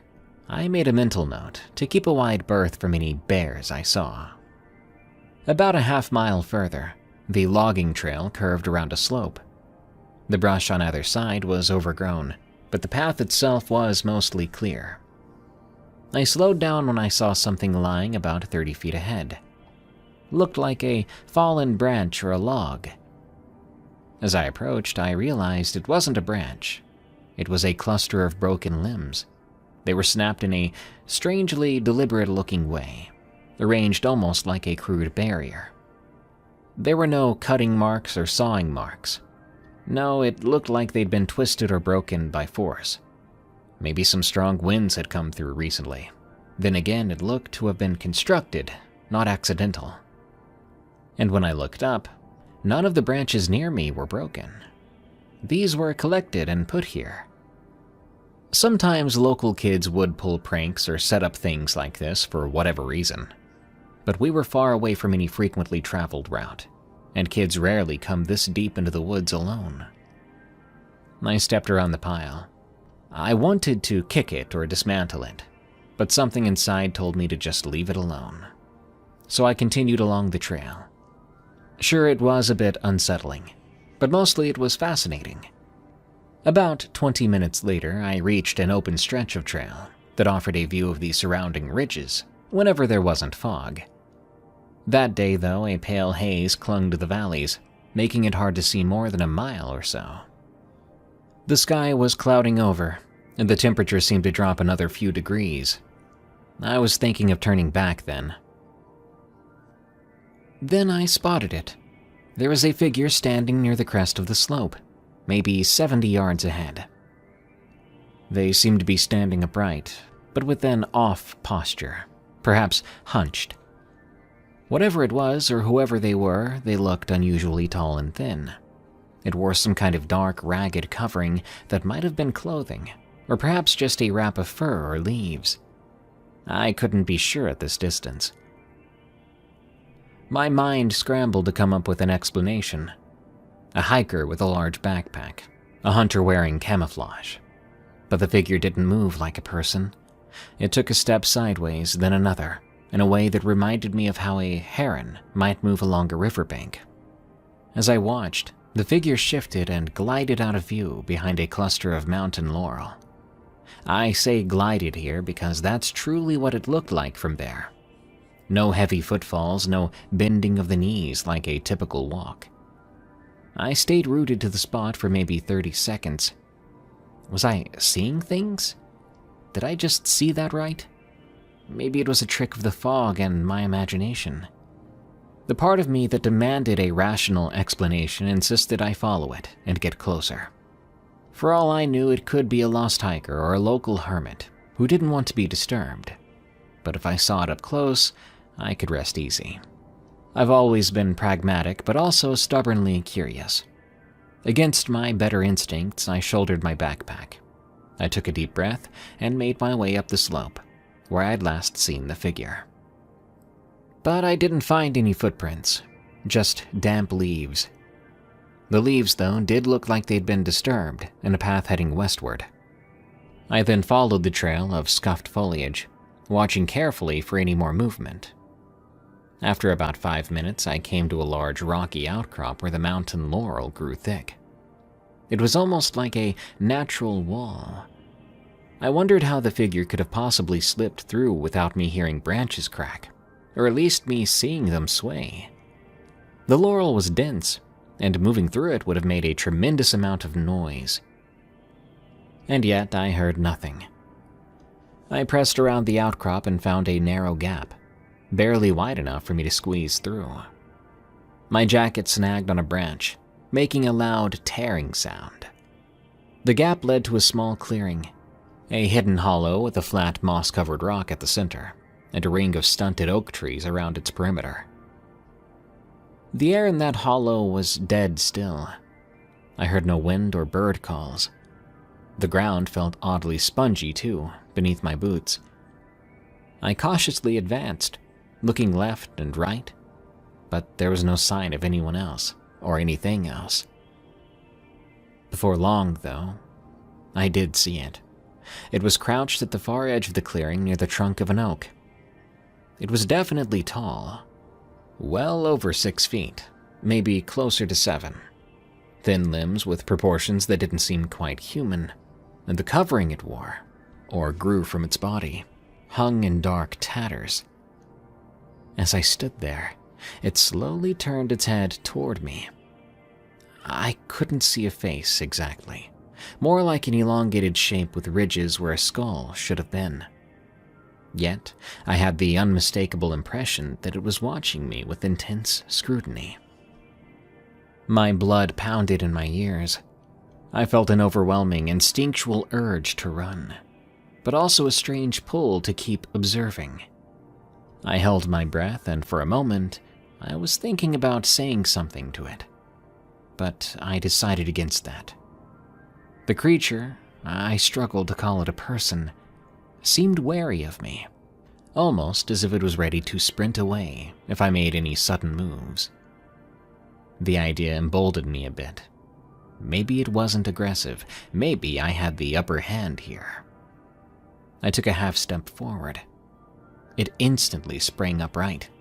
It made no sound that I could hear, but its movements were swift and smooth, reminding me of a deer spooked by a hunter's approach.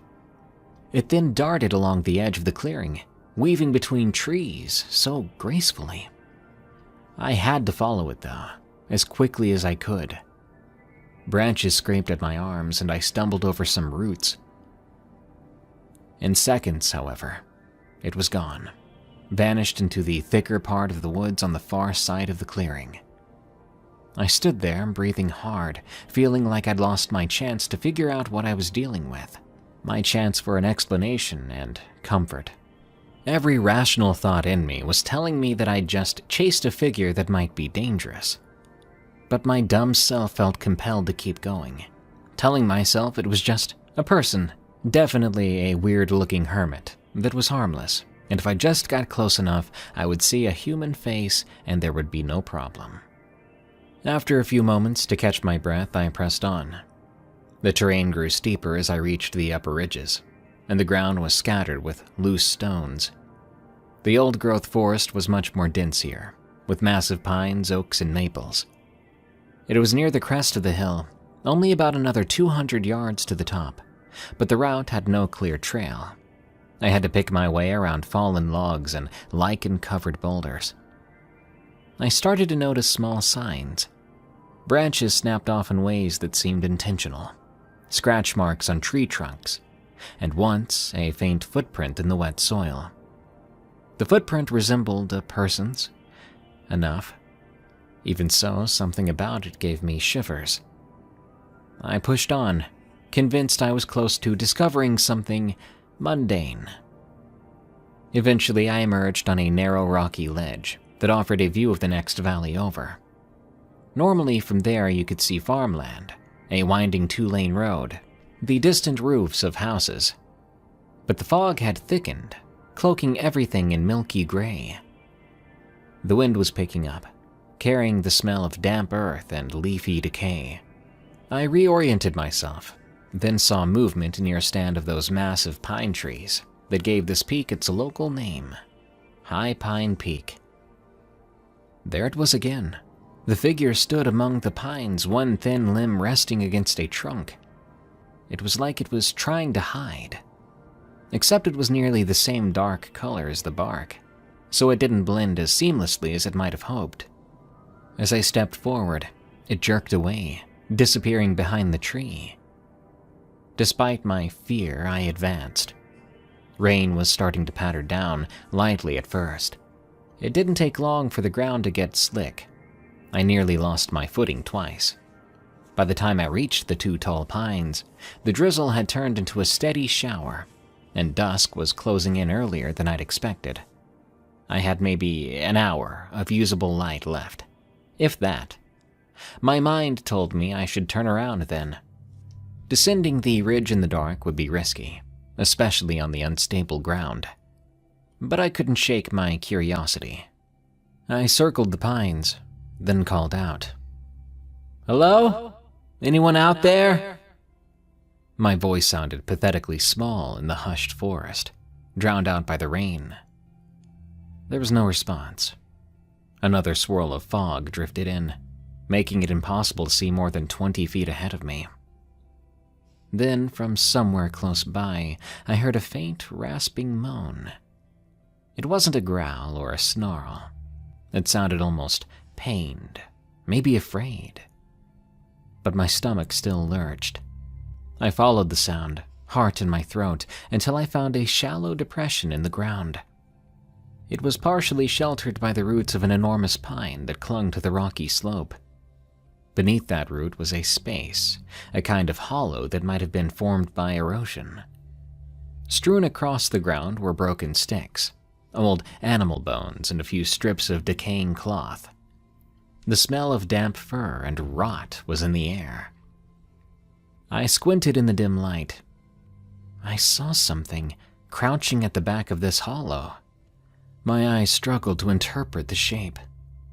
It looked like the thing I'd been chasing, curled up in on itself, as if hurt or exhausted or scared. There was an elongated arm, or maybe a leg, it was hard to tell. Whatever it was bent at an awkward angle. A cluster of small pale bones lay near its side. The creature, or emaciated person, or whatever it was, lifted its head slightly, meeting my gaze with what I can only describe as a sorrowful intensity. I froze. No words formed in my mind. I felt a primal electric jolt of terror, but also a profound empathy, like I was confronting a wounded animal that could lash out if I approached. In that moment, I had no illusions anymore about it being human. I know that no human being had limbs like that, or eyes like that. The creature let out a low moan. My instincts screamed, "Leave now," but something held me in place. Carefully, I began to reach out to it. I was intent on touching it. I don't know what compelled me, but I felt I had to. The creature suddenly shrieked, a shrill warbling sound that made my skin crawl. It recoiled into the dark, and my heart nearly stopped. I staggered backward, slipping on the slick ground. At that moment, I knew I had to leave. There was no question about it. I'd pushed too far, intruded on something that had no interest in being discovered, and now I'd caused it pain or fear. I scrambled up the muddy slope, desperate to put some distance between us. At one point in my mad dash away, I crashed through a patch of brambles, ripping my pants. I felt a sting of blood on my calf, but barely registered it. It seemed like forever before I finally found a familiar landmark, a massive oak with twisted roots that I recognized from the logging trail. I felt so relieved, but I still felt exposed, like there were eyes on me in every direction. The final stretch of trail was a blur. I recall the rain intensifying and thunder rumbling in the distance. Of course, I nearly lost my footing a dozen more times. At long last, I emerged onto the country road that led back to town. My clothes were soaked and I was trembling. Couldn't tell if it was from the cold or from panic. I'd only been gone about 7 hours total, but it felt like I was gone a lifetime out there.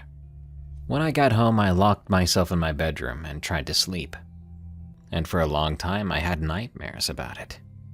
Nightmares where I'm standing at the edge of the hollow, shining my flashlight inside that hole, only to see two reflective eyes staring back. A few times, though, I've dreamed I was the wounded one in the hollow, and that elongated figure towers over me, deciding whether to help me or harm me. Many who live in Appalachia say these mountains hold secrets far older than our towns, older than the roads and the rail lines. At first, I always thought it was just poetic talk. Now I'm starting to rethink things. I suspect maybe I've glimpsed one of those secrets, a creature that moves quietly among the pines and laurel, shy, maybe even wounded. What its purpose is, I'm not sure, but I am sure that there's something unnatural and otherworldly about it. Don't go chasing the things that go bump, especially the ones that want to be left alone. Saying goodbye. From Putrid Decay. I'm going to start by saying I know my actions were dumb, but I'm a spooky gal, and I would probably do it again. This happened a few years ago, when my husband and I were staying with his 96-year-old great-grandmother in Appalachia. His family has a 300-acre cattle farm, and we needed somewhere to stay while saving for a house. And the great-grandmother, Miss Mary, needed someone to make sure she didn't fall or have an accident. As I said, I'm a spooky gal, and as you can imagine, there isn't much to do in the middle of nowhere. So I started testing my Appalachian knowledge by whistling at night. The first night, nothing happened. But in the morning, one of our chickens had died. I didn't really connect those things, but then every morning for 3 days, we'd wake up to a dead chicken. No obvious cause of death, no sickness. It wasn't abnormally hot or cold outside. Then I tried to whistle during the daytime, thinking maybe I'd see something if I tried during the day. As soon as noise left my mouth, the branch of a big old oak tree out front broke with a loud crack, and a bug flew into my face. That's not to say it flew into me by accident. It flew at me repeatedly, smacking my face until I stopped whistling. It was almost as if even the insects knew I was being dumb. I stopped whistling after that. I wasn't exactly scared, but I trusted that what I was doing could be putting us all at risk. Months passed with no incident, but a few days before we moved out, I was listening to Nightfall by Kavinsky. My husband was working nights and Miss Mary was in the hospital. Thankfully, nothing serious. Just getting fluids and combating a cold. Although maybe that was serious for a 96-year-old. The song starts and some of the lyrics sounded too loud to me. I want to drive you through the night, down the hills. Suddenly, my body started to feel as if I was underwater. I'm gonna tell you something you don't want to hear. I don't know how, but I knew whatever heard my whistle before was here now. I'm gonna show you where it's dark, but have no fear. I felt numb, not cold or scared or excited, but numb. I then went outside. Immediately, I was greeted by a rabbit standing just off the porch. Right away, I was greeted by a rabbit standing just off the porch, staring directly at me. I don't know how long we watched each other, but eventually the rabbit took a few hops towards the back of the house, where the woods are, and where the chicken coop is. Then it looked back at me, as if asking me to follow it. So I did. You've never seen darkness quite like Appalachian darkness. It's so dense, you feel it in all of your senses. Or at least, I did. As I followed the rabbit closer and closer to the chicken coop, unable to make out anything in the absence of light, every hair on my body began to stand up. My heart started to pound, and I finally felt afraid. Something was waiting for me. I slowly turned around, trying to appear more calm than I was, and I walked back to the front of the house. Just before I stepped out of the darkness, I looked back, and I said out loud, "We're moving in a couple of days. If you follow me, I'll talk with you then." I know I'm the dumb white chick that dies in horror movies that everyone screams at, but it felt like they wanted to talk, so I went inside and shut the door. My entire body got hot, like the worst hot flash you can imagine. I was sweating and shaking. I never saw anything in Appalachia, but I'm pretty sure it saw me. I haven't had any weird experiences since then, and Miss Mary hasn't either. I don't know why it didn't kill me. Maybe it did just want to talk. But something exists in those mountains. Something you should be afraid of.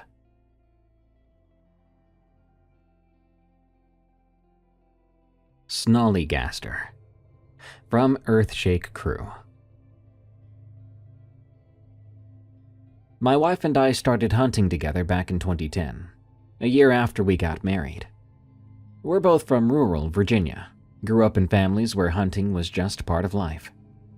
Every fall, we'd take a week off work and head into the Appalachia Mountains for deer season. We had a small cabin that we rented from an old guy named Earl. I think he liked us, as he charged us next to nothing, as long as we brought him some venison jerky when we came back the following year. A great guy. We had plenty of normal hunting trips over the years, some successful, but others not. But there were 2 trips, one in 2014 and the other in 2019, that I still can't explain. The first incident I'll talk about happened in November 2014. We'd been at the cabin for 3 days with no luck. Hadn't even seen a decent buck. On the 4th morning, we decided to try a new area, about 2 miles north of our usual spot. This part of the woods was different. It had older trees and thicker undergrowth, and was oddly peaceful. We'd been on our blind for about 3 hours, just after sunrise, when the air just sort of changed. It's the kind of thing that's hard to describe unless you've experienced it, but I think other hunters would know what I mean. Felt like the temperature dropped about 10 degrees in seconds, and there was a pressure in the air, like there was a storm a-brewing. I remember looking at my wife and seeing she felt it too. I asked her if she thought we should head back, and she nodded. Just as we were packing up our gear, we heard a sound unlike anything I'd ever heard in those woods before. Not a deer or a bear or even a bobcat.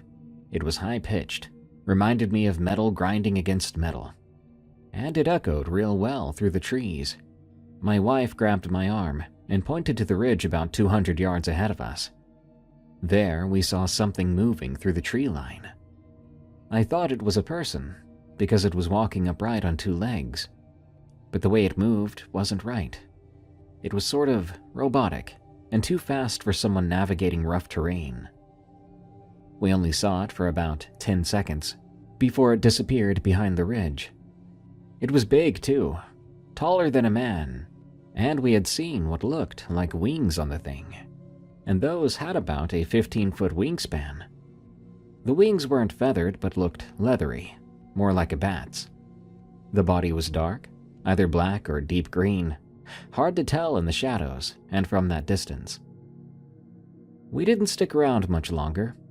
We grabbed our things and got out of there as fast as we could, without running. The whole way back to the cabin, we heard that metallic screeching, always seeming to come from a different direction. Sounded to me like we were being circled. When we made it back to the cabin, we tried to rationalize what we'd seen. I suggested it was some sort of large bird of prey, perhaps an eagle that looked bigger because of the angle or the light. My wife thought it could have been a hang glider, though we both knew there were no launch sites anywhere nearby. But we didn't want to admit how wrong it all felt. That night, Earl stopped by the cabin to drop off some firewood. My wife brought up what we'd seen, trying to keep it casual. Earl got real quiet, then asking exactly where we'd seen it. When we told him, he said that area had a history of strange sightings going back over 100 years. Local folks called a creature there the Snollygaster. According to him, it had been described as part reptile, part bird, with tentacles and sometimes metallic parts. I thought Earl was just messing with us, telling us an old folktale. But the way he described the sound it would make, that metal-on-metal screeching, it matched exactly what we'd heard. And he seemed genuinely concerned, advising us to stay away from that part of the woods, especially at dawn and dusk. We finished our trip without incident, sticking to the safer hunting grounds Earl recommended. We didn't see anything unusual there, nor for the remainder of that season. Eventually, we convinced ourselves it had been some kind of large bird. Maybe combined with stress and poor visibility, we'd amped it up in our heads to something scarier. 5 years passed. We went back to those same woods every season, but we avoided the northern area where we'd had our strange encounter. Part of me had mostly forgotten about it, filed it away as one of those weird experiences you can't explain but don't dwell on much. And then came November 2019. It was our last day of the trip, and we'd had a good season, 2 nice big bucks between us. We decided to head out early in the morning to try for one more before going home. We went to a spot about a mile east of the cabin, an area we knew well. The morning was foggy, and visibility was maybe 50 yards at most. We'd been in our blind for about an hour when we started to hear rustling from a thicket about 40 yards ahead. I raised my rifle, expecting to see a deer emerging from the brush. What stepped out was no deer. It was roughly the size of a black bear, but the resemblance ended there. It had a long neck, and what I first thought was its head looked more like a beak. Not like a bird's beak, mind you, but something harder, almost metallic in the way it reflected the little bit of sunlight cutting through the fog. The creature had 4 legs, thick and powerful looking, but they bent weird, more like a reptile's than a mammal's. The strangest feature was what appeared to be tentacles or thick tendrils extending from its shoulders of all things. There were at least 6 of them, constantly moving like they were tasting the air. My wife and I froze. We didn't speak, and we didn't move. We could barely breathe. The creature seemed unaware of us, scanning the ground like it was looking for something, and we were determined to keep it that way. After what felt like forever, but honestly was probably only 30 seconds, it made that same metal grinding sound we'd heard 5 years prior, but softer, like it was talking to itself. But then it looked up sharply, directly toward our blind. I'm certain it couldn't see us. We were well concealed and downwind, but it seemed to sense something. My wife slowly raised her phone to try to take a picture. The movement was tiny, barely perceptible, but that creature reacted immediately. It reared up on hind legs, standing almost 8 feet tall at its tallest, and spread those wings. But they weren't like a bird's. They were more like a bat's or even a dragon's from a movie, leathery and ribbed. It screeched again, so loud it hurt my ears, then lunged forward into the fog. Thankfully not toward us, but parallel to our position.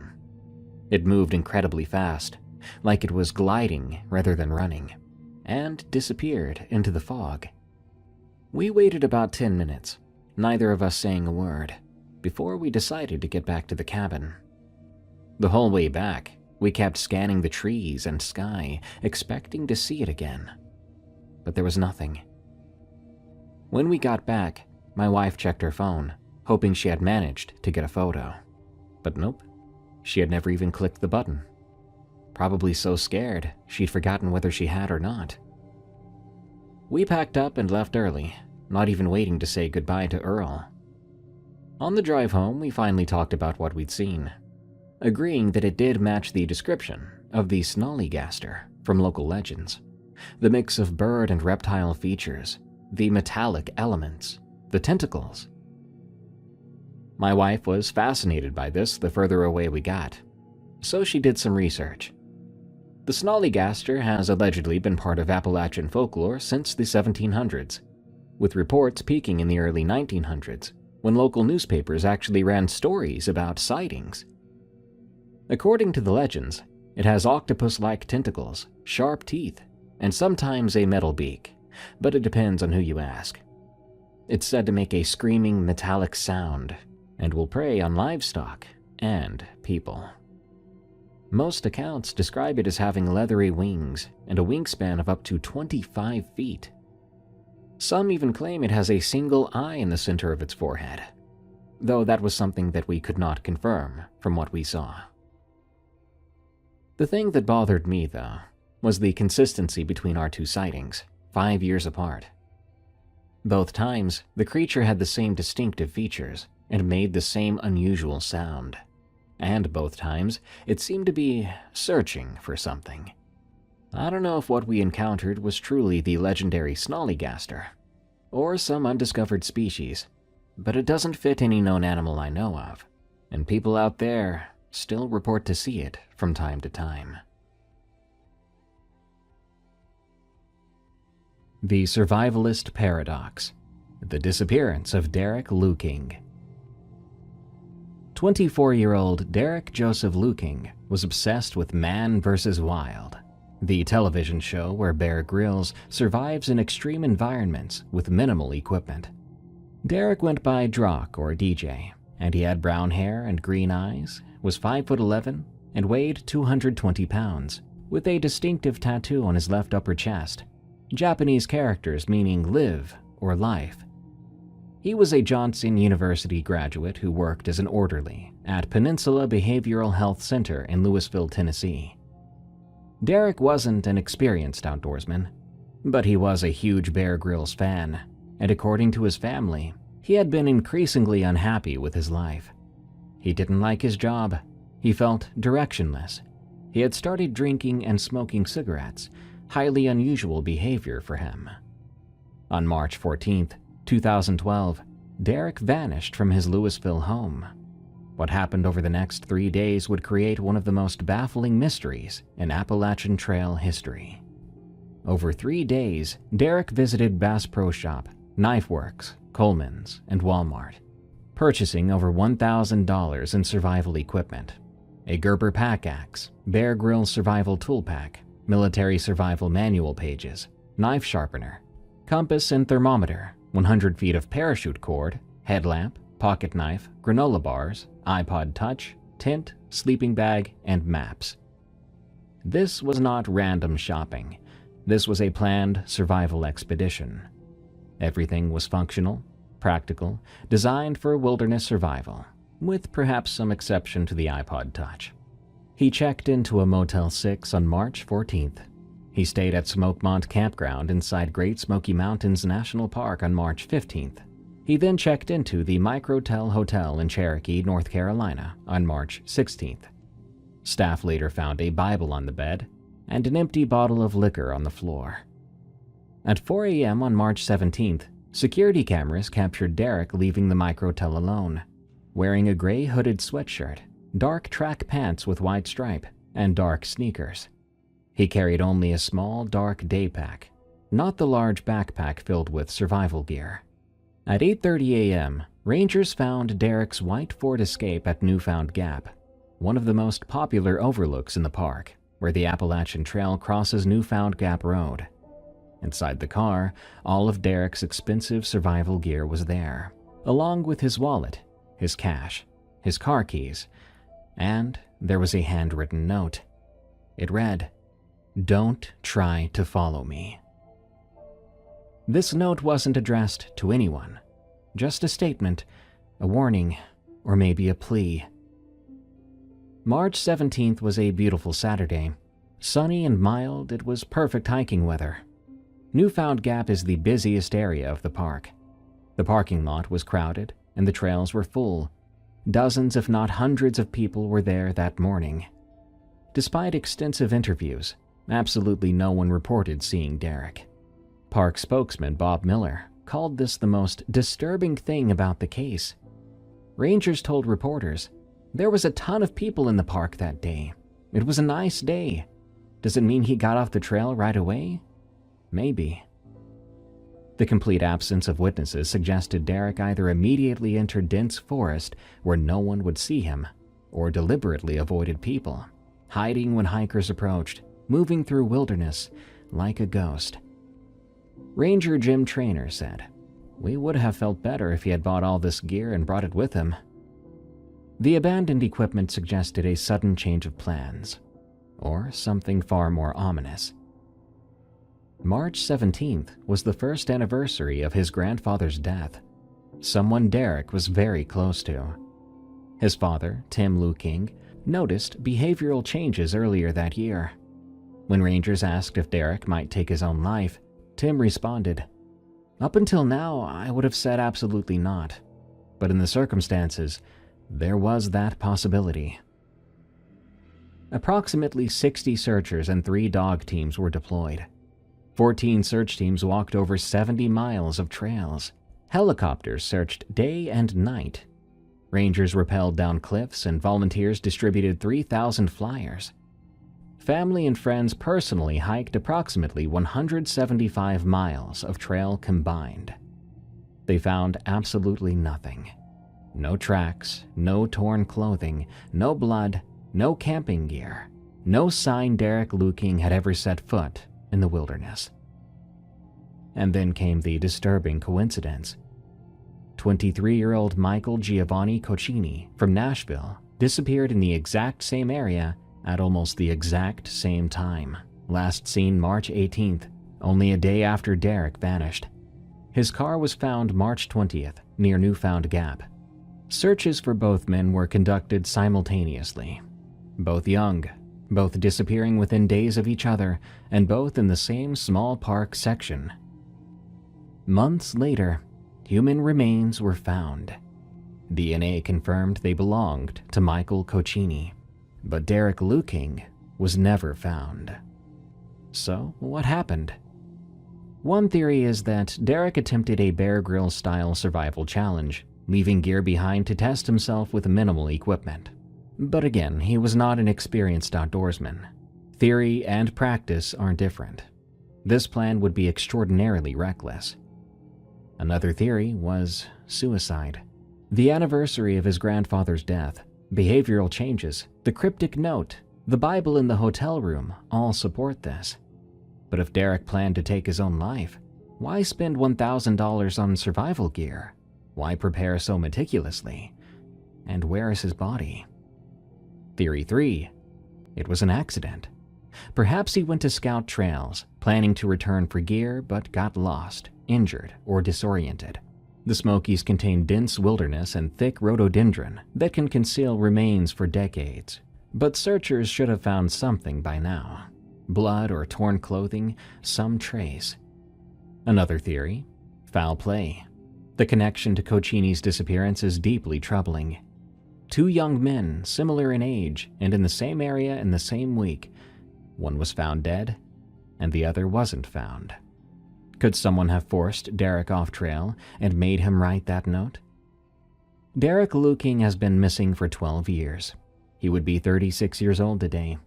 His family maintains a Find Derek Luking Facebook page, and the case remains open.